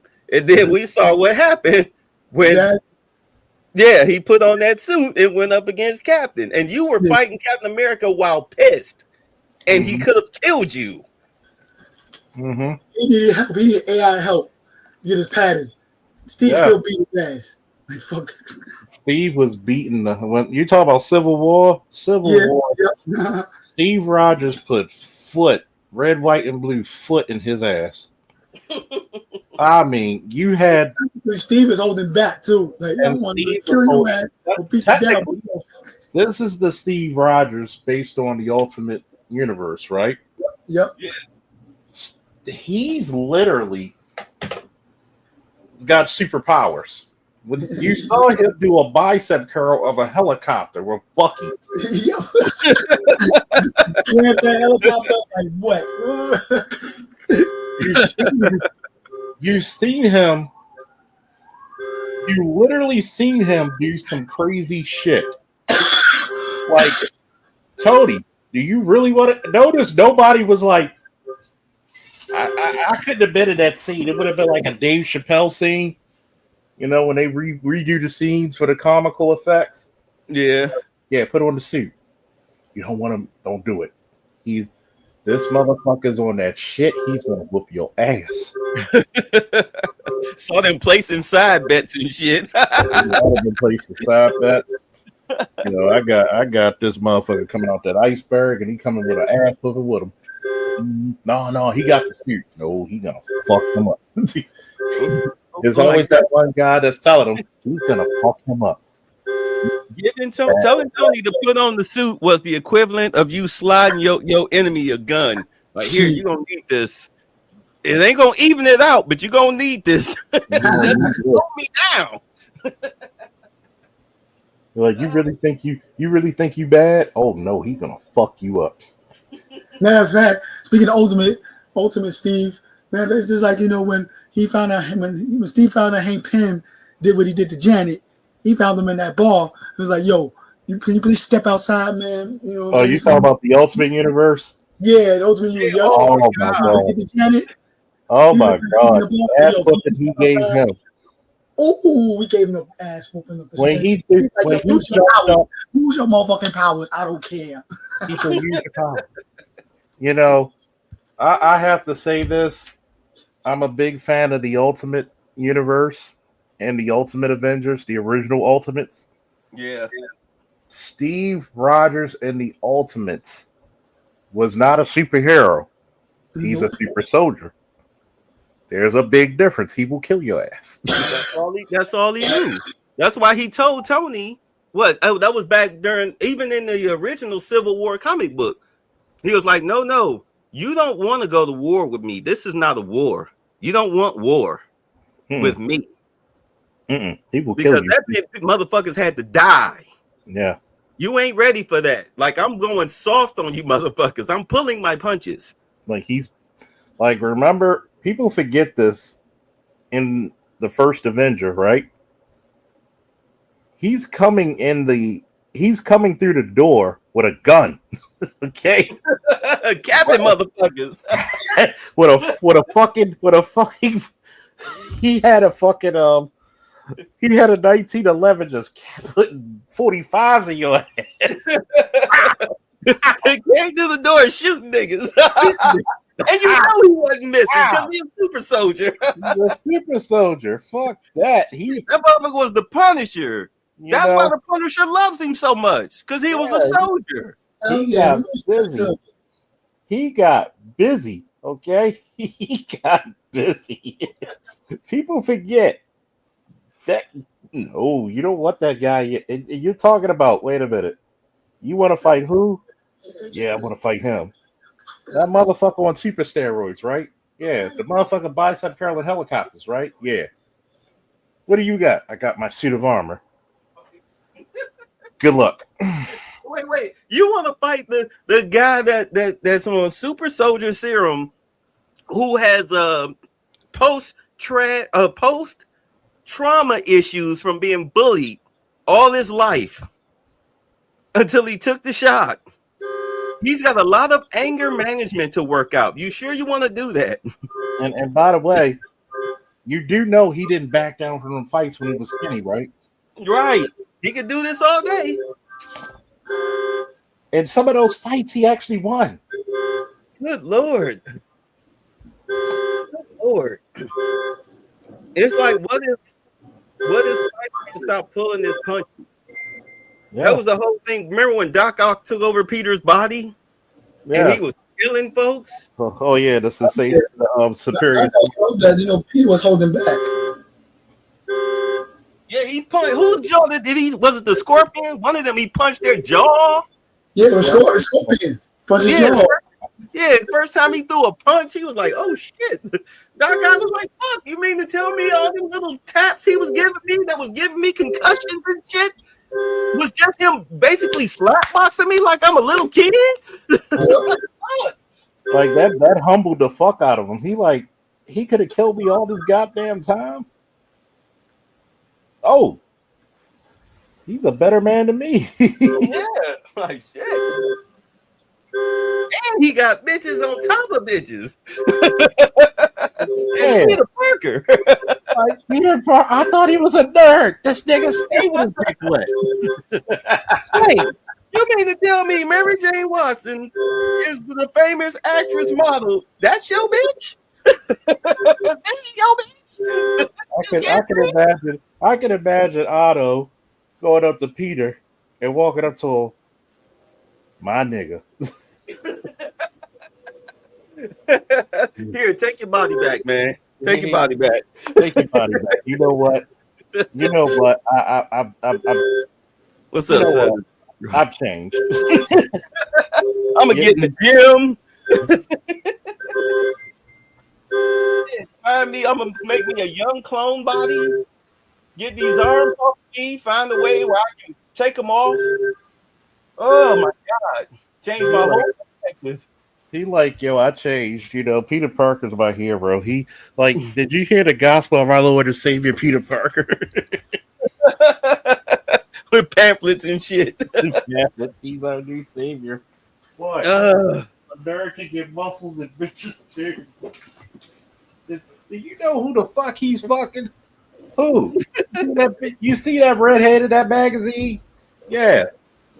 He frequently visits his dick inside of her. Shit, the bitch is dying from uterus cancer. She can't understand why. He's just like, wow. He's like, wow. Let me stop. We done got pervy. We so nasty. No, but yeah, I know they the writers suck for that. Yeah, they I swear to God, they destroyed comic books. But I mean, you look at the state of DC. I think that James Gunn was a good hire, but I think he needs to outsource. I really do think that he needs to go from like directing all the movies to start outsourcing them to certain directors. Like, hey, look, this is my vision. All right, this is my vision for the movie. Let me read your script, but I need you to stick to my vision of how I feel these characters should go. He needs to hire. No, that's what he's doing. Yeah. So like, yeah, he's already directing the Superman movie because he wants to. It's like the jumpstart off this new universe. Okay, stuff. I like so that's it. After this, yeah, the new Batman movie in this universe is directed by Andy Muschietti. I forgot to pronounce that. The dude that directed the Flash movie, which I feel that's a bad choice. But okay. Well, yeah. Another person directing the Supergirl movie. Miller. Yeah. He still has a vision. He still has the vision, but he has different directors. He's going to just jumpstart this universe by directing the Superman movie first and stuff. Because this is going to determine if this universe is going to be successful. So it's up to the fans to go see and support it. They ain't got to make $1 billion, but at least we could get to a point that, you know what, the critics have a high positive review of it. I'm like this. I look at the Superman movie like I look at the Anthony Mackie one. I'm gonna support it because one, that's a brother on film. Give that brother his money; he earned it. Number two, if you don't support the Superman movie, you're not gonna get too many Superman movies. Yeah. Right. Maybe it's a good Oh, go story. ahead. Maybe they'll change the costume eventually. I pray to God they do because that shit is like killing me. For some reason, everybody likes my story on Facebook. I wonder why. I had to go look. This is what I like. Or This is your what phone I and look real quick, and you'll see why. all right. That's what we did. Uh-huh. But I tell you what I would do, I would definitely keep the Robert Pattinson Batman situation. I wouldn't change directors. I would tell them give me 2 more movies with 2 more villains, 2 different more villains. Whoever did the Flash movie, oh my god, I don't even know where to begin. Yeah, that's the guy. That's the guy that's gonna be directing the Batman Brave and the Bold. That's why I'm like, and shit. I don't really agree with that. Exactly. I'm like, You know, this one finally gonna have Robin in it, the Damian Wayne Robin though, but finally gonna have Robin in this one. I mean, if you're gonna go Damian Wayne, you have to have a Nightwing. Yeah, he said himself also too. He's gonna introduce the Bat family also. So yeah, Nightwing will make an appearance and stuff. Yeah, start seeing the Bat family more and more. That's probably why we seeing also too with Superman family. You're not just seeing, Crypto, but also Supergirl. Like, yeah, he's gonna expand his universe. Like, gross. Damn, looking call for, man. Charles? Please turn that call on more from the outside the window. Sorry, folks. Charles, what am I looking for? Huh? Because this chick with these nasty ass tattoos. Ooh, no. What am I looking for? No, the story. Like all these chicks quoting on my story for some reason. Uh-huh. Your story? Oh, and videos? Yeah, the story. Okay, I see one with those videos of Charles's videos. Okay. On my Facebook. Which one? What am I looking for? The story on my Facebook. Everybody's quoting on it. Like, yeah. All right, hold on. All right, let me scroll. Ugh. I swear to God, women with a bunch of cards, It's in your shorts. bunch of tattoos, they look so unwashed. Ugh. Oh no, not the Ren and Stim. Oh, not the woman. Oh my God, what are you doing? What are you people doing? Wait, what are you talking about, Charles? What are you talking about? It's some funny shit. But Is it in your page, your YouTube on my page? on my Facebook. I'm trying to find it. I'm okay. 21 hours ago. Damn, you be posting up a goddamn storm. 21 hours ago. On TikTok. You might as well post on TikTok, Charles. You make some money over that. I'm halfway down the page. Let's see. Okay, is it after the one I sent you? After I tagged you? Yeah, Or it's before? in the actual stories. So it's funny as shit because a lot of times when you see this shit, I always look at it like, okay, you know, women are just as shallow as men. I see. Oh, they got Jane Foster. I could get that overnight. Oh, $14. Oh yeah, don't forget to go. Even though I do support my local comic book shops for action figures, since I have an action figure addiction right now, go support your local. Surprising. I don't see it. Am I on drugs? I don't see it. I'll post it up later. Wait a minute. Let me go. Hold on. Let me just go to Facebook, period. And then let's see. Okay, stories. All right. Okay. All right. Let me scroll through these. Let me see here. Facebook is just so weird. They call themselves trying to be easy interface, but they're not. They're trying to be hip.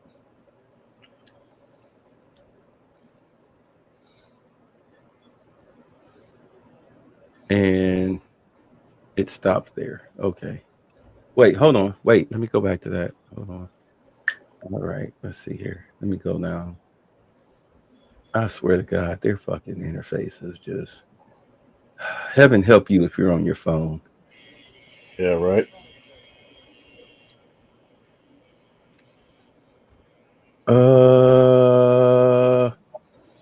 I see nothing from you. I see absolutely nothing from you. Let me check archive. Oh, it took me to my shit. Never mind. Yeah, I see nothing from you, sir. I'm sorry.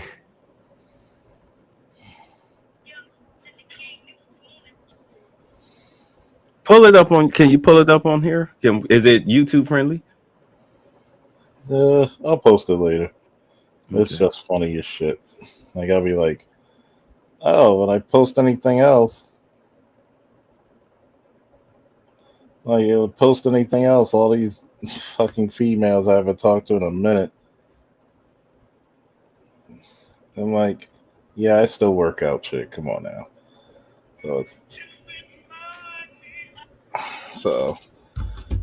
What's another comic book movie? I haven't seen the He-Man shit yet. I'm scared to look. Like, does the person actually look like a He-Man character? Yeah.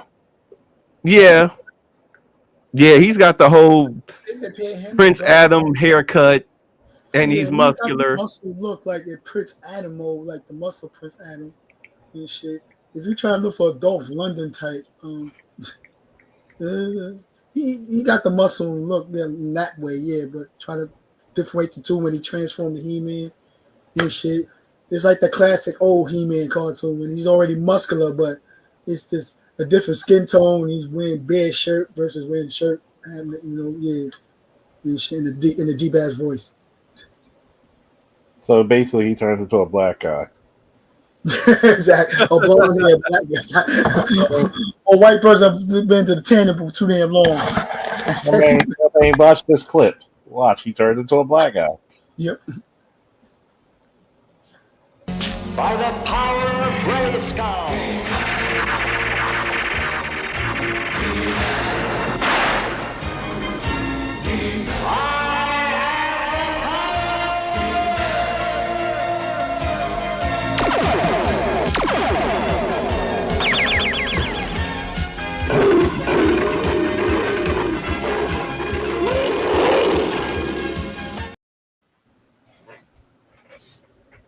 Oh, that's funny. I turn into a black guy.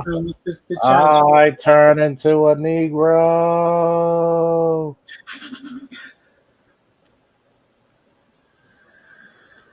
I'm still looking for these pics that y'all said. Oh.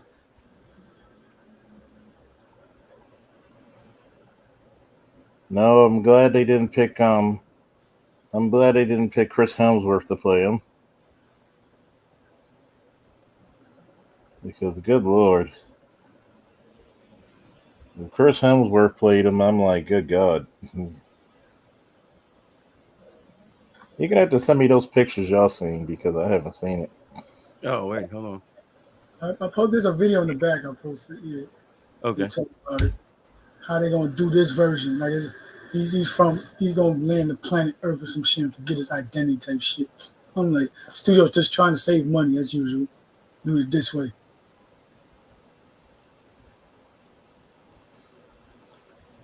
That's why I'm afraid when they make the Thundercat movie, man, they gonna fuck that shit up too. And Henry Cavill he's filming the Voltron movie also too. So I'm like very worried, so worried.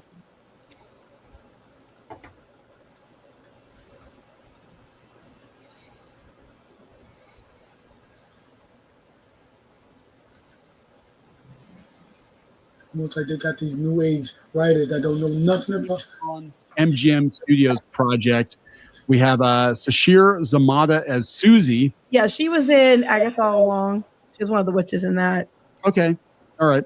So that she's not going to take a role where she's only in it for 5 minutes. Probably not, no. If she was in Agatha All Along and she was like a main character, because I didn't watch much of Agatha. I saw it. I kind of like looked over your shoulder as you were watching it here and there, but she's not going to take if she's only in it for like a couple of minutes, right? So I think they're going to spend a lot of time on Earth. As this John Zhu Zhang as Ram Man.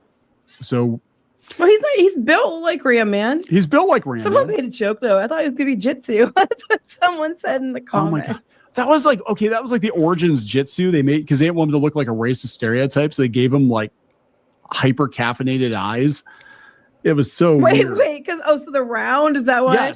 Yes. Oh my God. It was the weirdest damn. Somehow they try to be less racisty or stereotypical. They make it more racisty and stereotypical. Frost has Eskimo powers. Is Eskimo because she has ice powers? But I thought that was kind of weird because you look at the Jitsu figure and it's like, wow, he is really awake. He really likes Starbucks. He really likes Starbucks, right? He can hold a big cup in that hand of his. Yeah. So let's see. And then Then we there's this have Christian. I don't know how to say his name. Vanapola. Yeah, that's Hussein. Hussein. So they're probably Adam's co-workers, and I'm sure hijinks will ensue. Galitzin, okay, yeah, whatever his name is. Galitzin was announced to star as He-Man. He actually looks the part. I will give them props for that. But we have Camila Mendez as Tila. She did dye her hair red. She doesn't look terrible. Jared Leto, Skeletor. That one, everybody's like, ooh. Hard pass. Idris Elba as Man-at-Arms. Marina Baccarin as the Sorceress. James Purefoy as King We've been getting Landor. a lot of announcements lately about the other characters. Allison Breezy Boleyn. I mean, most of them I have no problem with. I'm just so entertained by Susie and Hussein. Susie and Hussein. Can't wait for the He-Man movie with the adventures of Adam, Susie, and Hussein. Adam, Susie, and Hussein. Can you imagine, like he's calling the Masters together? It's like Ram Man, Fisto, Man-at-Arms, Tila, Susie, and Hussein. We have the power. It's like, oh my God. I just can't. It's just. You had me. I mean, it was iffy here and there, but when I saw that, I was like, shit. No Beast Man. So we got Malcolm / Fisto. Well, they keep announcing people, so it's possible they come later. Trapjaw, Goat Man. That's an obscure one. And Triclops. Now we got Ram Man. Yeah, and Susie and Hussein. Susie and Hussein. Yeah, plot details are currently under wraps for Masters of the Universe. No, not really. The leak was, and remember, a lot of people tried to refute that. The leak was that it was going to take place mostly on Earth because cheaper. Well, we don't know if it's mostly on Earth, to be fair. We don't know. We know the beginning is at least, but we don't know if it's going to stay there. If they're smart, it will not stay there. They will leave Earth. Probably he'll get sent to Eternia, and Susie and Hussein will go with him. Yeah, oh my God, are they going to do that? They're going to send Susie and Hussein to Eternia. It's going to be like the Christmas special. Hijinks ensue. Skeletor gets a puppy. Yeah, that would be, oh my God. So, I mean, the only thing that gives me any trickle, very small trickle, like swollen prostate trickle of hope is Travis Knight directing it. But that doesn't, because he did Coraline, he did Bumblebee, but that doesn't mean this one's going to be any good. I think Jared Leto, if it's going to take place on Eternia mostly, for their own benefit, they need to make that leak somewhere or something, because I think people would be more willing to give it a chance if the Earth stuff is very limited. Even though why you have to go to Earth at all is stupid. Like, you don't have to. It was really dumb, unnecessary, and dumb. But if they are going to do it mostly on Eternia, I think they need to tell people that, because that's the only way you're going to win people back, I think, at this point. Yeah. So this the plot actually sounds more like Thundercats than it does He-Man, because Prince Adam crashed to Earth in a spaceship when he was 10. He had the power sword. Thundercats. So Superman. Yeah, Superman. Yeah. But in Thundercats, it was Lion-O and the Sword of Omens and Susie and Hussein. Oh my God, that's hilarious. I just can't stand the Susie and Hussein thing. It drives me. I can't get past it. But he's gonna get whisked back to Eternia to fight Skeletor. To defeat such a powerful villain, Adam has to uncover the mysteries of his past and become He-Man, the most powerful man in the universe. Okay, so in the show, it makes sense that he's He-Man, but he knows how to fight because he's Prince Adam, and he worked with Tila and he knows how to fight. Now you got some guy who doesn't do anything his whole life, is in an office and wearing pink shirt, and is going to be whisked to Eternia and suddenly know how to defeat everyone. Okay, Susie and Hussein are going to train with him, and Tila and everybody else to make sure that he can defeat Skeletor. I just keep thinking it should be like they should have a montage with a South Park song, the "Now You're a Man." Now you're a man. What gets me is the point that the director, I think it was the director who had said, that he said, the show meant to a lot of people. It's really formative for a lot of people. So it's exciting to do something that will have the nostalgia element as well as hopefully attract a bunch of new fans. And as soon as you say that, That's what happened to She-Ra. That's what happened to Star Wars. That's what happened with Revelation. That's what happened with all this stuff. So when you add that part, then I get concerned. We're making this for the TikTok generation, right? I mean, we're gonna go back to Earth. No, that's called cheap ass, because you don't need to be on Earth at all. This is stupid. Like, why are you on Earth at all? That's just there was no reason to do it other than being cheaper. Cheap Ass is one of the evil warriors. He was unreleased. He was supposed to come out in 1988. Yeah, he was basically just made out of all recycled parts. Coffee for closers. He goes around saying that. Cheap ass. This sounds like the red flags are there. Yeah. And I'm just concerned. I mean, I'm hoping it's going to be good, but my expectations are below sea level at this point in time. Yeah, I mean, here's the thing. Like, I'm not mad about it. This is the thing. People think that we're like Revelation was just the reason we're so pissed is we got told that we were liars when we weren't. We weren't. And then, but what happened with He-Man because of Revelation, just like what happened with Star Wars because of Last Jedi and all these other franchises, is that you become apathetic. Things that you really loved for a number of years become very apathetic. Leading up to Revelation and stuff, they were already attacking people. Well, if you watch He-Man, Teela was important and all this other shit. It's like you're sexist, you're whatever, and they started that, and they better not start that again here, because I saw in the comments already. Well, people are going to start complaining. They say people are going to start complaining, and it's like because I think of the Ram Man casting. I'm assuming. I'm like, there are much bigger red flags than the race swaps in the casting announcements, right? The fact that that looks like a significant portion of this movie is going to take place on Earth, or at least, well, I don't know how much. They're not saying, but they need to clarify this. If it isn't going to be on Earth very much, they really need to say so. If they could do that, it might save their asses. If they're, most was going to be on Eternia, people will still get a chance. If they don't say anything, then I'm going to be like, yeah, then they're going to do mostly on Earth. Yeah, it'll be like the last third of the movie takes place on Eternia. We don't get He-Man until the very end of the movie where he finally figures out how to become He-Man. We don't see Skeletor until something happens to Keldor. And you know what I'm saying? Like, it's like they keep setting these movies up to be like a lead in. Even Bumblebee was guilty of that, leading into a bigger movie. Like Bumblebee felt like, I mean, it was technically a prequel to the first Bayformers, even though it didn't jive up with the time didn't mesh up. But like, I think I have this strong feeling they're going to approach this like it's the beginning of a franchise. And really what you need to do is just have 2 hours of He-Man beating the shit out of Skeletor and just assume there's not going to be another movie. Right. Yeah. They're not going to. But don't but good news, we got Susie and Hussein.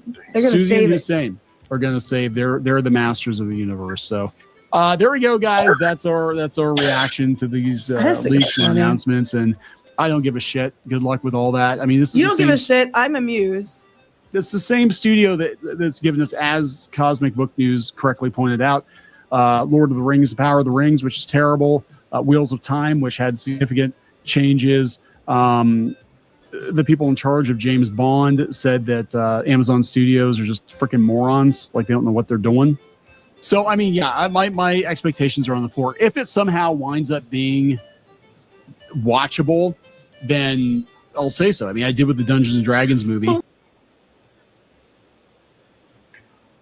It's a disaster what they doing. Shout out for Clown. I forget what these guys call. Shout out to them, man. I love them.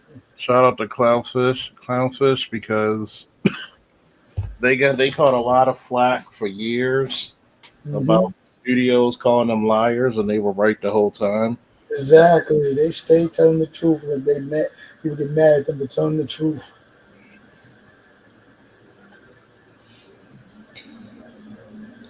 And I think that a lot of those studios owe them a lot of compensation and a lot of notoriety. Just saying, folks. Just saying. Don't get enough of their acolytes, they flowers, man. They deserve it. They expose a lot of goofy shit that goes around in Hollywood and all that shit. And online stuff to ourselves.